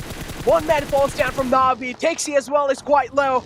Couple of bullets hit to Takesy, and he will also be taken down. That means Navi will not really be looking good. But take a look at this A7 carrier, of course, on the front lines all the time. This man likes to play it aggressive. Yeah, also one of the players that's always in the race for MVP in the Americas, so it's to be expected. But over here, Eastern Stars, one of their squad mates on the first story, they did toss a molly up there on that second story. Rolkiss was getting chunked out a little bit, but let's see, Unicorns of Love. We keep talking about their momentum. We keep talking about their confidence. Let's see how they defend this compound in this 2v1 against Octavian. Oh, Octavian, that nade was quite close, but not really cooked to perfection. Rolkiss had enough time to slip away from that room, but Octavian taken down quite low as well. Eastern Stars have a huge disadvantage inside this fight. Buzzy trying to crawl to safety, but I feel like getting the rest back up in the bodies. Buzzy's pretty much next to impossible. Octavian being blown with the vehicle with that nade. And Eastern Stars now just down to that one last man alive. Kapahala is alive. He's trying his best to make a lot of things happen. He has a lot of burden on his shoulder. But I feel like in the position that he's found himself, it's going to be really tough. What is going on out here? I think they could pop in that vehicle and send it all the way to that north, stay in the blue, and wrap around towards that northeast and maybe find a spot to continue to survive. That's if Unicorns of Love don't chase them down. But fortunate for them, that solo is that Unicorns of Love, now they have a distraction. Renabachi taking shots at him right now. Yeah, exactly. Eastern Stars Kapahala, of course, the final man to spot. One man trying to rotate from Unicorns of Love did take quite a bit of damage, though. And it seems like Unicorns of Love, they're looking pretty vulnerable at this point in time. Fenerbahce, as we mentioned. Yep, Flaky is still knocked out, but it seems like they have given up on the Flaky. There's no hopes from their side. On the other hand, Eastern Stars just trying to play with Unicorns of Love. What is he trying to do? Is he just trying to waste time? But no, instead, a little mistake. I don't even know what was he trying to do in that spot. I don't know what's happening out here in the blue zone, but we are heading to Pachinki. Pachinki is one of the main focal points in this new circle, and then you got those fields down there to the south. Like, I don't say this often, but I think we're going to be getting stinky in Pachinki here this game. Yeah, definitely a splash of colors in Pachinki. As you can say, a lot of teams just stacked up in there, including Ryzen Knights. Both these teams had an incredible performance in the league days, but I do want to see what they're capable of in the Super Weekends. The Knights already opening the fray against Rise. Mythic falls down. Now they're just left with 3 players alive. Knights, I do like how slow they're playing. You know, 2-2 Slift, 2 players in the trenches, the other 2 in the house. Chico has a little bit of high ground if anyone tries to push up on them. Ooh, and I like the spot too that they have. They're not deep in Pochinki, but on the outskirts of Pochinki, because when teams tend to go into the center of the town and a zone doesn't favor the town anymore, it's always just a bloodbath in the streets to make it on out alive. And the teams on the outskirts are always the ones to capitalize on that. So their spot right here, pretty heads-up play, in my opinion, might be the game-winning play. I'm not going to lie. If these Pochinki zones shift away from the town, because all they really need to focus on is gatekeeping any teams that need to reposition to the town, and all the way down there to the south, which is going to be the Black Dragons right now on the outskirts of the zone. So we'll see what will happen. Over here, though, A7, a little bit of vehicle warfare against Mad Bulls. Oh, Mafioso can be potential threat for Mad Bulls for sure. They want to make it out alive from this. They would want to make sure they're at least trying to silence the threat. Mafioso, I do like the awareness that he's trying to show over here. Not really overstepping himself, not really overstepping the boundaries. Instead, playing things a little safe. Did spot that buggy. I thought maybe there's someone running behind it, but that's not the case. Instead, both these teams are on the move. They do realize if they waste a lot of time outside the zone, that wouldn't really pan out good for them. Yeah, not only that, footballists are set up to probably third party that. So once when they start to hear those shots, they might decide to flex out a little bit and investigate the situation. But over here, Navi getting into some gunfire right here. Oh, Kudor pulling up the buggy. Oh, next Ruya. Already down 2 men. That's not looking good. Nihat as well falls down. Kudor in the clothesline, taking a lot of damage. He's not going to be able to withstand that one. He also falls down. Now, next to Ruya, we're left with only one last man alive, and Frozen is hauled away in the middle of nowhere. He's running. He's on a run. He doesn't want to fight against Navi. It's understandable. Wants to play things a little safe. Wants to go for the survival points, but he's out in the open with his vehicle. And he's lucky that he's able to slip past through so many eyes. For how long, though? For how long? We're sending into the tower. Where are we going?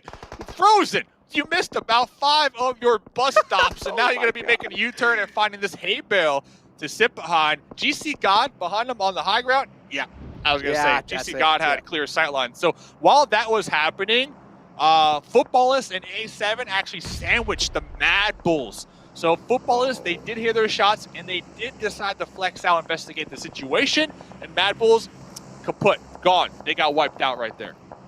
Look at how many smokes being used this early in the game as well from the side of A7, if I'm not wrong. And already utilizing this kind of a lot of smokes in this kind of a situation wouldn't really pan out good, because they will need a couple of smokes too if they just want that better positioning in the late game. We do know the smokes do come in handy quite a lot in those late game situations. A7 spotting out Footballist on a move. Footballists found themselves a compound, but no, instead 2 players, Solke and Lutz, are on a move inside. It's a 2-2 split maybe possibly coming in, but no, instead all the players of Footballist on a move and realizing the same thing. A7 are pretty much trying to mirror that, but on the other hand, Footballist they straight up run in Supermassive Blaze's compound. 2 players fall down. Supermassive Blaze, they're doing a successful job holding this one down. Yeah, I know that push didn't work out, but I do like it because they had the opportunity to pull into that that warehouse that is on the edge, but that warehouse, the sight lines are horrible. So I definitely understand why they decided to pass that warehouse, especially with A7 looking right above them, and send it a little more to center of Pochinki. SMB, though, Tron, they got 2 squad mates kind of bleeding on out right here, and they're so separated that I don't even think they'll be able to get the pickups and the revives on their teammates. A huge missed opportunity, in my opinion. But they're trying their best, though. I do see those smokes coming up just to try and cross that way. But on the other hand, S2G, they have a good positioning, I gotta say, because we don't really see anywhere in the backlines. No one really in the backlines. Yeah, A7 are trying to make their way in, but to try and flank S2G, that wouldn't really be that easy of a task, because A7 will have to cross all the way from in the open, and that is quite a close, Nate, but not close enough. Navi, they know. They know their angles. They know them angles. They're probably behind in the closet, making sure to use those walls to block any type of splash damage. But, Molly, though, you can't really block that. It looks like Navi going to be trying to group up here in this 3-story. Coops, though. What happened to Coops? On their knees. Seems like man got caught off guard out in the open.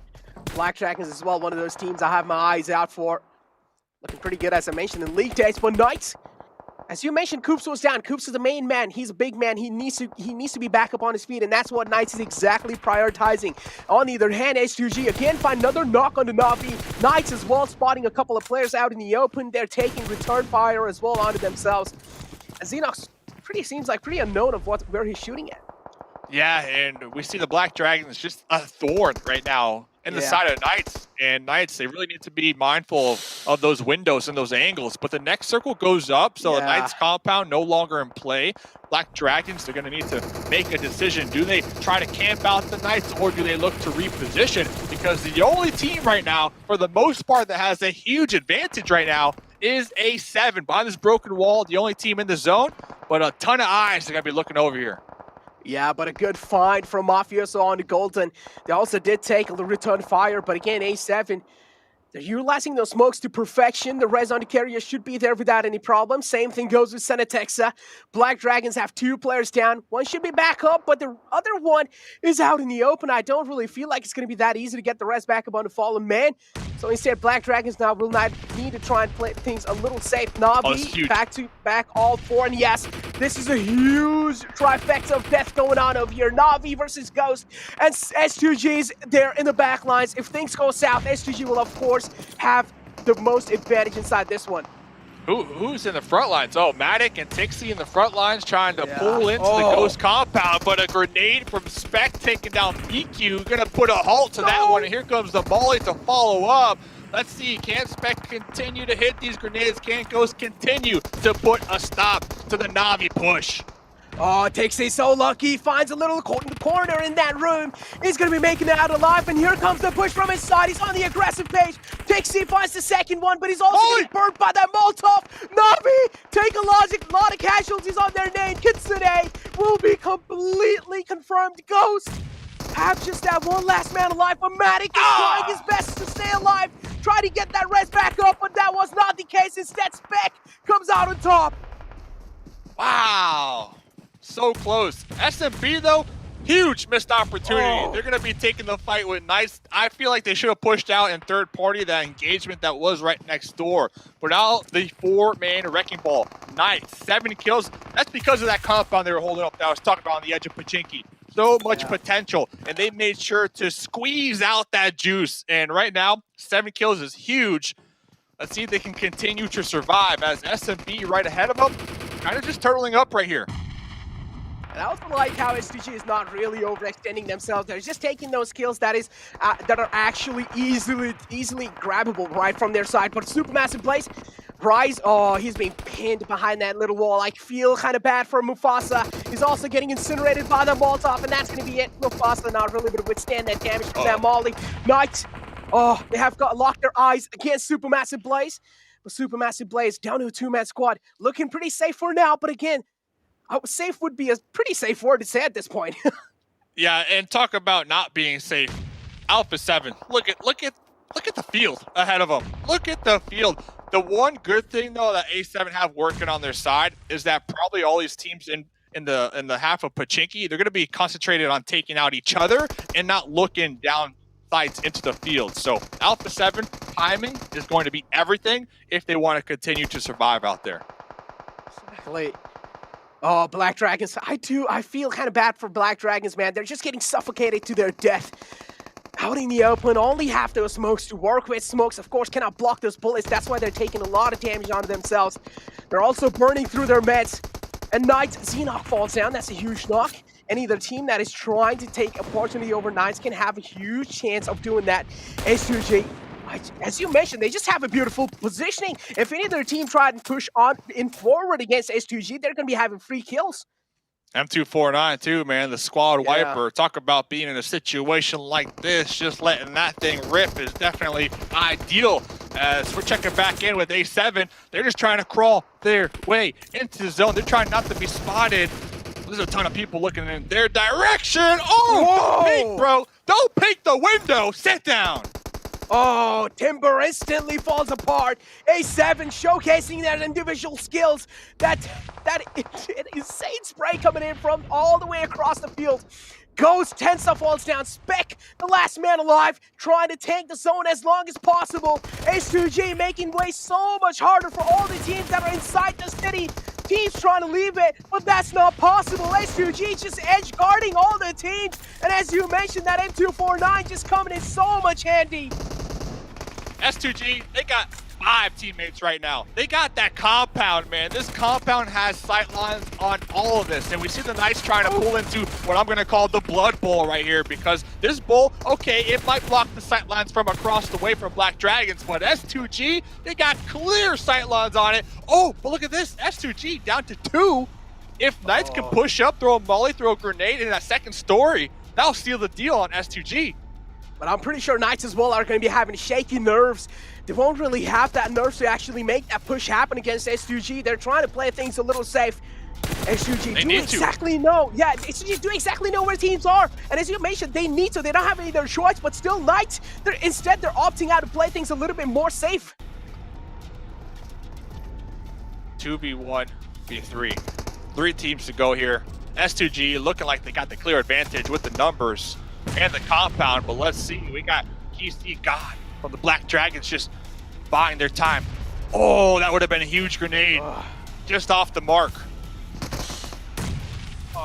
Nades. I don't really know exactly where the players are positioned. S2G, some blind nades coming in from their side. Chico missing the mark on that nade, but it's fine. S2G, they have a smoke wall made for themselves just to help to try and cross over. And a beautiful nade coming in from the side of GC God. Gets a huge knockout on the Coops. Coops knocked out the way. Now Knights will have, at least Chico will have a lot of burden on his shoulder. He's pushing it forward. Finds one. Will get the confirmation as well. That's 1 point secured for his side. At least he can try and play things a little safe over here. Black Dragons, as you mentioned, GC God is the only man alive. The blue zone gonna be chunking them down. Were we able to pick up Coops? No, we were not. Chico almost able to get that revive. Forced to push uphill. Now it is a 2v1. GC God, Hayfield, back against the wall.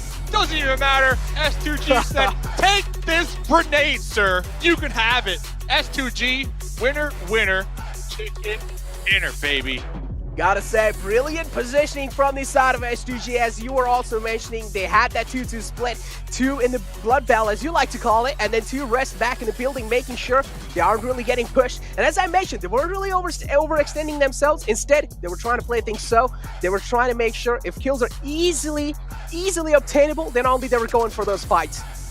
Man, Spec popping off that game. 4 kills I just saw too from Ghost Gaming. So Pachinki, a main focal point of this game, obviously, and then it was pretty much in the zones until the very end when we saw those teams forced to push on out. But Black Dragons, one of the 2 teams that played the outskirts, it was Black Dragons and Alpha 7, they survived. Second place, that's a huge come up. That's 12 points. So only 2 teams decided not to send it into Pachinki, and we can see very heads-up play from Black Dragons. Yeah, definitely. Very heads-up play, I gotta say that for sure. Black Dragons, though, they were suffocating down to their death. And as I mentioned, they were out in the open. The smokes were being spotted, and a lot of teams were just blind firing in those smokes just to try to find something. They were able to deal decent amount of damage, but not were really able to get those knocks. And GC got in the end able to survive till the end, but unfortunately he was the only one alive. S2G just showing that presence of mind throughout the game, and they got 2 chicken dinners. Yes, Dave. Yes, 2 back-to-back, man. That's 30 points in chicken dinners. Yeah. Let that sit in. S2G, they said, Super Weekend, these points add up to the overall leaderboard. These are the points that we want to get. They're clocking in, man. They're showing up to work, and they are looking for a promotion here with 2 chicken dinners so far. So they're going to be most likely ahead of Unicorns of Love after that game, you have to assume. But I have to give it to the Knights. You know, when things seem to be against them, yeah, they got some good placement points that game. But I like how Knights are kind of coming back to that form that a lot of people would expect from them, at least if we compare them to the Americas and to North America. One of the most aggressive teams, and they got a ton of kill points as well that game. So let's check out the highlight from game number 3. I don't really know what was going on in the open field, Dave. Like, there's just so many teams out in the open. Fenerbahce as well, some questionable plays coming out from their side. But yeah, it's fine. Fenerbahce had quite a decent previous game, so I don't really know what was going through their minds. Well, yeah, they did rack up quite a decent amount of kill points in the end there. And yeah, as I mentioned, all these teams were taking so much blue zone damage, but they still stayed there. And Unicorns of Love kind of got grafed. SMB, I think they quadrupled their points. They only have 1 point coming through this game. SMB getting a couple placement points, a couple kill points here too. So huge come up for them. Huge come up for a lot of teams that desperately needed them. But yeah, this is what I was talking about. The Blood Bowl right there. Any team that goes into that bowl, you're dead. You know, you're dead. But kind of pulling back to SMB, I feel like they had a couple opportunities that they could have really capitalized on here in this game, that instead of taking advantage, trying to third party, they decided to hunker down in their compounds and kind of just see what happens, go with the flow. I think when you're a team at the very bottom, you got to kind of keep in the back of your mind, like, should we stay here or should we try to get some easy kill points if the opportunity presents itself?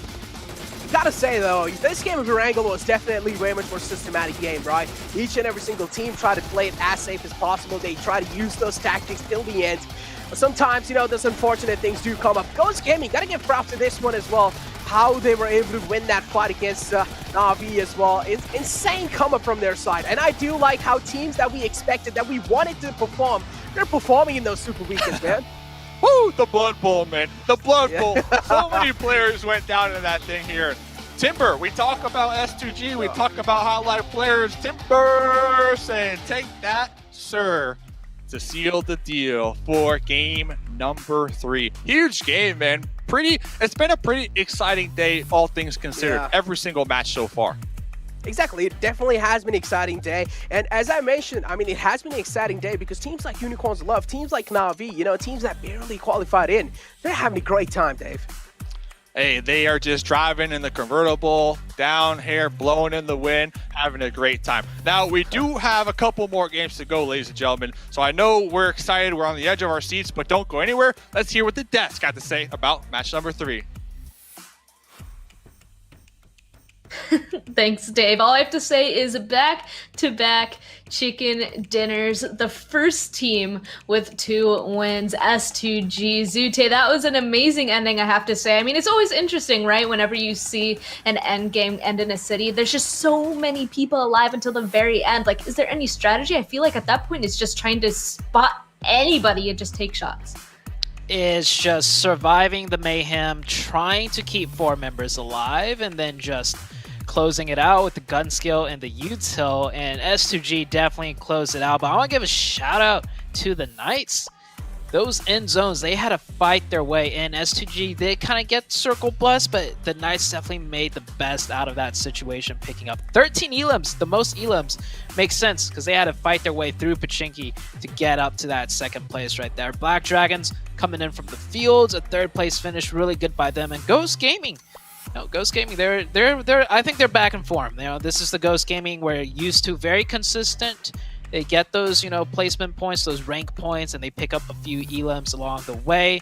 A7, 6 rank points, 0 elims. That's a bit new for sure, but hey, points are points. And Na'Vi, A7 and Na'Vi both this time getting the points in. So I guess that one shall fail, one shall succeed. Maybe that storyline's getting altered a little bit while these 2 teams, you know, just work things out, so to say, 7. Yeah, even when we don't want to talk about them, they just make us talk about them, dude. I don't know what's going on here with Alpha 7 and Na'Vi. Now let's go towards the second page here. There you go. Football is 5 points. Fernabache with 4 points. This time I won't confuse you. Furious Gaming 2 points. Rise Esport 2 points as well. And as we go down, I think this might be the first time, guys, Anger Ladies, that we have 4 teams with some big O donuts, some big O zeros. But I want to go back to S2G. I mean, in a way, they played that so well in those final circles. They had a 360 view of everything. They were able to kind of hold up Alpha 7, and it was just wonderful to see the patience that I talked about in Miramar. I kind of saw it again here, and also some gun skill as we do go towards the MVP. Timber being able to get 1k damage, almost 1.1k damage, 4 elims, 32 team contributions, man. Oh, I just have to say, wow, like, what was it? Somebody likes to, like, say, like, make a noise, like, over 1,000, something for that damage. That's It's not the first time I think we've seen that. So yeah, Timber just absolutely insane with that. 4 eliminations, 30%. You already said it.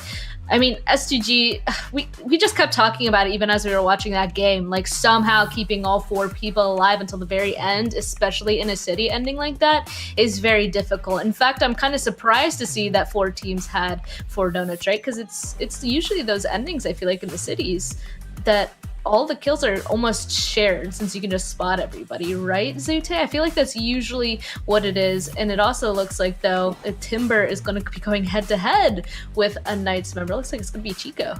I get to see the Knights up here, and Timber, of course, making an appearance. And to answer your earlier question, you know what happened? It's because it was a Pachinki finish, and the Pachinki, I feel like the Pachinki circle happened very early, and 4 of those teams just didn't get the invite. Like, they showed up at the Pachinki doorsteps, but it's like, what's the secret password? You know, they didn't know the secret password, and all the teams partying in Pachinki just kicked them out. You know, 0 points for you, 0 points for you. It is rare to see 4 teams getting 0 points, but hey, it happens. Back to, you know, the head-to-head. 1,000 damage on each side. That's what happens in these city endings. You get that knock, but you can't confirm it because the knock is in a building two roads down, or like 2 buildings over, and you can't really just push right across because there's like 3 other teams around you, so you just farm those damage numbers up. The overall damage by the whole lobby, I would not be surprised if it was like a record high. Now, let's take a look at the record high. Oh, 2 chicken dinners. First team right now with 2 chicken dinners, and we're only 4? No, we're only 3 games in. Wow, that was quick to get 2 chickens by S2G. 58 points, but Unicorns of Love pretty close right behind at 47. Was there something you saw? 7, I heard you make a ooh sound. Yes, sir. I am looking at that 3rd and 4th place. Come on now. You know I like to follow NA. You know I like to be that a little bit biased. I'm impressed here seeing 2 NA teams currently in the top 4, and 2 of them being actually tied and completely different. You can kind of see it goes. We've been talking about they haven't really been as aggressive as we're being used to seeing them in the past couple of months. Well, guess what? They're currently making that up with the placement point, 36 points for them. And then with Knights, I mean, it's pretty much just equal out. They've been able to get those elims for them. We saw what the damage that Chico was able to put up. Now, as we go here towards the 2nd page, now this is something interesting, and this is something I personally didn't see coming. Alpha 7 still currently in that 11th place. Rise Esports, a team that's super aggressive. I wonder if this team is going to readjust a little bit to see what some of the other teams have been able to do. S2G has been able to do this perfectly. They started off being able to be that team that kind of made it to the end, didn't really worry about the kills, the elims, and then now they're that team that are also able to get those elims.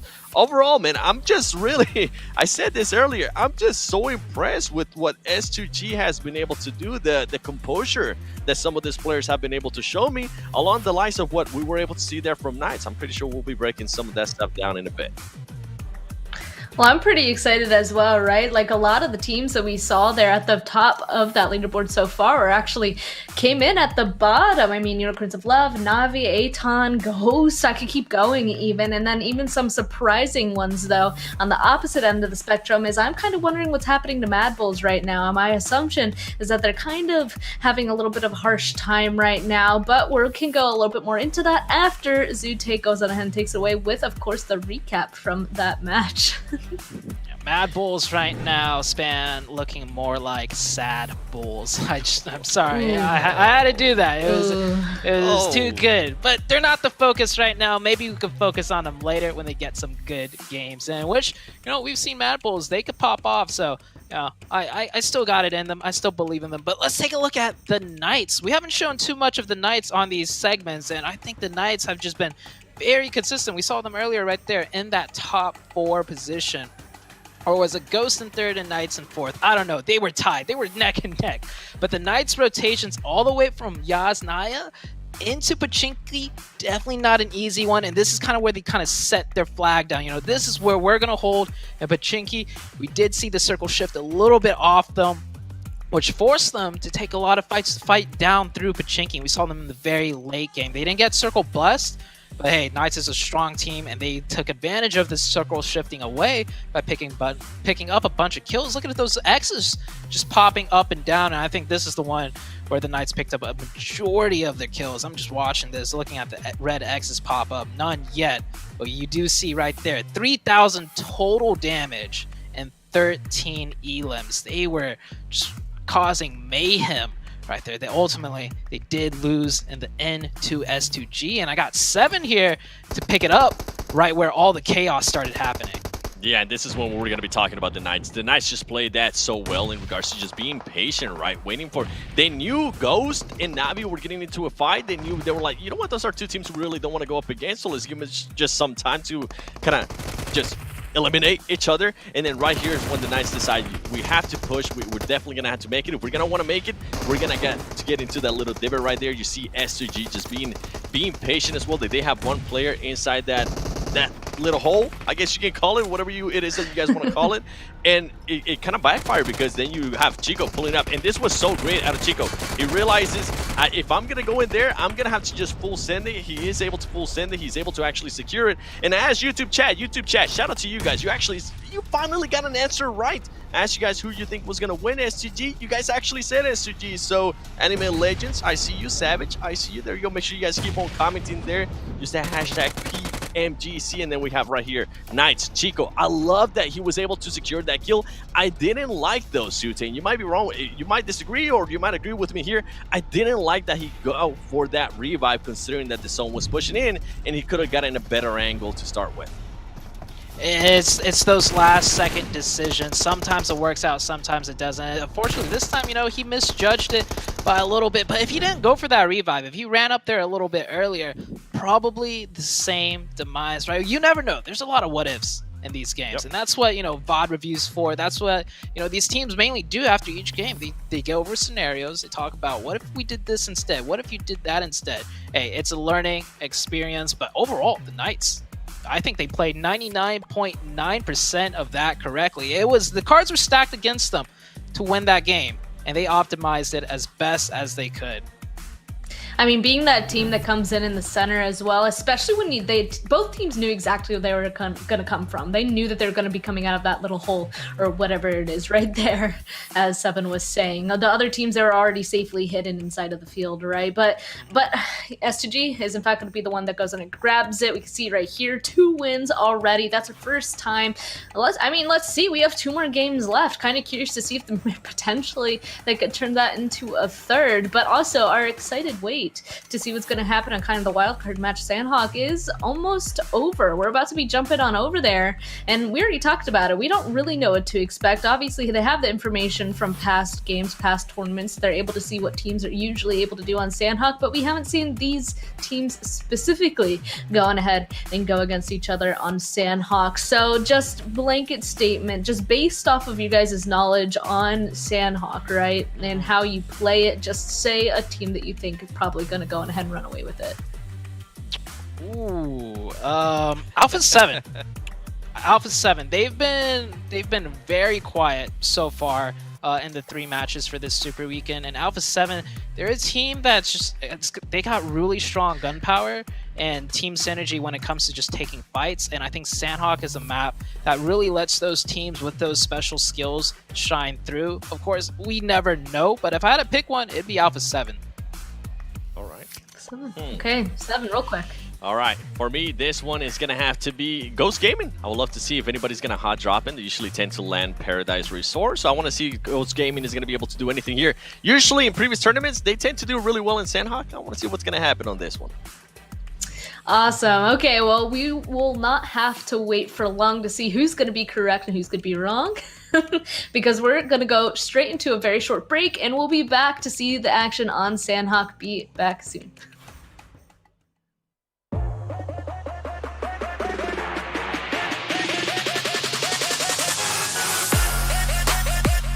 Aynısını söylemeyeceğiz. Son HP Vesi'yi çekecek. Sonrasında uzun mucizeleriyle beraber tabii ki Erangel de çok güzel puanlar toplamıştı ama ikinci bir mucize yüksek ihtimalle gelmeyecek burada. and their careful approach, their caution, their patience, it's paid off. They've had to wait a couple of months for the package to arrive, but the circle's here finally. But jumps out of the vehicle. Now it has to be a really slick movement. They've controlled the lower floor. This is really well played, getting that. I mean, there's nowhere for him to...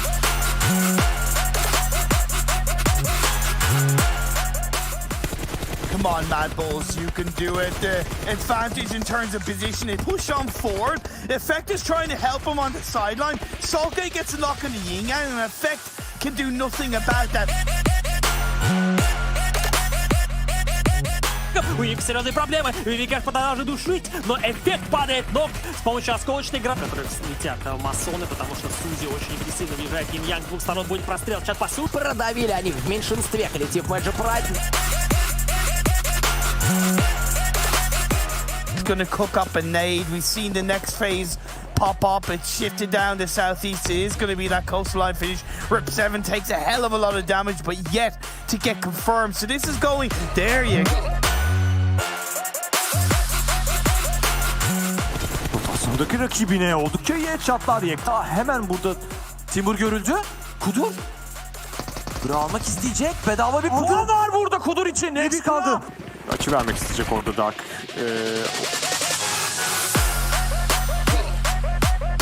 Vermek istemiyorlar Fenerbahçe'ye. Rip 7'da bombasıyla... güzel bir bombası var. Araç var. Araç aracı çarptı orada. Bir kıvılcımlar çıktı. Rebellion ne yaptı? Ne? 24 players alive, and Savian tries to make something happen for Papara. But the blue is ticking away. Beautiful nade from Lavaz, and that sealed the deal for Fenerbahce. Now we see Supermassive Blaze, but Power coming in. Tron! Ranan gonna take the buggy, and that's how it ended up. Meanwhile, amazing spray coming from Fresh, finds one. Continues to put pressure on the last player, 12-18. Lin jumps in.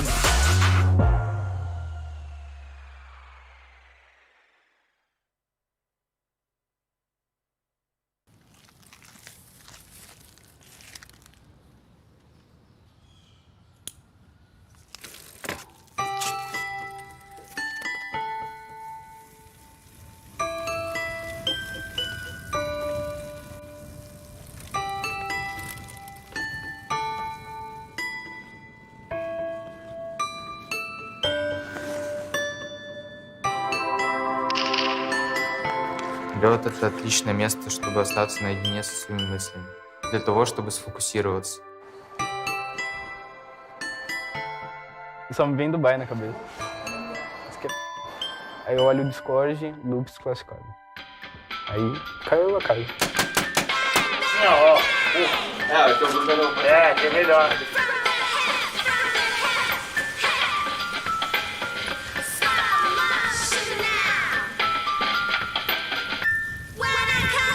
Menurut gue tim Nova juara mulu, gila. Gue bosen sampai lihat dia juara. 而且上个问题可以重新来一遍。特别强的队伍嘛，其实我们中国的战队其实就我们两个战队一块去的嘛，然后感觉双方都是很厉害。在 PMGC 夺得冠军后，只有两个方向可以走，要么是继续保持胜利，要么是其他队伍击败你。 Kalau Jimmy tuh kayak gue, menurut gue ya, para boy kayak Bagas dan Order tuh kayak playstyle mereka tuh mirip kayak kita bertiga sih. Но в этот раз я увереннее в будущем китайце и вообще наша команда, потому что мы тренируемся столько же, сколько и они, и так же, как они. А больше у нас, по сути, конкурентов nету, кроме как китайцев. Muitos aí julgam fora, como eu já disse. E hoje eu posso dizer que eu sou um novo Carrilho.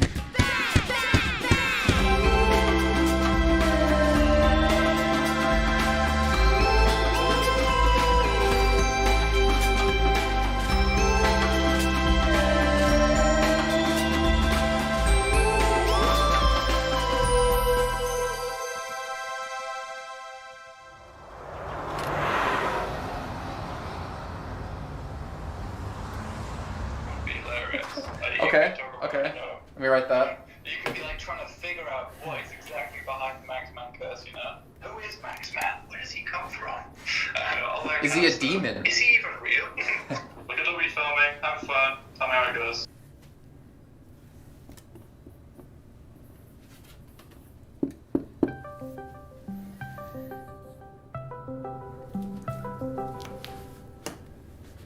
Hi, Jason.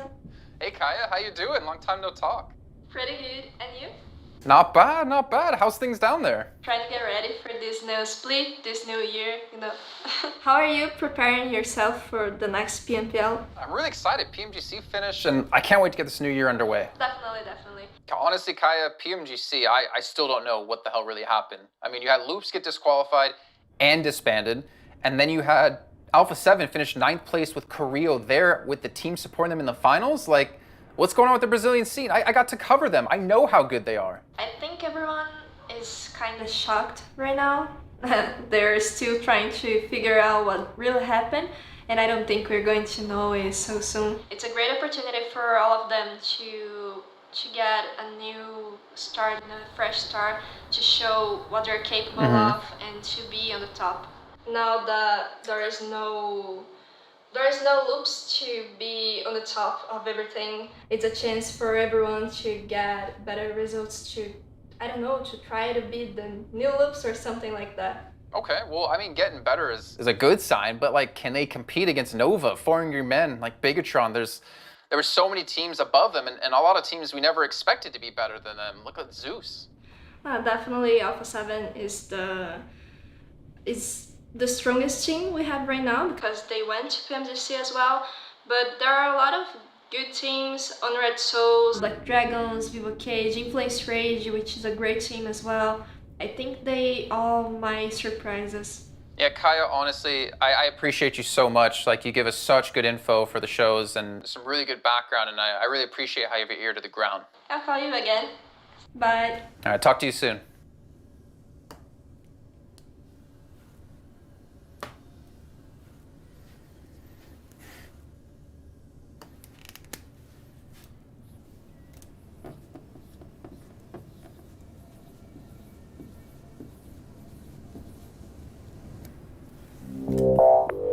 Loop's having a little bit of a meeting here about what they're going to spend their $20,000 on from qualifying in 6th place. Let us pray. What are you going to spend your share of the 20K on? Oh, I don't know, I think. Not yet, not yet. But either way, they will stay strong.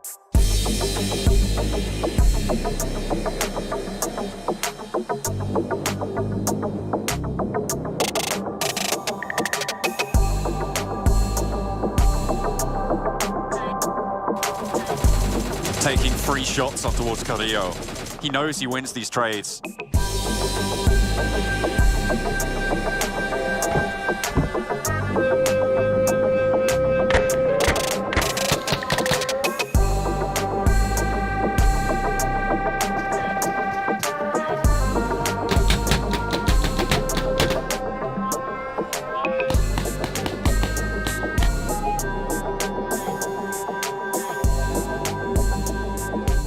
Still vibing. They're absolutely vibing. We'll have to get a double check on that. Someone needs to give them a little bit of a pep talk. Yeah, there they are. They are still vibing. I can confirm the Loop's vibe continues. Spots the weird ritual, and we'll take the points.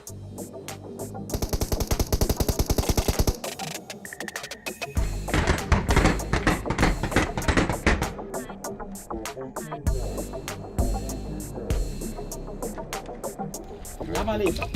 Dá maleta. Sai de fininho. Vai, vai, vai, vai. Mete bala, mete bala, mete bala. Nice, é isso. Bom, acredito que para ser um jogador profissional não tem segredo. Basta ter muita dedicação, foco e força de vontade. I feel like if you're not one of those who have participated in these big past events, then you're gonna crack under that pressure. Or maybe, again, you turn out to be a diamond and you turn out to get into PMGC and win the whole thing and make a dynasty of your own.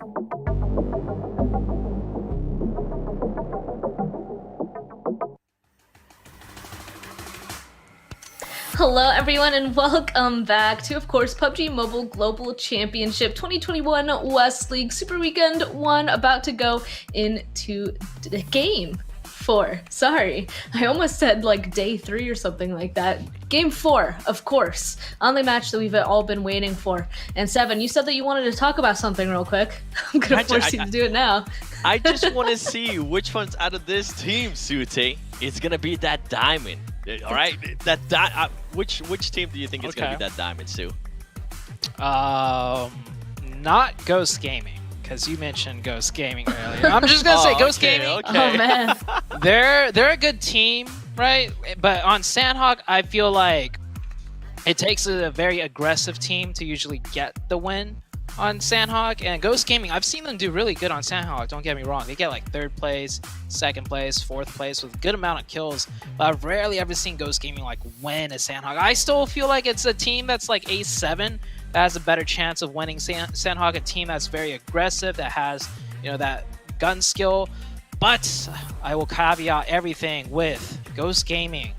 They sometimes just get those circles, and if that's how they get the win on Sanhok, well, more power to them. I'm gonna be disappointed though.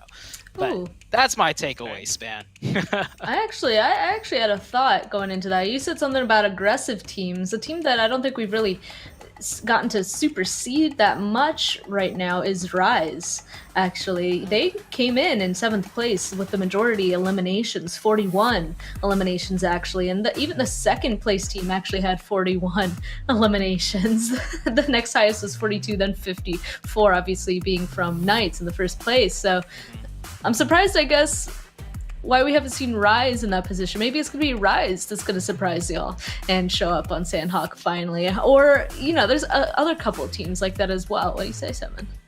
I mean, with Rise, we've seen them. They're still that aggressive team. The placement points are nowhere near to be seen. If I'm not mistaken, I think Rise is currently sitting at with 9 elims, and the placement points, I think it's somewhere way below that. But they could take advantage of this. The reason why I picked Ghost, going back to what Sue was saying, is they're just playing so passive. They're making sure they're readjusting to something that we were talking about during the Week of League play. They're readjusting to just having those 4 players alive. And if they can play that passive, and we know that they can be that team that can switch it on. We see some of those full sends that they did on that first Erangel. So I want to see if they're going to continue that, or if they're going to maybe switch it up to maybe third party and a little bit more. We've seen some teams take huge advantage of that third party, right? We saw what Knights, in a way, was able to do in that last Erangel. We've seen how some of the other teams have been able to accomplish that in Miramar too. Overall, I'm just excited for this Sanhok, right? I know a lot of people been waiting for it. If there's going to be a winner, it's going to be us, the viewers, because there's going to be just absolute mayhem, Span. Oh my goodness, I agree. Absolute mayhem. And part of that is because we already talked about it. This match hasn't been played just yet. And Zute, you were talking about, you were the one that went on ahead and watched East this morning, and you talked about that a little bit. There were 2 hot drops, but you're surprised there wasn't stuff on boot camp. Are you kind of expecting potentially to see the same things, or are you hoping to see something different? I think a bootcamp hot drop is more likely to happen simply given the fact that, well, back in the Americas, that was Alpha 7's spot, right? Alpha 7 kind of just dominated bootcamp. There was another team that wanted bootcamp, 19 Esports. They're not here, maybe due to Alpha 7 clapping them out of bootcamp. But Alpha 7 right now, you know, I'm not gonna say they're looking weak, but points-wise, they're not looking too hot. They still got the gun skill. We've seen them win, you know, a couple fights. They got the elim points, but that might be an invitation for one of these teams thinking like, hey, I don't think Alpha 7's got what it takes, and they might just drop on them and boot camp. We'll see. We'll see in the next few minutes. But it's not just boot camp. Usually the fights that happen the most are the teams that are too scared to fight in boot camp, so they drop somewhere else to like an edge city, and another team's thinking of the same exact thing. And that's where we get the fights. Like in PMGC East, we saw a fight in Paradise, which is where Ghost will be going. And then we saw another fight in Painan. And I'm not too sure which teams are heading into Painan, but there's so many cities and so many teams, and Sanhok is the smallest map. So not everyone is going to be able to find a place of their own. That's very true. And I mean, Sanhok is also, I guess, then it's the place to go on ahead and get kills. You said it yourself, it's very small. You start getting in a fight and just immediately people could go on ahead and potentially just run up on that and third party it. That's usually what happens, right? When you hear the shoots, the shoots start flying, the shots start flying. There we go. And so 7, like, I guess when that happens, when all of that chaos really starts coming down, and you know that you need to go on ahead and catch up and get kills, especially for some of these teams, you know that they need to go on ahead and start capitalizing on situations more. Like Sanhok arguably is the best map to go on ahead and do it on. Do you expect all the teams in this situation to be a bit more aggressive? Like, are we going to see people kind of running at each other and third-partying more things just because of the map? Yeah, I think you're going to be seeing teams be a lot more aggressive. And I think that the word that we're kind of looking for here is we're going to be seeing a lot of teams be more riskier than what we've been able to see before. We're going to be seeing teams that usually maybe don't like third party and stuff. If they hear those shots, and they hear those shots for maybe along the lines of 3 minutes, that's an eternity here in Sanhok. You got to remember, especially as it gets to the later circles, it gets more compact. It's already tiny. You got so much vegetation. You can set yourself up to third party that other team, given that false sense of hope that, hey, okay, we just won this fight. Let's try to loot and then just catch them while they're looting. So you're going to be seeing a lot of teams just be more risky, be more willing to take that third party, be more willing to just be like, okay, you know what? We haven't been doing well along the likes of Rise Esports, and maybe try to be a little bit more aggressive. There is something that we're completely forgetting, though. I mean, we're talking about third party, we're talking about, you know, action, we're talking about aggressiveness. Sanhok is also the map for the complete opposite of that. Med stratting. As much as, you know, it's boring to see and talk about, med stratting is a huge thing, and I want to give a quick shout out to Team Queso. Unfortunately, they're not here, so you guys won't see Team Queso, the masters of med stratting, on Sanhok. But for the people that don't know, over in the Americas side, Team Queso med stratted to second place on Sanhok. Not just 2, but I'm pretty sure 3 Sanhok matches in a row. I know for sure they did 2, because I was like, wow, they did it again. But I think they did it 3 times, if I'm not wrong. So maybe another Americas team could take that strategy. Maybe they studied it. Yeah, what's up, Seven? If we're talking about med stratting, do you think we're going to see those magical boatates? Do you think we're going to see any of those teams just get on that boat and kind of just do those wild rotations that we're used to seeing in Sanhok? I mean, it could be a possibility, right? Everything could happen in Sanhok, but med stratting for sure. Maybe we'll see another Team Queso, right? You know, a team that's really good at med stratting. So, I mean, we got a few seconds left, Span. Anything could happen at this point. You're not wrong. And I guess it'll be interesting to see who's going to go on ahead and potentially take that challenge and see when they're going to decide to do so. So we're going to jump straight on into it. And for this one, it's back to Dave and Highland Wolf. Oh, Dave, we're back in the party! Let's go, baby. Zute, I love that you talked about the med strat, because I think Sanhok is the map that players can really utilize to get those heals, to med off, because remember, at the end of the tournament, we're giving away a Survivor Award, and that award is given to a player with the longest amount of healing done without doing any damage. But right out the gate, though, the Black Dragon's blowing hot fire at SMB over here in Runes. And we're getting the hot drop, but it's not a boot camp. It's over in the other popular spot of Ruins. And Ruins actually one of these really intriguing parts, because Black Dragon already you can on see the problem. Inside another one, though, taking it down. What is happening in here, though? You got SMB on the outskirts. The double barrel shotgun. GC gone. GC gone. Oh man, no, look at that. I mean, to be fair, you see the problem here, as I was saying here, Dave, with the fact of Inside of Ruins. It is 2 knockdowns, make it a 3 for the rest of SMB, and it's all down to the fact that actually they couldn't have the vision inside of Ruins over SMB, whereas SMB were playing outside. The moment the rest of Black Dragons put their heads outside, they got popped, and I think something similar going to be happening here when you see S2G trying to hold up against Ghost. Now, this is crucial that actually Beowulf on this blank side stays alive, because he doesn't, and he gets caught off guard by Timber, and that's the surprise flank gone, but we do return 1 kill for now. So many hot drops here at Sanhok. I love it. Timber done, son. 2 of the squad mates from S2G on their knees. Spec got traded in that back line. Pilots in the front line trying to get that spray down. We hear those shots ringing all over the place. Dude, he just got the double. Ghost Gaming Paradise. And they got that drop spot just snatched from them right there. And the third, dude, Highland Wolf, a third hot drop here. Furious Gaming. It's fighting on all fronts. It's what it is, Dave. This is Sanhok, baby. We've been waiting for this all week long. And this is what it's going to be like, I think, all rest of the tournament. We are looking at a very, very, very difficult first phase zone. You cannot see it, but this is very Sanhok-esque, where we're splitting between two different islands way up in the northern side.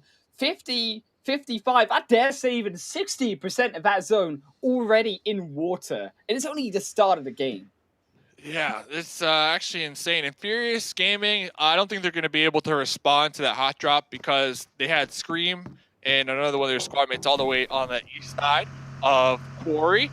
So you really can't provide that optimal support. But kind of back to your point, we're already down a couple teams, ladies and gentlemen. This is crazy. And this is the first Sanhok game of PMGC West. So it's kind of to be expected. You know, you had the scrims, you got the practice. But when we're talking practice, teams don't really utilize their true strategies, I guess you could say. So I think that's why a lot of these teams kind of get caught off guard here and forced to fight for whatever type of drop spots they wanted. But I'm looking at teams high 10. I'm looking at them. Yeah, I mean, you're straight chilling because like you mentioned, there's a ton of water in play. A ton of water. And Eastern Stars up there, they are chilling, man. Yeah. I mean, when Hutton, right, is the center of zone, Dave, you know there's something wrong with the zone. I mean, last time I checked, Hutton was the North Ocean coastline of Sanhok. It was the center. You checked right. you are correct, sir. And talk about being correct. Well, Knight already done doing their looting.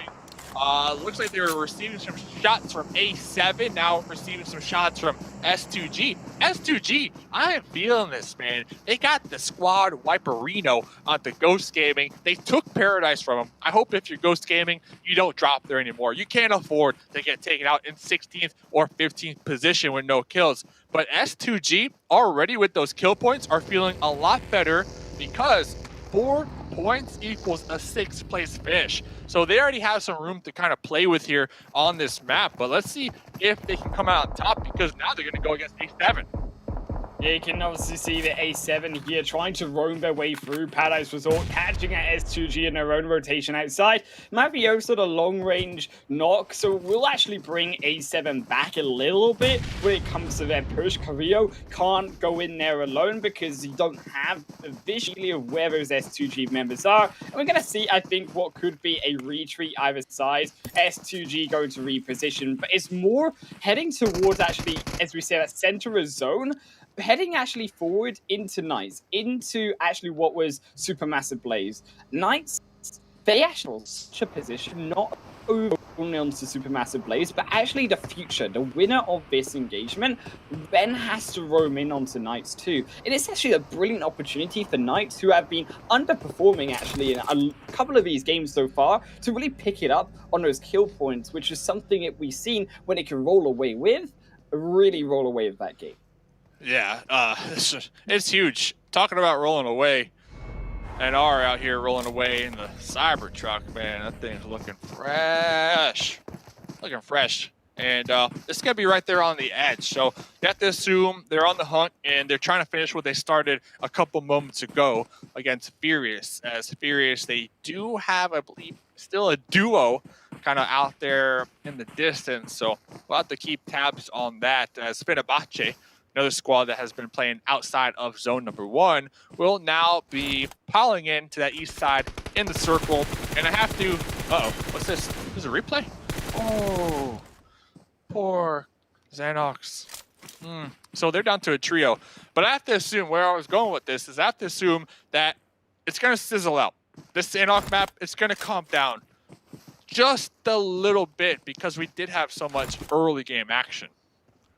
Yeah, I think that we're definitely going to see a lot more fighting, though, depending on where this zone goes. If this zone goes over towards that eastern side, we can say prayers all day, Dave, because we're going to see a lot quieter of a game. But if this zone wants to go down under over towards that western side, that's when we're going to start playing a little bit darn dirty, because we can see that there's only 3 out of these 14 teams playing on that western side, and it is still a 50-50 opportunity. So it's very dependent on where phase 2 shifts, will depend on the pace and also the volatility of this 4th game.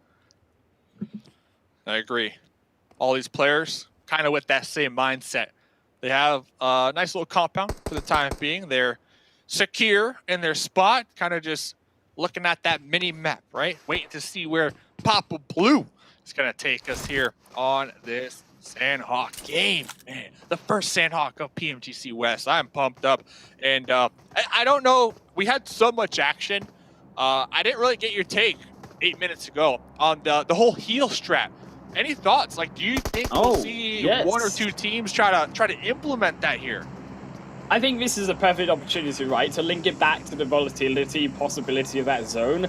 Is if we are going to see that western shift, yes, of course, we're going to see that fighting, but it's definitely something that we can look towards, and the South American teams potentially, of course, adopting that healing strategy coming forward, because there is only, of course, that one bridge crossing point. There is down towards the south end boot camp and that L compound bridge still available. It is outside of the zone, and it will be more difficult to navigate back across. It is an option I think is slightly safer if you're going to dance with the zone versus how many players we can see, because as that zone does continue to shift in phase 2, we're not given that answer. We're actually keeping that mystery alive because we still don't decide which side we are playing on. And actually now the position of Knights only becomes even more influential that we talked about, because they have such control over that bridge, but actually because the zone shifted more towards the east rather than the west, it is more likely that they can maintain that control throughout the entirety of this game.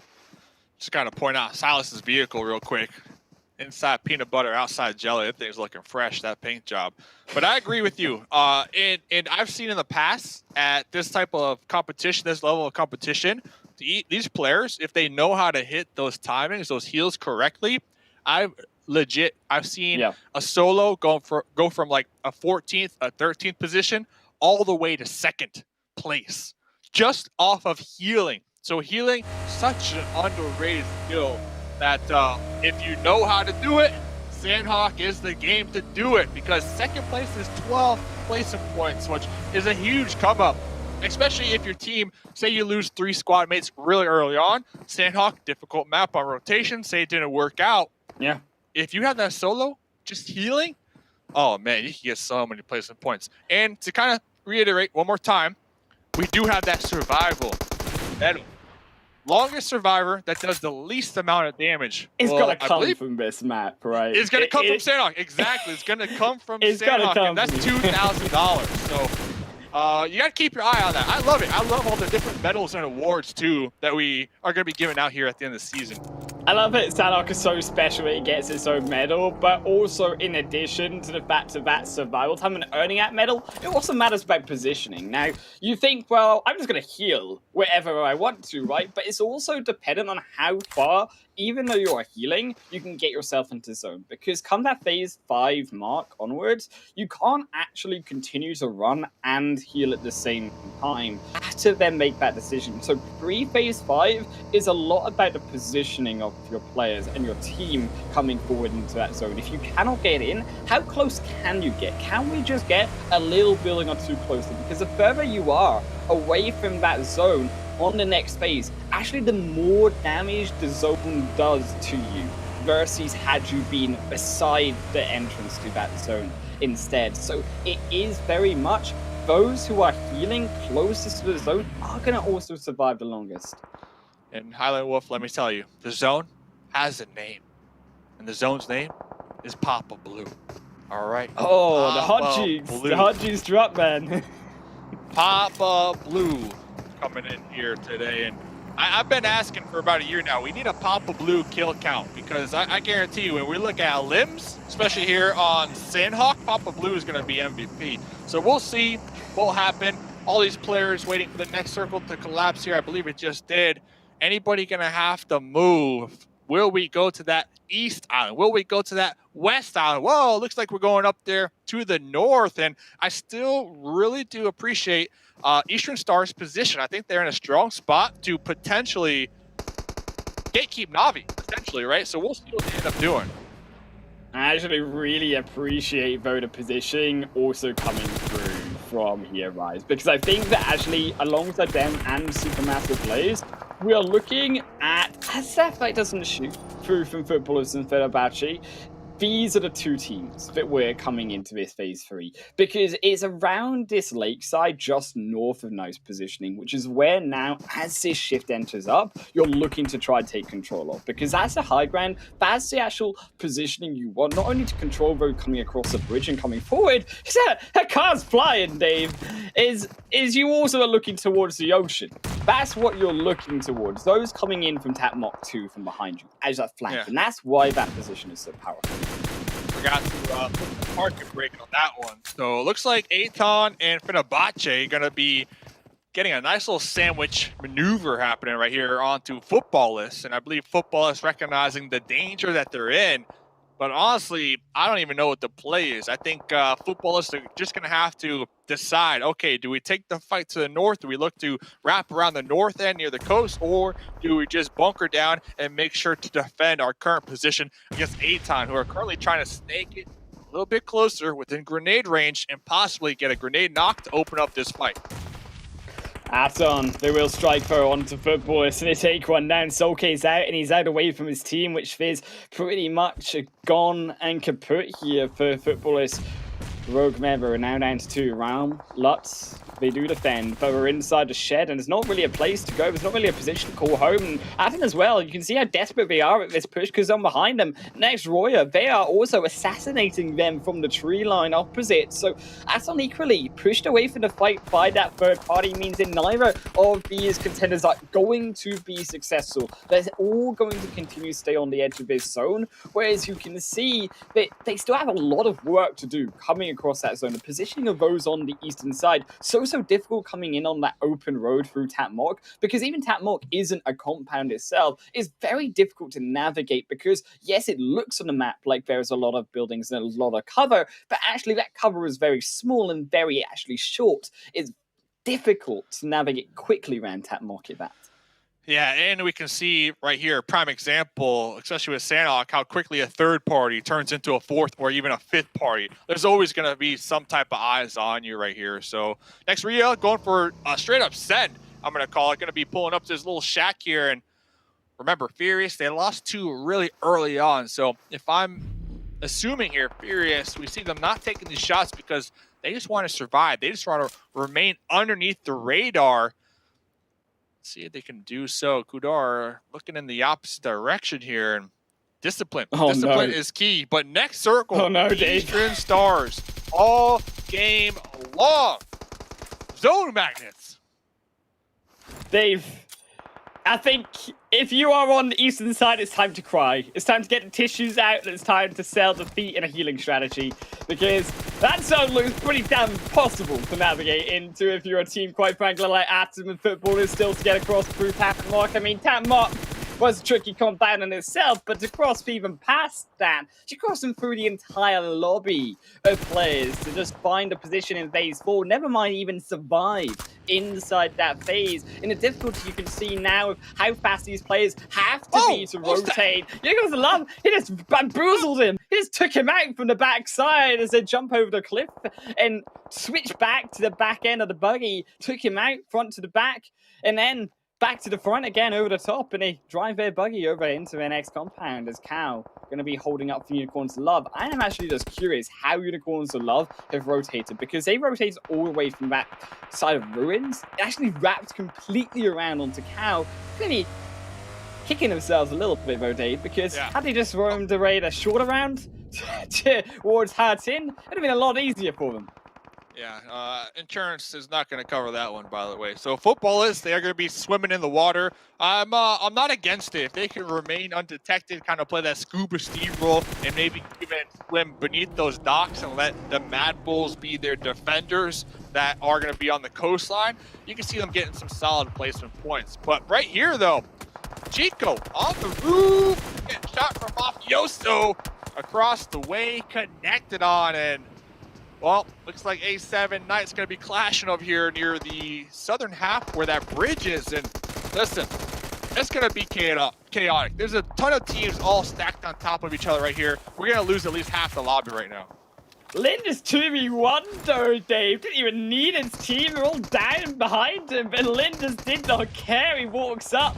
And Nunes trying to do the same, but it's much harder this time with all of those players behind you, Nunes, and that's why you get knocked down by S2G. You have to be so careful with that on the flank side. Is trying to rotate their way around as well as Navi. Also, a third trying to do the same exact strategy. Meku, but he's got friends. Is Natixi now comes up further on board. We can't get that kill the rock too much, and Kapahala lives to tell another day. And Kapahala's positioning crucial to defend against Navi, because if they do not, they actually suffer the same problem. It's actually what Knights have done, because you see that Knights, the reason why they're in such a dire position is because they didn't hold off against all of those teams coming over. They sat and waited for their zone to come to them. It didn't, and as a result, they get put out down in a difficult spot. Even more difficult for Kapahala though, taking on to Navi. I mean, Navi, they're still swimming. They couldn't even hold down even against one.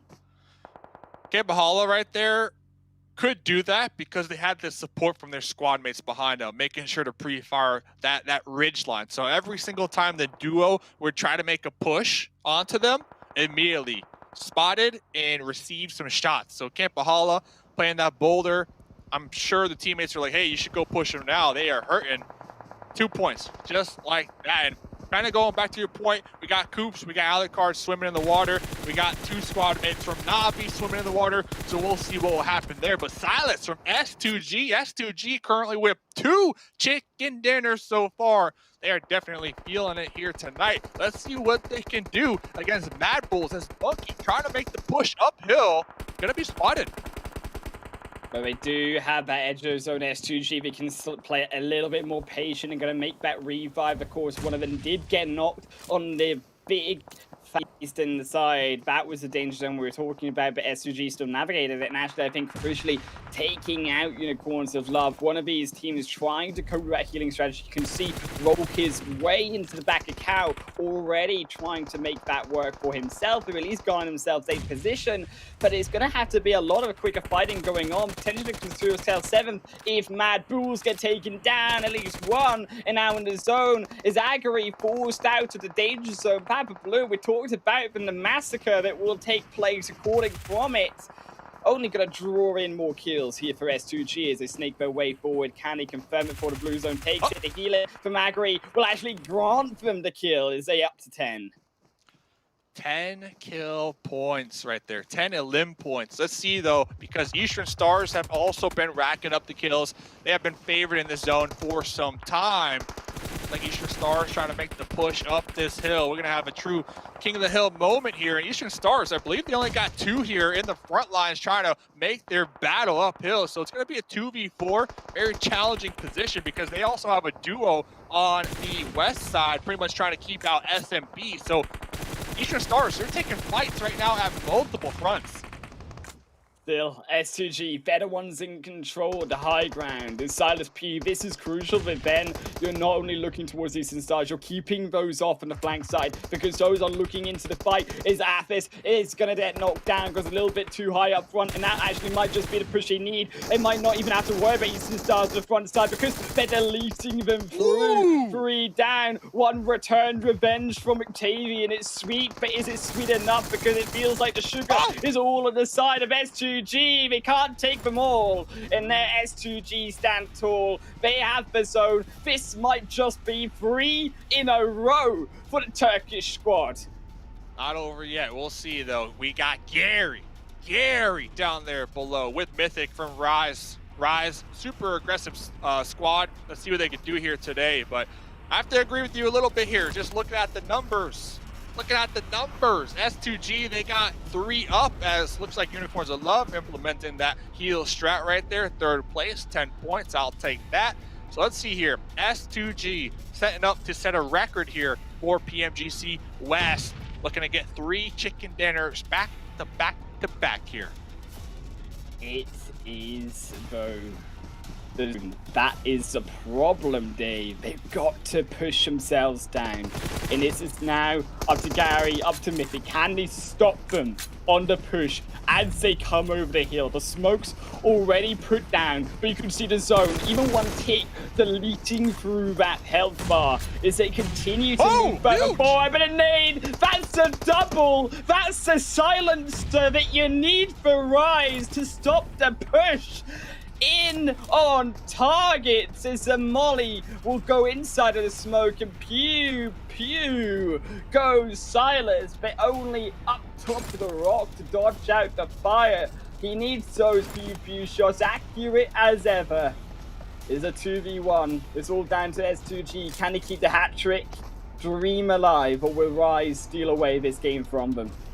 Gary, M249, looking to get the 1v1 with Silas. Mythic, their teammate, trying to get the flank, trying to get the wraparound, can almost make out the shoulder of Silas. Silas looking to make some moves. Gary takes some shots. Going to be receiving a lot of the shots from Silas. Silas going to be getting chunked out from Papa Blue. Probably going to go out to Papa Blue, and we're looking at Rise rising up here to get the winner. Chicken Sanhok dinner, baby. Oh man, Rise, they put the pain down on S2G. They looked like they were going for that triple, but they couldn't quite find it. And I think it was that nade, that positioning that we talked about, the rest of Rise needing. They needed to stop them on that decline coming down. If they got to those rocks, if they got to that cover, it's easily in S2G's favor to then move up and take that win. But that nade, that was the stopper in the tracks of S2G. To be fair though, S2G, they earned themselves a chicken dinner's worth of points in those kills alone too. 15 kills coming through from them in that Sanhok game. They obliterated, and it took absolute advantage over those teams coming out from that hard Eastern shift. Yeah, that's why you tend to see towards late game teams, they try to spread out just a little bit. They don't push grouped up here, because that is the reason why. You have the numbers advantage. It's looking like it's your winner chicken dinner. Next thing you know, oops, stepped on a grenade. There you go. You lost 2 in the process, and you know the tide's definitely turned right there. But you talked about it. They got 15 kills. That's equivalent to a chicken dinner regardless. So shout out to STG. Popping off here today so far, and it started. It's not like they were just chilling the whole time, like Eastern Stars, who also got a lot of kills. But no, S2G, they started with the drop right there, so they just fought the whole game. That's what you need, and that's what you expect through from S2G. Though they are this immaculate team fighting team, but it was all down to zone. That was the fate decider for so many of these squads. You can see being forced into these so difficult and awkward fights they don't want to be put into. They try to, of course, all pick each other off, but actually they do the work, of course, for S2G. Wounded, actually, all of these teams just 3 points coming into that final zone. It was those, actually that one player of the team, should I say, of Unicorns Love, who really impressed me, though, of Rolkis, staying all the way back inside a cow, understanding that, hey, we gotta get into this zone, but give me all the mech kits, I'll do the work for you, and actually survive all the way in onto that 3rd place, despite the chaos that ensued on that front line. Dude, Timber right there with the tracking. That was a bike, too.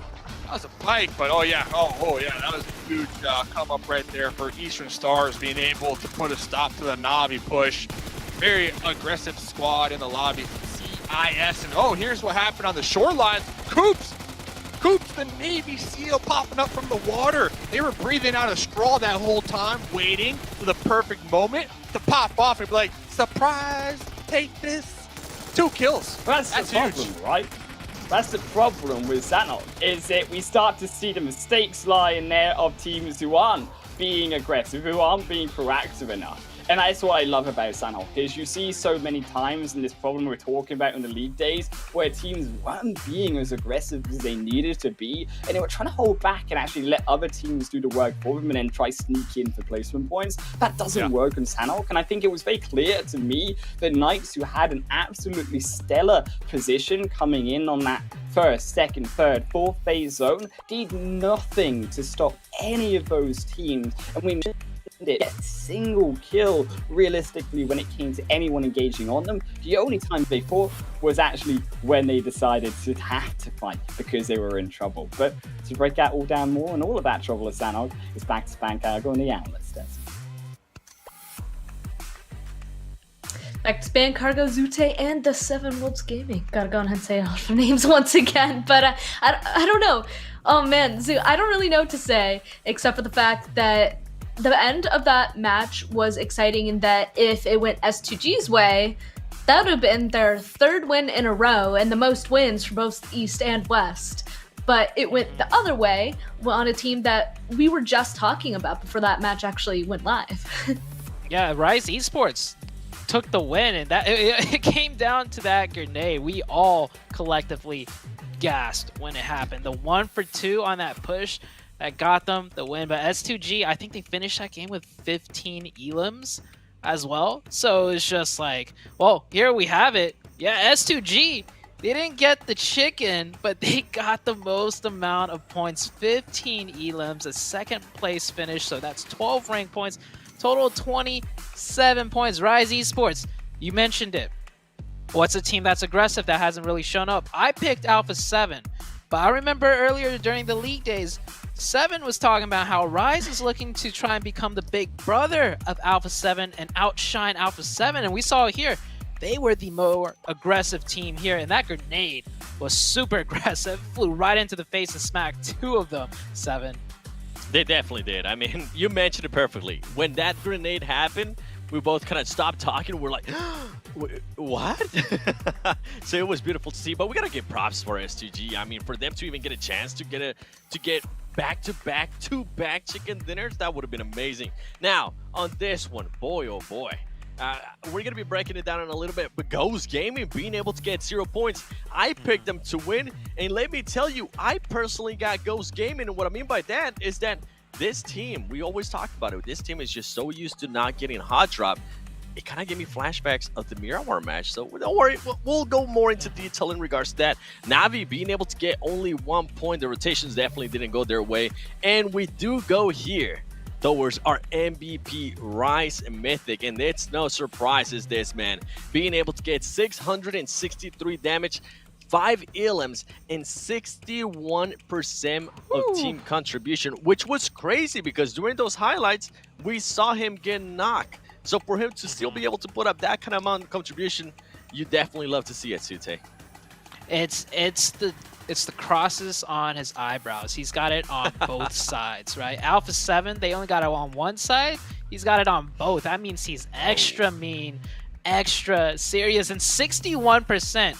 There's 4 players on a team. He contributed more than 2 players worth of contribution, and on Sanhok, nonetheless, right? One of the most chaotic maps, so definitely, picking up the stick right there for Rise and shining their way through. But S2G, S2G, 3 games where they had insane amount of points. We have Silas here with 784 damage and matching the elims of Mythic, but you see that team contribution, definitely a bigger difference right there because, S2G, they had kills all over the board. It's just, oh man. I also got to point out their ability, both these teams, their abilities, right? Like Rise obviously went on ahead and was able to turn kind of a really harsh situation into something that was advantageous for them, obviously with that nade, but also they had that zone. They're kind of wondering, okay, it's a 3v2, they have the zone, but obviously they had to go on ahead and make the push. So both those teams being able to get to that point though was both very, very difficult, and then it's just perfect timing for the side there of course, Rise. And based off of that, it looks like they ended up jumping up a lot. Look at that, all the way up now in 7th place with 32 total points. 7. Yeah, with this, what impresses me right now with S2G is their elims. This was a team that impressed me a lot in regards to their placement points during Weekend League play. For them to be able to now be in the Super Weekend where the points do matter, and for them to be able to match pretty much almost their elims with their placement points, with the ranking points, and on top of that, 2 chicken dinners, it's super impressive. I mean, going back, we still have one more game left, which is crazy to me because I was looking at East and STE first place out of the first Super Weekend on East. They ended up with 62 points. And right now, our team is blowing that out of the water. I mean, now let's go here towards the second page. We do have Navi in 9th place, 25 points there. And we do see Alpha 7 only being able to collect 18 points. This Alpha 7, I'm not sure what's going on here, Sue. I remember you were talking about only 2 of these teams can kind of improve or do better. Right now, in a way, these 2 teams are failing us. Navi and Alpha 7 both struggling. Honestly, it's just S2G soaking up the points. I don't know if you guys at home noticed. S2G at 85, 3rd place, 40. That's a 45-point difference between 1st and 3rd. I'm pretty sure I saw those numbers correctly. If I'm saying those numbers wrong, well, I'm making myself look like a fool. But either way, S2G has a huge lead, right? Regardless, on all the other teams. And we only got 1 match left to go, Span. But first, let's go ahead and actually take a look at the recap for S2G real quick, because, I mean, maybe they'll be able to do it next time. Let's see what they did this time, Zute. So S2G, they started off strong. It was the hot drop against Ghost Gaming.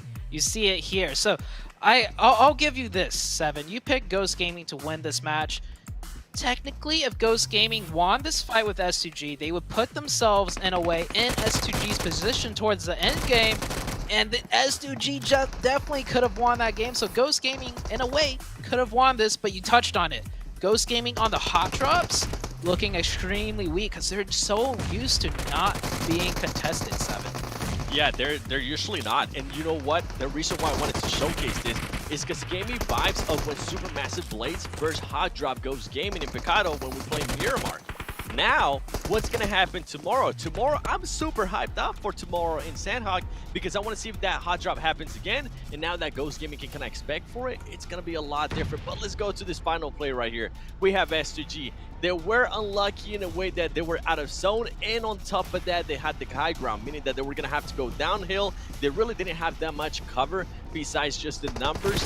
And something that Mustache there, my boy, mentioned perfectly is that they decided to push with 2 players.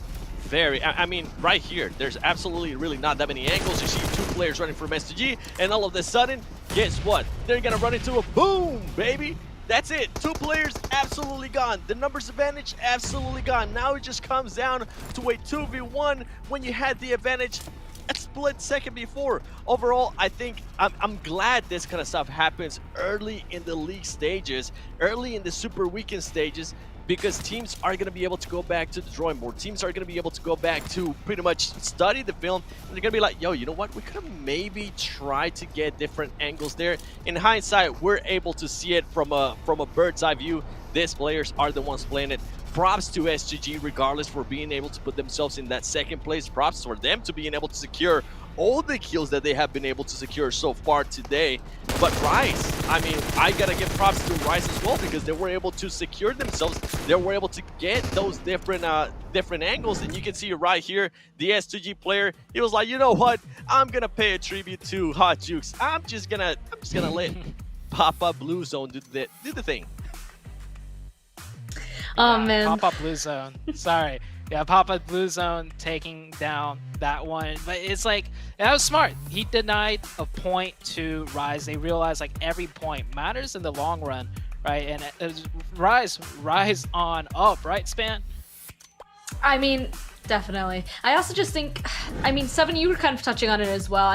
You talked about every little mistake go back and go on ahead and fix it for later on. I just think it goes to show that you can even make the smallest, slightest mistake and something will entirely change for these matches. That's what I think just really makes PUBG Mobile so hard, you know? Just the smallest itty-bitty mistake. There was like a step too close to the teammate that ended up completely turning that around. I also have to point out that I think it's kind of amusing that everybody said it was 62% chance that that was going to be an S2G win, but it was not. Rise wanted to completely flip that probability on its head, wins match 4, and now we only have one match left on Erangel.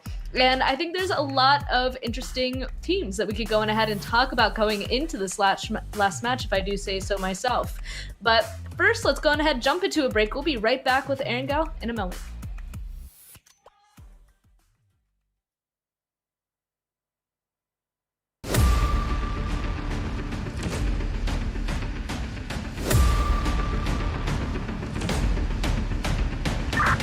Danny, ready for abstract.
Conta pra ninguém, tá?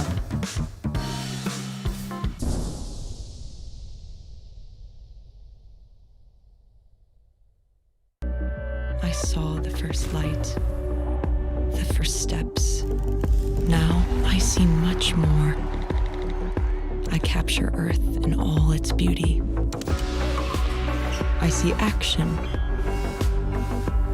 I see drama.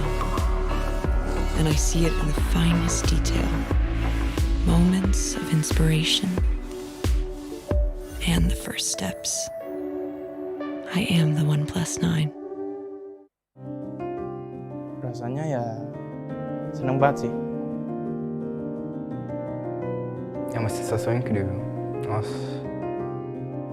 Tu aprende a ter amor pelo próximo. É algo assim... Perdi, velho.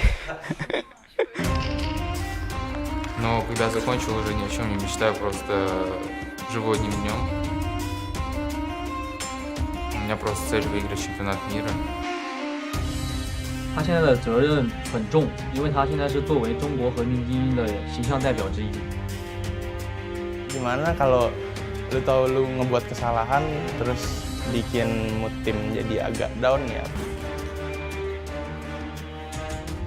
Pastinya kesal sama diri sendiri juga sih. Banyak lah, gede pasti itu pressure-nya. Fazia parte da Loops, um time brasileiro também de PUBG Mobile. E meu time acabou sendo desclassificado da final.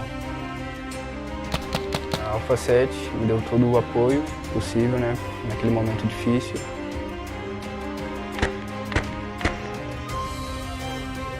Я уверен, что команда в нашей в текущей форме готова стать чемпионами.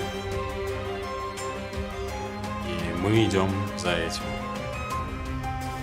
Yang pasti gue belum puas karena semua player, semua tim pasti mau yang terbaik dan juara itu cuma satu, yaitu juara satu. 在 PMGC 夺得冠军后，只有2个方向可以走，要么是继续保持胜利，或者是其他队伍击败你。 I feel like if you're not one of those who have participated in these big past events, then you're gonna crack under that pressure. Or maybe, again, you turn out to be a diamond and you turn out to get into PMGC and win the whole thing and make a dynasty of your own.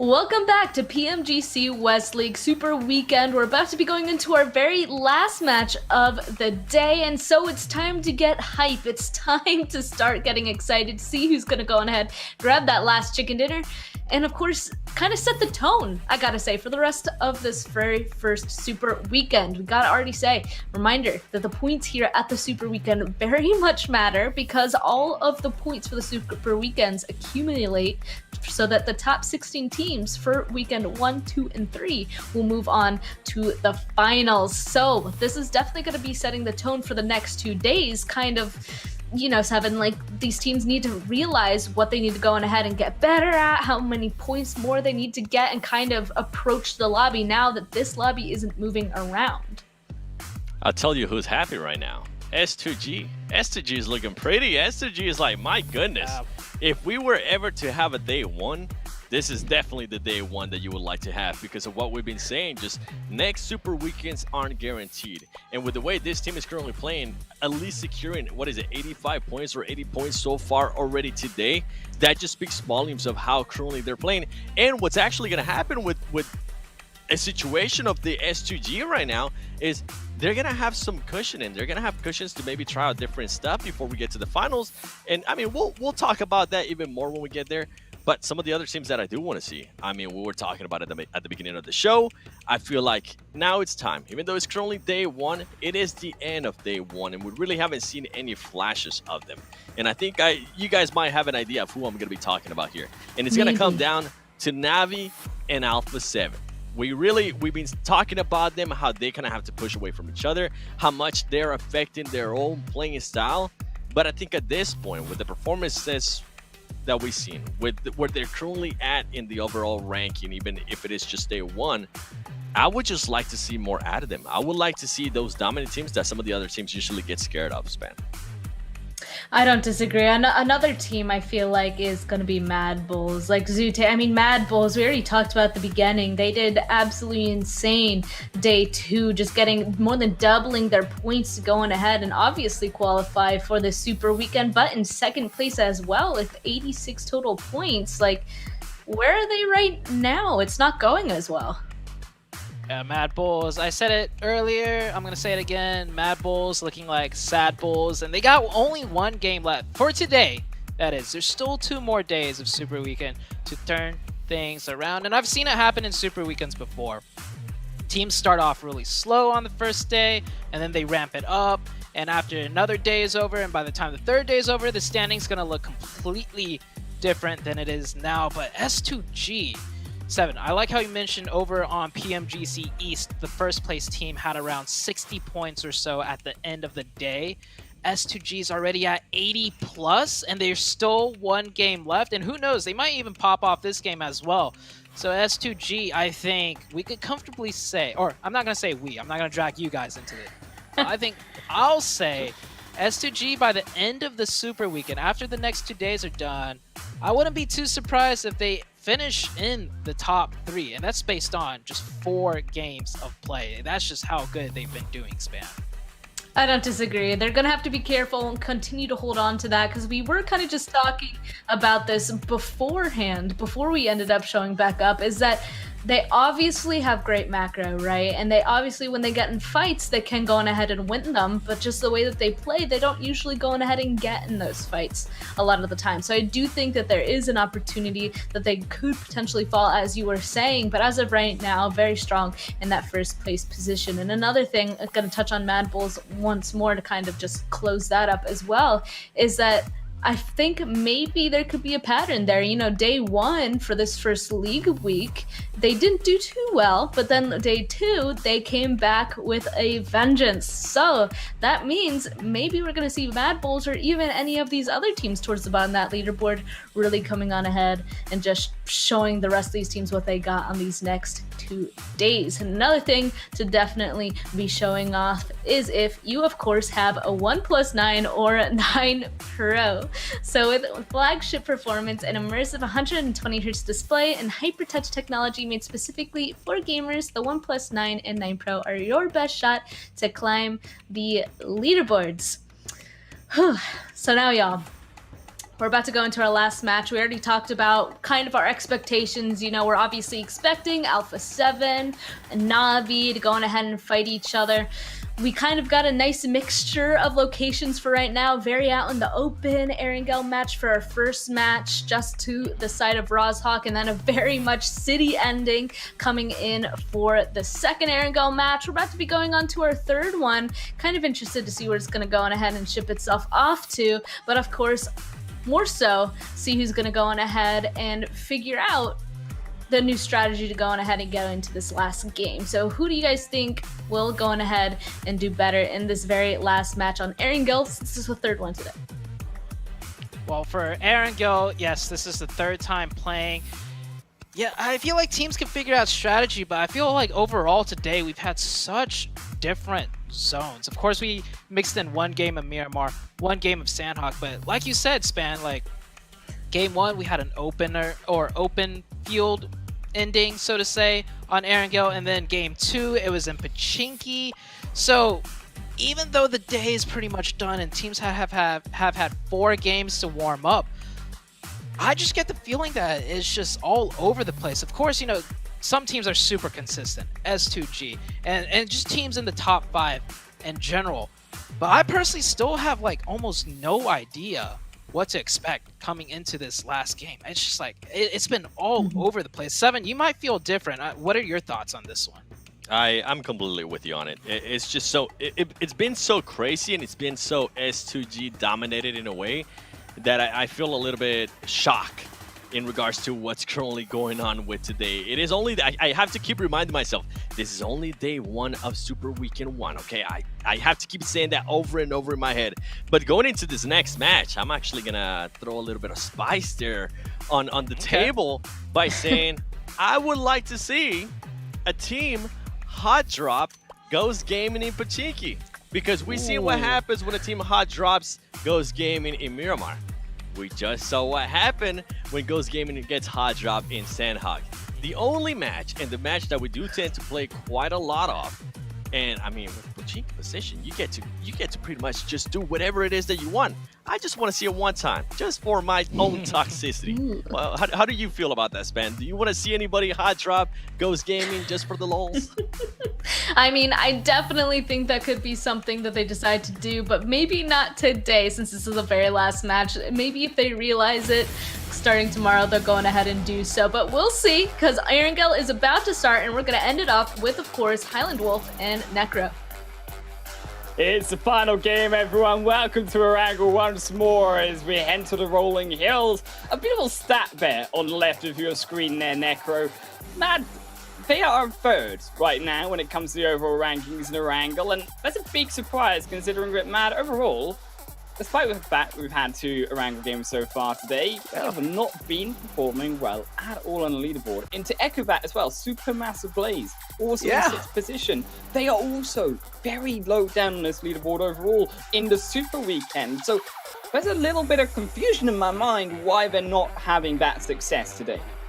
Yeah, exactly. I mean, I just feel like it's all the team just getting their serious game face on, right? Supermassive Blaze, of course, is a big upset coming inside Super Weekends. We expected them to actually, you know, show themselves up. They're currently sitting on 14th position, and that's exactly not what we expect. But hey, hold on, what's going on here? Alucard just stealing that vehicle away from 2 players of Supermassive Blaze, and well, this shows it why Supermassive Blaze is having not that good of a day. Already 1 man falls down. Oh, no. Sabian is on a run. He's trying his best to dodge the vehicle, but Alucard isn't going to let him go that easily. He misses the shots, but he's only going to go around for the second. Hey, Bailey's you're in protection, man. Bailey lives out of it, dodges it, but he's on the run. He's trying to jump over the Hey Bailey gets caught on it. The Hey Bail's like rocks to cars in PUBG, but now here comes Coops. Alive, and there's nowhere for you to run. And a Supermassive Blaze, it feels bad stand on all fronts as 2 of them drop, and we're only 2 minutes in. Well, I think so. We've really jinxed it over there. Supermassive Blaze already off to a bad start on the final game of Super Weekend.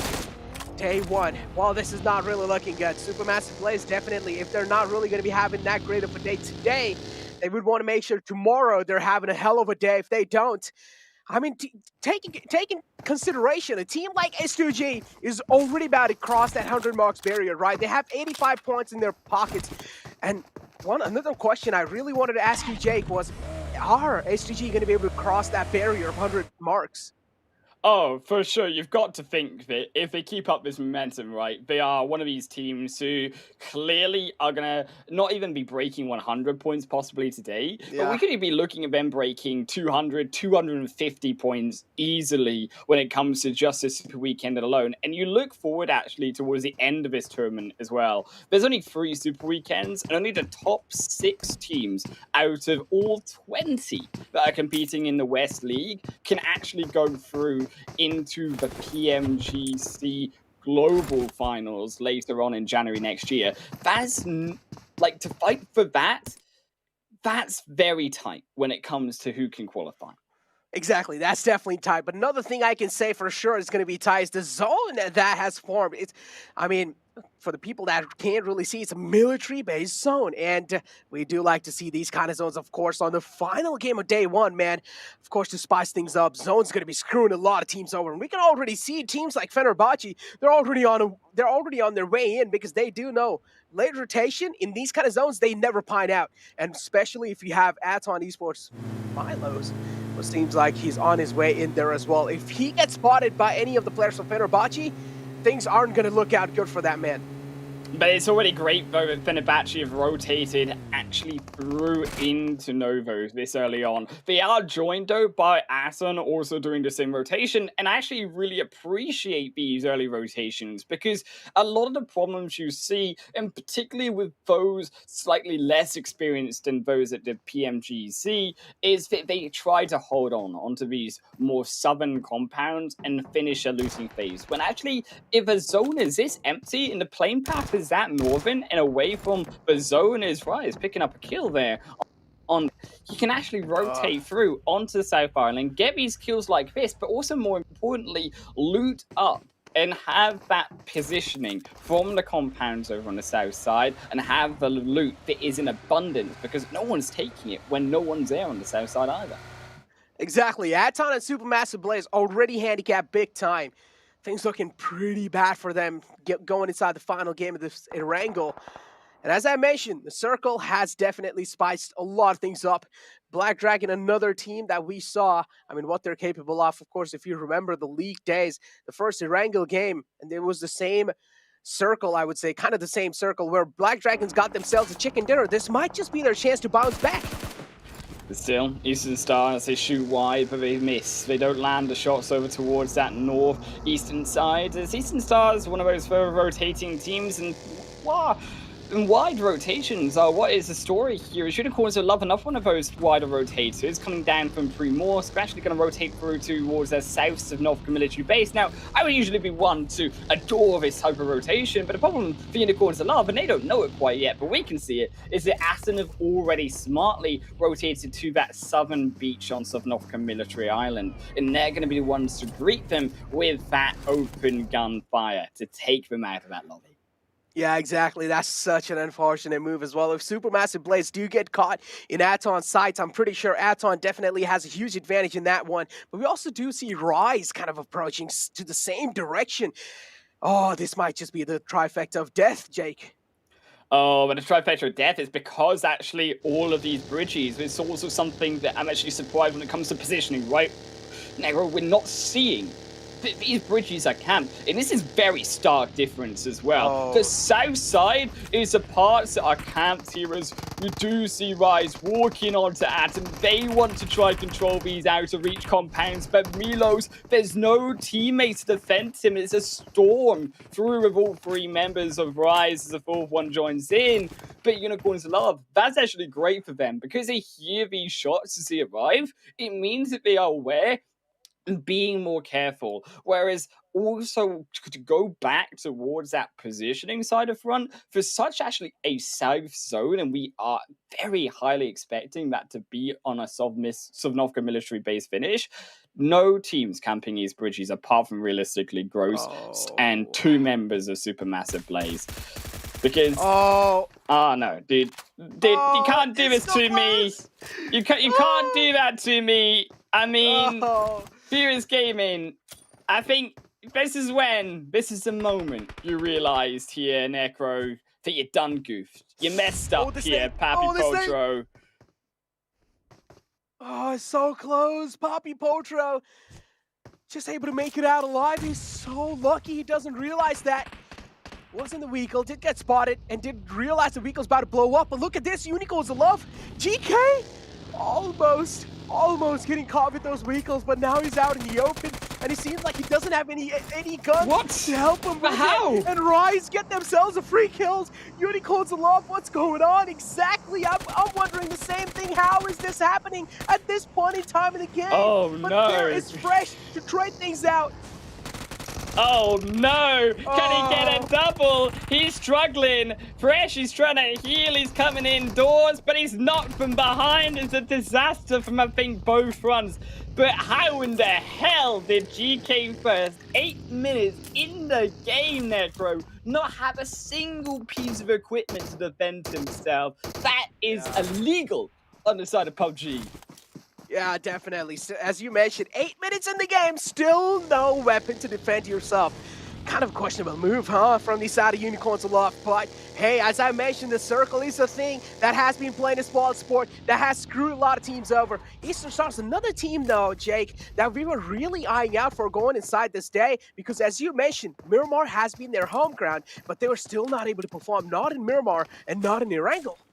And there's a confirmation as well. Phase 2 shifts completely towards the south side. We talked about camping over that bridge, and we said it goes with the only ones doing it. Now you see S2G. Now you see Knights towards that eastern front as well, gathering along that bridge front to try to defend against those entering in. There are a few of those stragglers, and I actually am worried. Heading back towards this type of finish where we saw in game number 1 and day number 1, there were big problems, big question marks from the likes of A7, from the likes of Navi. Later rotations.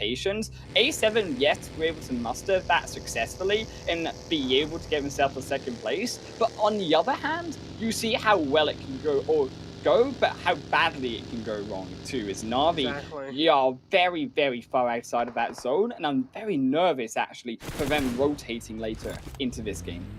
And exactly, keep this thing in mind. This game is really important for teams like Mad Bull, Supermassive Blaze, and even Furious Gaming. Furious Gaming especially, including Mad Bulls. Both of them are in the bottom two, man. Furious Gaming on 16, Mad Bulls on 15. Things are looking quite critical for those teams. I mean, if they're not able to perform in the final game of day 1, I'm pretty sure they're not going to be having a good night's sleep today. Oh no, it's gonna be nightmares in their dreams. I mean, Yeah. of course, yes, you got Saturday, Sunday, but you want to be able to perform as well as you can, because I think rightly as the analyst desk said, you can't guarantee that you're in second week. You can't guarantee you're in third week super weekend, so it's so crucial for you to pick up points here when you are inside of these games. We head back to the replay and head exactly over to see what Adam just did. They ran over the side of Rise and they put themselves forward, but Nunes, he was the one to finish it all off and took the catastrophe through to the finish line.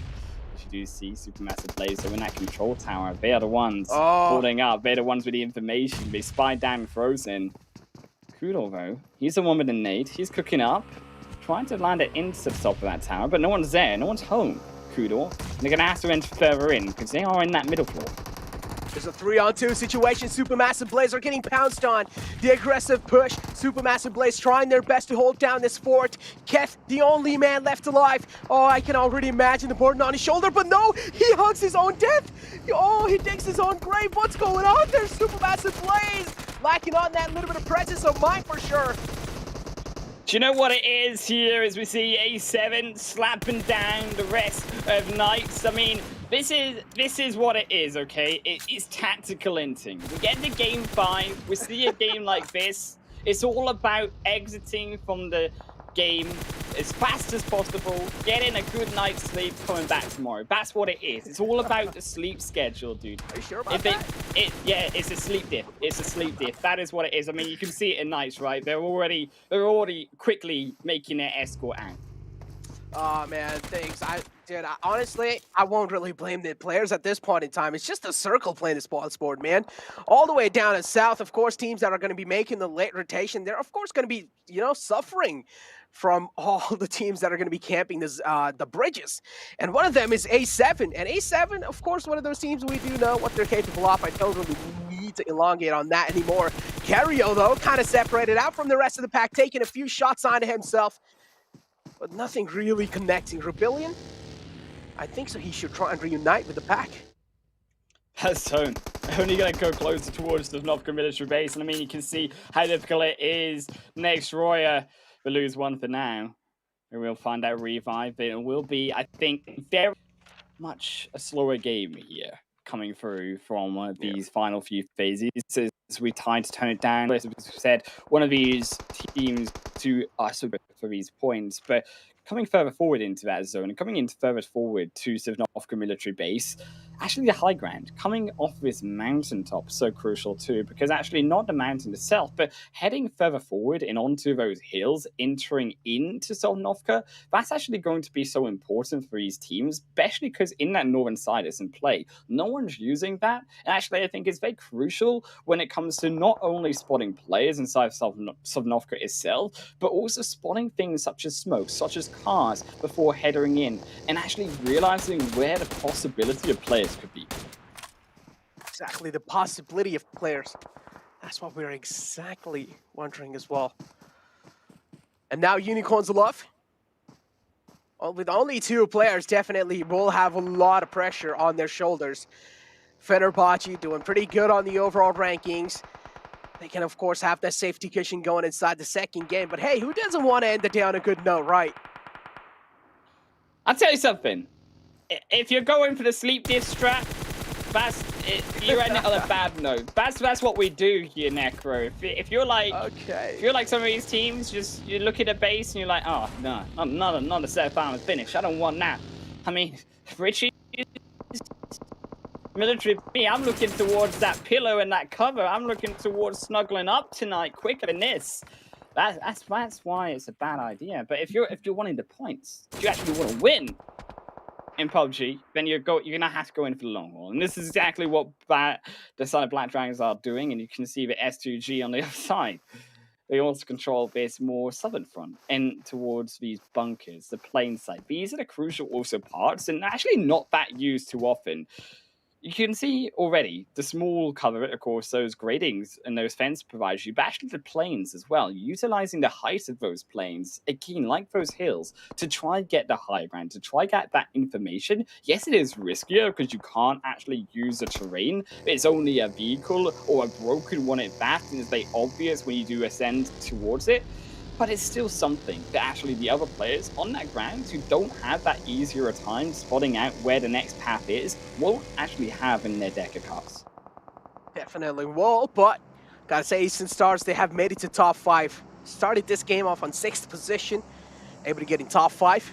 Must be feeling themselves probably looking pretty good on the overall ranking. Circle shifting right in the military base. This is quite good. S2G again found themselves in the smack center. Gotta say, somehow, man, they're always really good at positioning themselves inside the zone.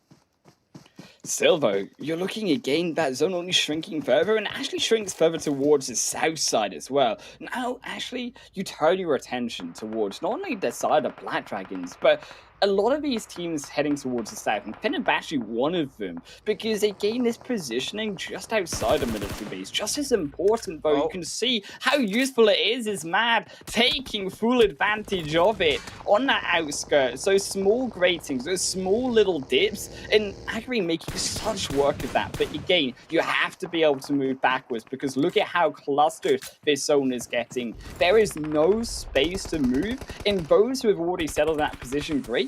But you better be praying that zone comes towards you. Yeah, exactly. As you mentioned, you better be praying that zone coming towards you, because there's a lot of open fields. And guess what? A7 Senatex finds an opening against Eastern Stars, but he's also getting shot from the back. That's not a good news for a team like A7. Now Basi trying to close distance on his Senatex, confirming that kill. A7 down to a 2-man squad. Revo and Karila, the last 2 players alive. And A7, Cario again splitting up from his teammate. I don't really know what the game plan is from his side, but I do understand it seems like he's trying to make his mark inside the zone as quick as possible. Oh no, Cario! Oh no, he's running right in the open arms of Black Dragons, and he's trying his best to try and make it out alive, and what? He single-handedly takes 2 players out!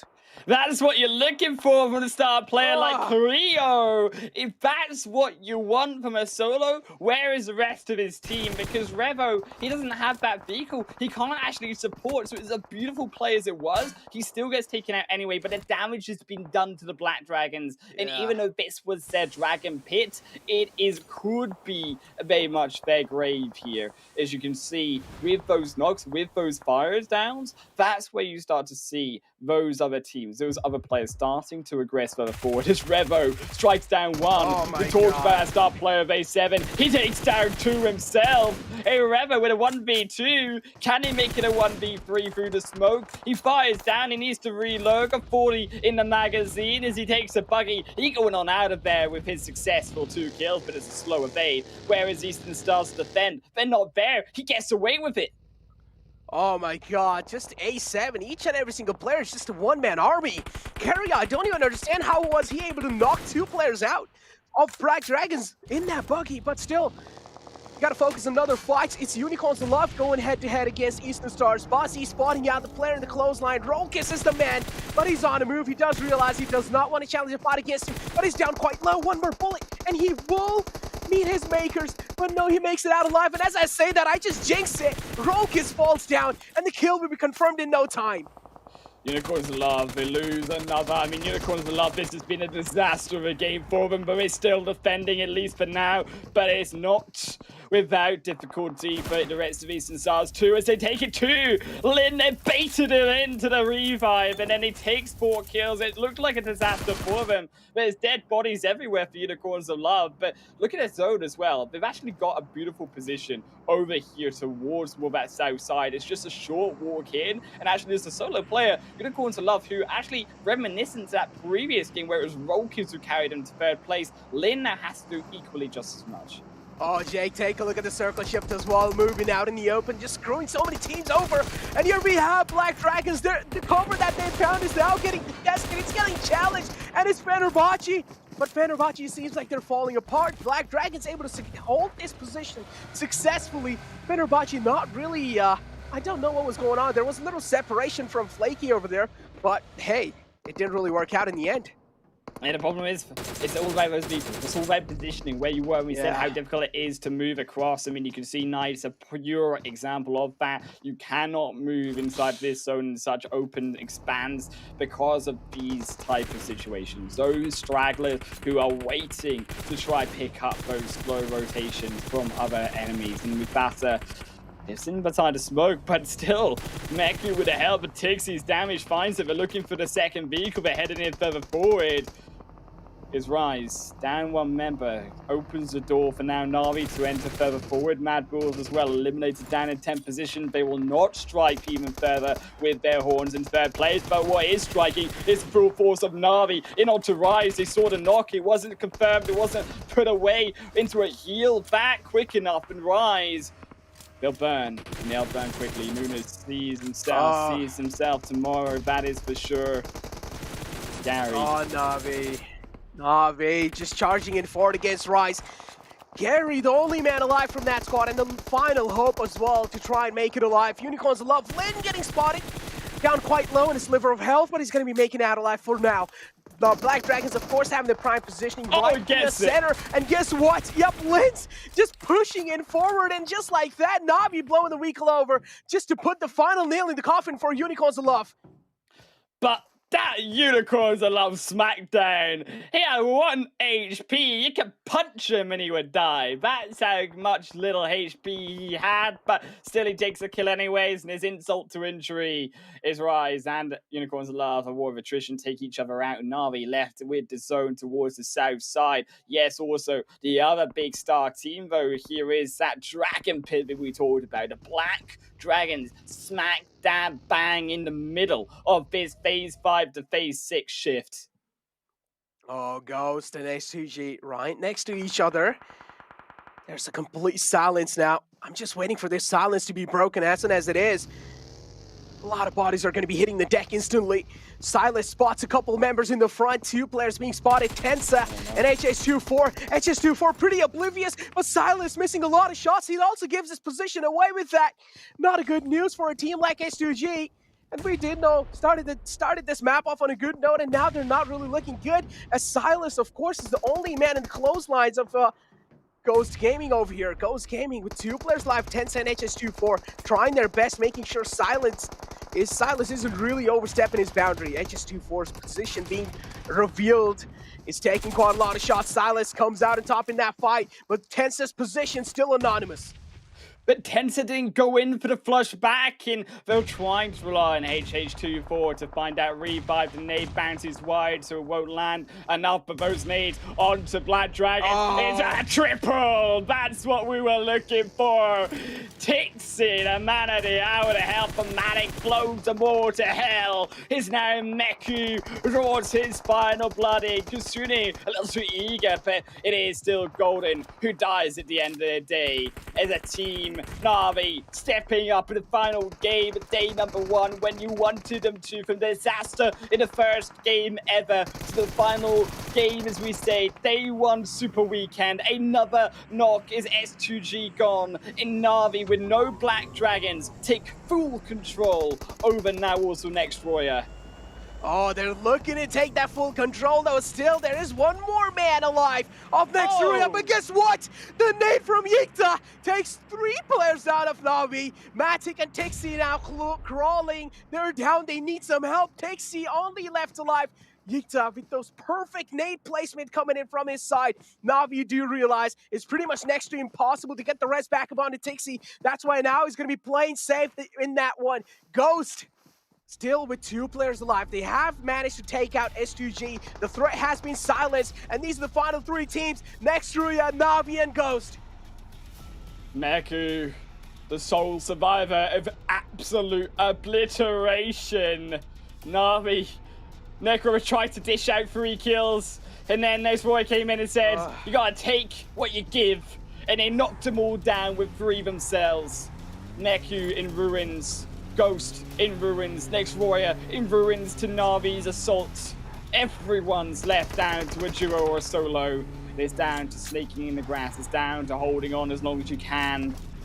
And 5. Exactly. All these final players wants to be the one with the nature. Ghost, Tensa spotting a couple of players out of Next Roya in the front lines. Traded a couple of bullets. But still, nothing really critical happening. No knocks being found yet. And Ghost as well. As I mentioned, they have 2 players alive. Same thing goes with Same thing goes with next Ruya. Now, Mekyu might just try and play the spoil sport and try and take at least one man down from next Ruya, but if he keeps the trigger discipline, I feel like he might just have a higher chance of winning this game. Yeah, still, next Ruya moving further forward into the zone. Everyone, by the way, outside of this phase 7 here, Necro. No one is safe. We all have to move forward. You have, yes, that crate that defends next Ruya. They have to move away from it. The smokes being deployed by Ghost. Actually, Na'Vi's positioning the best because they have that very, very slight bit that protects them from the line of sight of others. So it's actually next Ruya and Ghost who are more likely to fight each other, as you can see. Even the tires not choosing to be popped further, real step away from the vehicle being blown up, and they will dodge out the bullets. Next Ruya, they will not stop the assault, but the smokes defend them for now. But how much smokes left have Ghost got? Because those smokes, they are falling and they are fading. They're falling, but guess what's in their favor? It's the zone. Next Ruya will need to make their mark in the next zone. That means they will have to move in the open grounds, and that's where Ghost might just get their chance to get this chicken dinner in their back. Oh, we all have been waiting for a team like Ghost to get that chicken dinner, and this might just be the moment. And it would be a good time to end the day on a good note for a team like Ghost. But guess what? Next Ruya, they're trying their best. They're trying their best to make it out alive in that zone. But finally, one man gets spotted. He gets taken down. Ghost, it's a 1-on-2 situation. Next Ruya, it's their game to lose. Yetka, that bush is the only thing it defends, and there comes the killing. It's down to Rostolo. Yetka, I think is his time. You wish you had just killed yourself to the zone. Don't give it other points to Ghost. But there he tries anyways. I think it's pretty futile here, though. You can see the win prediction at 65%. It feels pretty darn more than that. Yeah, miracle play. You need a knock here. Yetka to even survive, make it a 1v1, but how can you? Ghost as well playing this one out pretty brilliantly and not really overstepping themselves. Not really getting too confident in this situation. But guess what? One man being found. Oh, this might just be weird. The tables might be flipped. Next Ruya, now it's a 1-on-1 situation. HS24 is behind that care package. And as soon as he gets spotted, oh, that wouldn't be good. Yup, he knows. Yeekta pretty much knows. But HS24, has he spotted Yeekta out? That's the real question. And yes, he has. A little glimpse is going to be enough. And Ghost Gaming take that final chicken dinner in their head. It's a super weekend day. And wow,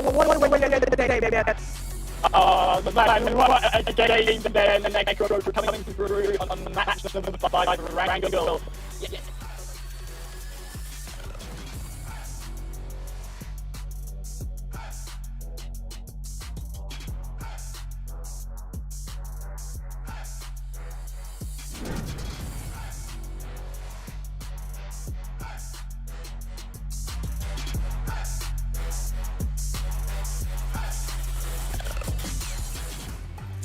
What a great game coming through from Ghost. That was definitely like a nail biter all the way until the end there. Again, yet another really close end game where it came down to a 1v1 situation. So Ghost being able to grab that one definitely played it well, and I believe Zoo, they ended up getting there from a pretty difficult way, didn't they? Plus, yeah, sorry, I gotta point out their position on the side of the road as well, if you talk about that too. Yeah, they had to rotate. I mean, it's a military circle. I'm glad that you mentioned it, because Ghost Gaming, during the league stage, we saw them absolutely just fall apart on a military circle. They went for that early rotation, but Team Queso, if you guys remember back to day number 1, just absolutely slammed their rotation and stopped them short. So it actually matters a lot which teams do make it into the Super Weekend. Queso not here today, so Ghost Gaming was able to make a very clean rotation, and they got the chicken dinner. It was the first one so far, and we'll show you the rotations on the screen later on, but the rotations really paid off for Ghost Gaming. They usually send it kind of more central circle, and this time, it worked out.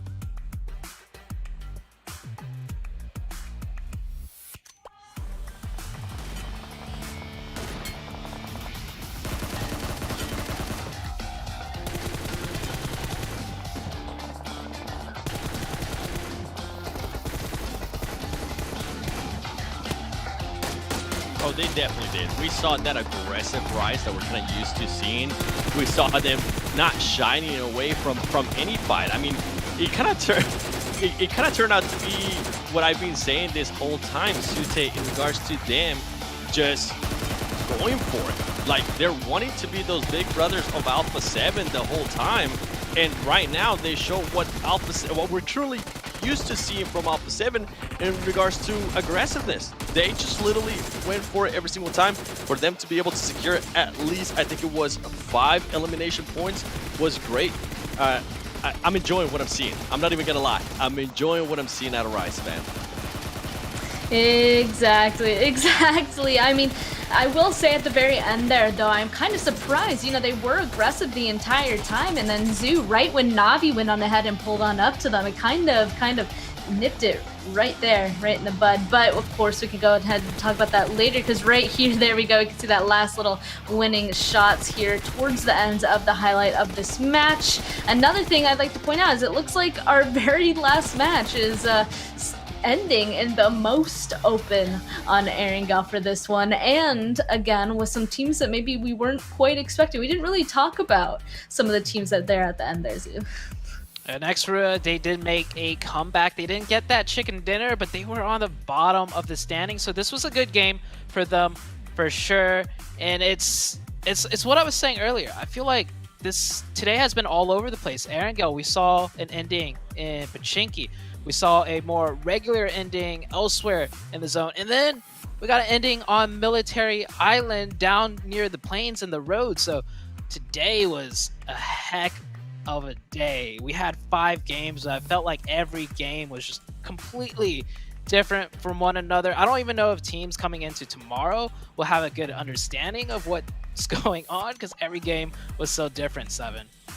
It was. I mean, you called it something that wasn't as different in a way was S2G's consistency. Yeah, I mentioned about it earlier in the previous match. I've got to mention it here again today, especially in the last match. We saw him going up against Ghost. We saw the S2G player being able to kind of knock that Ghost Gaming player.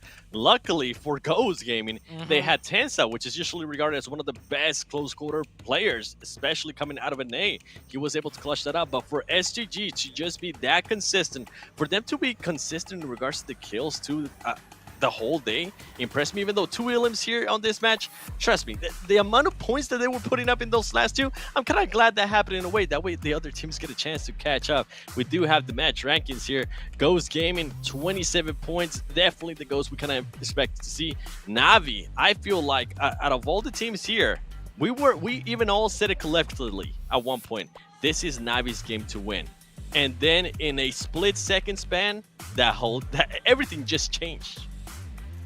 It very much did, and I think it's because, I mean, I got to point out Nextria up there as well in that second place position. I mean, I think that's the highest that we got to see them here today as well. So them being able to go on ahead and really take down the rest of Na'Vi, especially with that absolutely disgusting nade coming in from Yekta, that 3K, just forced the Na'Vi loss. I was kind of wondering, was that Na'Vi solo going to go on ahead and ruin it for the rest of them? But it looks like that was not the case. And it looks like Ghost is also going to go on ahead and, of course, grab that MVP. HH24, 641 damage, 6 eliminations, and 43% average team contribution. I mean, Ghost Gaming, Zoo, they just really ended up being able to take this one and turn it into something useful for them, even when they had to go on ahead and have that kind of hard position up there by the plains that's just absolutely crowded with people. Yeah, Ghost Gaming, shout outs to them, but I want to give it even bigger shout outs to HH24, aka The Problem. If you guys don't know, HH24, he's one of those players that's super hot or super cold. Consistency is called into question with HH, and HH knows this. He's one of those players that always tends to, like, try and push himself and, strive for the better. And it's great to see this game, the first chicken dinner for Ghost Gaming. It is indeed HH being the MVP of the team. 6 elims, 641 damage, and 43 team contribution. But of course, Nextria, can't count them out either. You mentioned it, Yekta with that grenade completely stuffed Na'Vi's push that got Nextria up to that second place finish. And like you said, this is huge for Nextria. They were having a super rough day, all 4 games, not having any luck. And then Nextria, this last one, it might be a good momentum starter going into day number 2, 7. It is. I mean, with next re-up, for them to be able to do this is impressive. I also want to see how they're going to be able to do tomorrow in regards to some of the plays that we've been seeing out of them. And you know which other team I want to call out that is not even here, by the way? Shout out to The Problem. You said it right there. HH24 having an amazing game. Ghost Gaming, it's a completely different team usually when HH24 shows up. So shout out to my boy there. Now, Fenerbahce. Fenerbahce, I mean, I don't even know how to say their name because it's just so freaking good. They were able to end the day here in 4th place with 50 points. The consistency that we've seen out of this team, also to be able to maintain themselves within top 5, it's good to see with Ghost Gaming getting that win. Guess what? They send themselves now to 63 points, which is crazy. Sute, you were mentioned this earlier, the gap that S2G was able to build up. Currently, the gap between 1st place and 3rd place, even 2nd place, it's almost 30 points. When you go 3rd place, definitely 30 points, too. Yeah, 30 points. That is a huge gap. At one point, it was 40 points, so the gap is closing just ever so slightly. But if S2G just has another really great day tomorrow, we might see that gap even extend more. Now, we moved on to the 2nd page, but, you know, we talked about it all the time. Na'Vi and A7. Well, Na'Vi is on the 1st page, so I guess for today, they came out ahead, and A7, I definitely have to say, is not playing like how we expect A7 to be playing. It is one day. We've only played 5 games. There's 10 more games to go. A7 is definitely going to do a lot of homework, and they should, you know, study up, freshen up, and I hope to see A7 come back strong in the next 2 days. Next, Sruya, they got a really good game, made their way up to that 10th place spot, which is really good. And before we continue on, the Mad Bulls still looking like sad bulls. I'm sorry, I had to say it. Maybe we'll see something different day 2 and day 3 Spam. You know what's scary, Sue? Sorry, I was looking go at ahead. that 2nd page right there. I think it was Furious Gaming. They only were able to collect 7 points today. If we compare that to the worst team of today in regards to going into the East, they ended up with 17 points. So Furious Gaming is playing super lackluster here. Hopefully tomorrow we'll be able to see a wake-up call from them. We'll just have to wait and see on that, but we got to go on ahead and also take a look back at that last match. Let's take a look at those recaps that made that last match so exciting, Zite. Yeah, so for the recaps, like Na'Vi, they finally had a good game. So we're going to be looking at Na'Vi and Ghost Gaming. Ghost Gaming, of course, the team that got the chicken dinner, and it all starts off with their rotations. You can see right here, it's that military base rotation. And they did not get stopped at the bridge by Team Queso this time. So they made it across, kept 4 alive. And now the big one for Ghost Gaming, I want you guys to pay attention on the next rotation when the circle shrinks one more time. Ghost Gaming kind of did a full send rotation. And because of that, there's always risk. And they end up losing 2 players. You see right there, 2 players did get taken out on that rotation. And as I was watching this live, I called it out. Ooh, that's a risky rotation. I don't know if it's going to pay off for Ghost Gaming. But Ghost Gaming, they make those calculated risk rotations. And it definitely paid off. I mean, they got the chicken dinner after all. But it was not just a rotation. You see all these red X's pop up. They had to fight and claw their way through the plains to get the game-winning chicken 7. They definitely did. I mean, we talk about them having all 4 players all the time, especially towards the end, or wanting to have all 4 players towards the end. Man, that definitely didn't work out there, but kind of worked on their favor. And now we go here to this. This was a big turning point for us, Sue. We were watching this, we saw this full send, and we're like, oh boy, this is just, it doesn't seem like a very smart play. It seems like just a crazy full send. We didn't think that we're gonna actually be able to survive this. Ultimately, they were able to survive this. It worked on their favor as well. And I think thanks to this play, Na'Vi was actually able to collect some extra points. What's crazier though, on the next play that we're gonna show you, that one, I feel like that one is the one that kind of backfired due to the nades that we're able to see. At least here, Na'Vi was able to collect some of those elim points, which are huge. And considering where Na'Vi was here before this match, it's good to see them push up. I think it was like five placements that they were able to push up in the rankings. So I love seeing that out of Na'Vi. It's just not sure if this is exactly the same thing that we're going to be seeing out of Na'Vi. Here you go, Sue. We're going to be seeing it here shortly in regards to the nade. So we saw that push earlier. It was great. It worked out. But when I was watching that first push onto Rise, I felt like it was a little bit rushed. there was no need to go that full send, full hard. Like, they had to drive through a smoke. They couldn't see what was past that smoke. Luckily for them, when they stopped, they were fine. But you'll see right here, they do another really aggressive fast push, and they push straight into a grenade. I think this was the push. The car play comes through. Kitsune was knocked, but it's right here. They stack up. Both players right there. Just all behind one spot. The grenade comes through, and that just shuts down Navi's chance of winning the game. They were a 4-man team before that grenade went off, and boom. Now they're down to a solo. Still a good finish. I think they finished 3rd place, you know, with that solo, but this could have been Navi's chicken dinner to really turn things around. Instead, it went to Ghost Gaming, which Ghost Gaming kind of also needed to, you know, secure their first chicken dinner. So all in all, both teams played great. Next, Ruya also showing up. I've already said it, but this was a huge game for all 3 of these teams. Definitely was. I was also going to say as well that Yekta didn't even throw another nade. So that was just like a perfect nade that was placed there, because if even one of the people behind that vehicle didn't get knocked, those reses would have happened and Yekta wouldn't have been able to do anything about it. But now that we are officially done, of course, with all of our matches today, I kind of want you guys to kind of talk about, you know, we have that final leaderboard for the 5 matches today. This is only day 1 of the Super Weekend, but main question is, who do you guys think is on that second page of the leaderboard that kind of had an unfortunate subpar performance? Let's start with Yuzu. Second page, the one that sticks out like a sore thumb would be Alpha 7 for me, right? We see them on the second page. Even if Alpha 7 had a bad day, I would imagine they'd be in the first page at least, like maybe 8th place, 7th place. So that was definitely one team that underperformed, that I didn't really expect to see today, 7.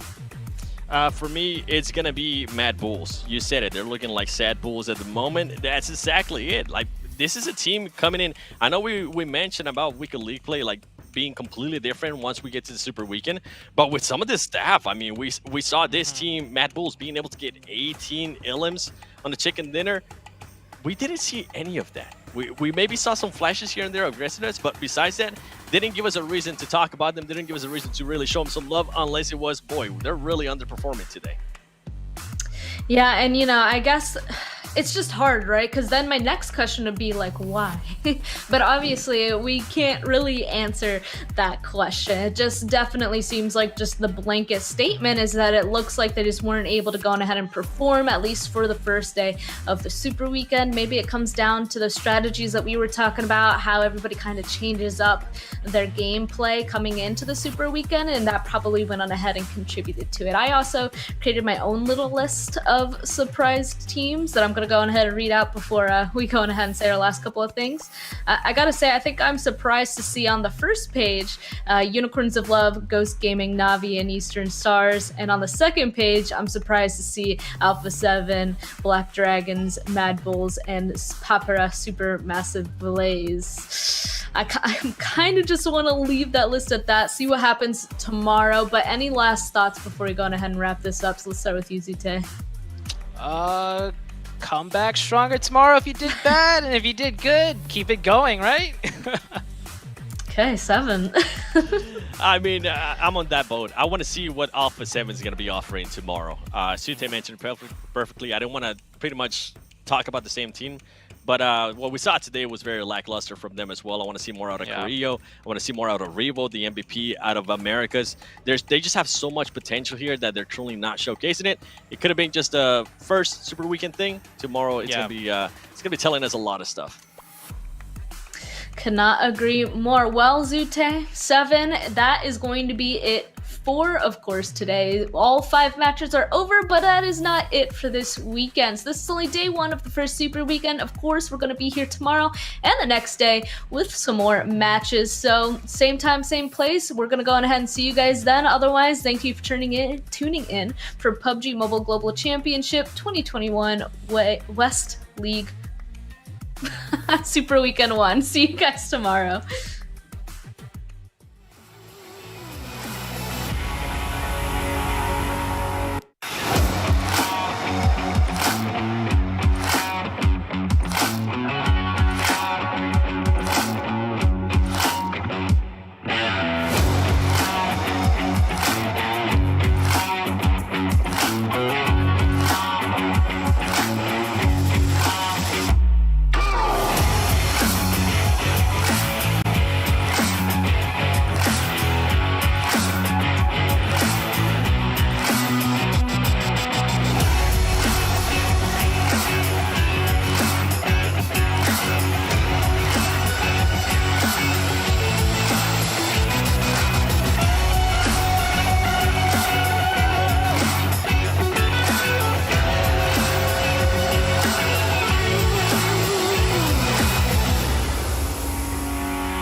Bye.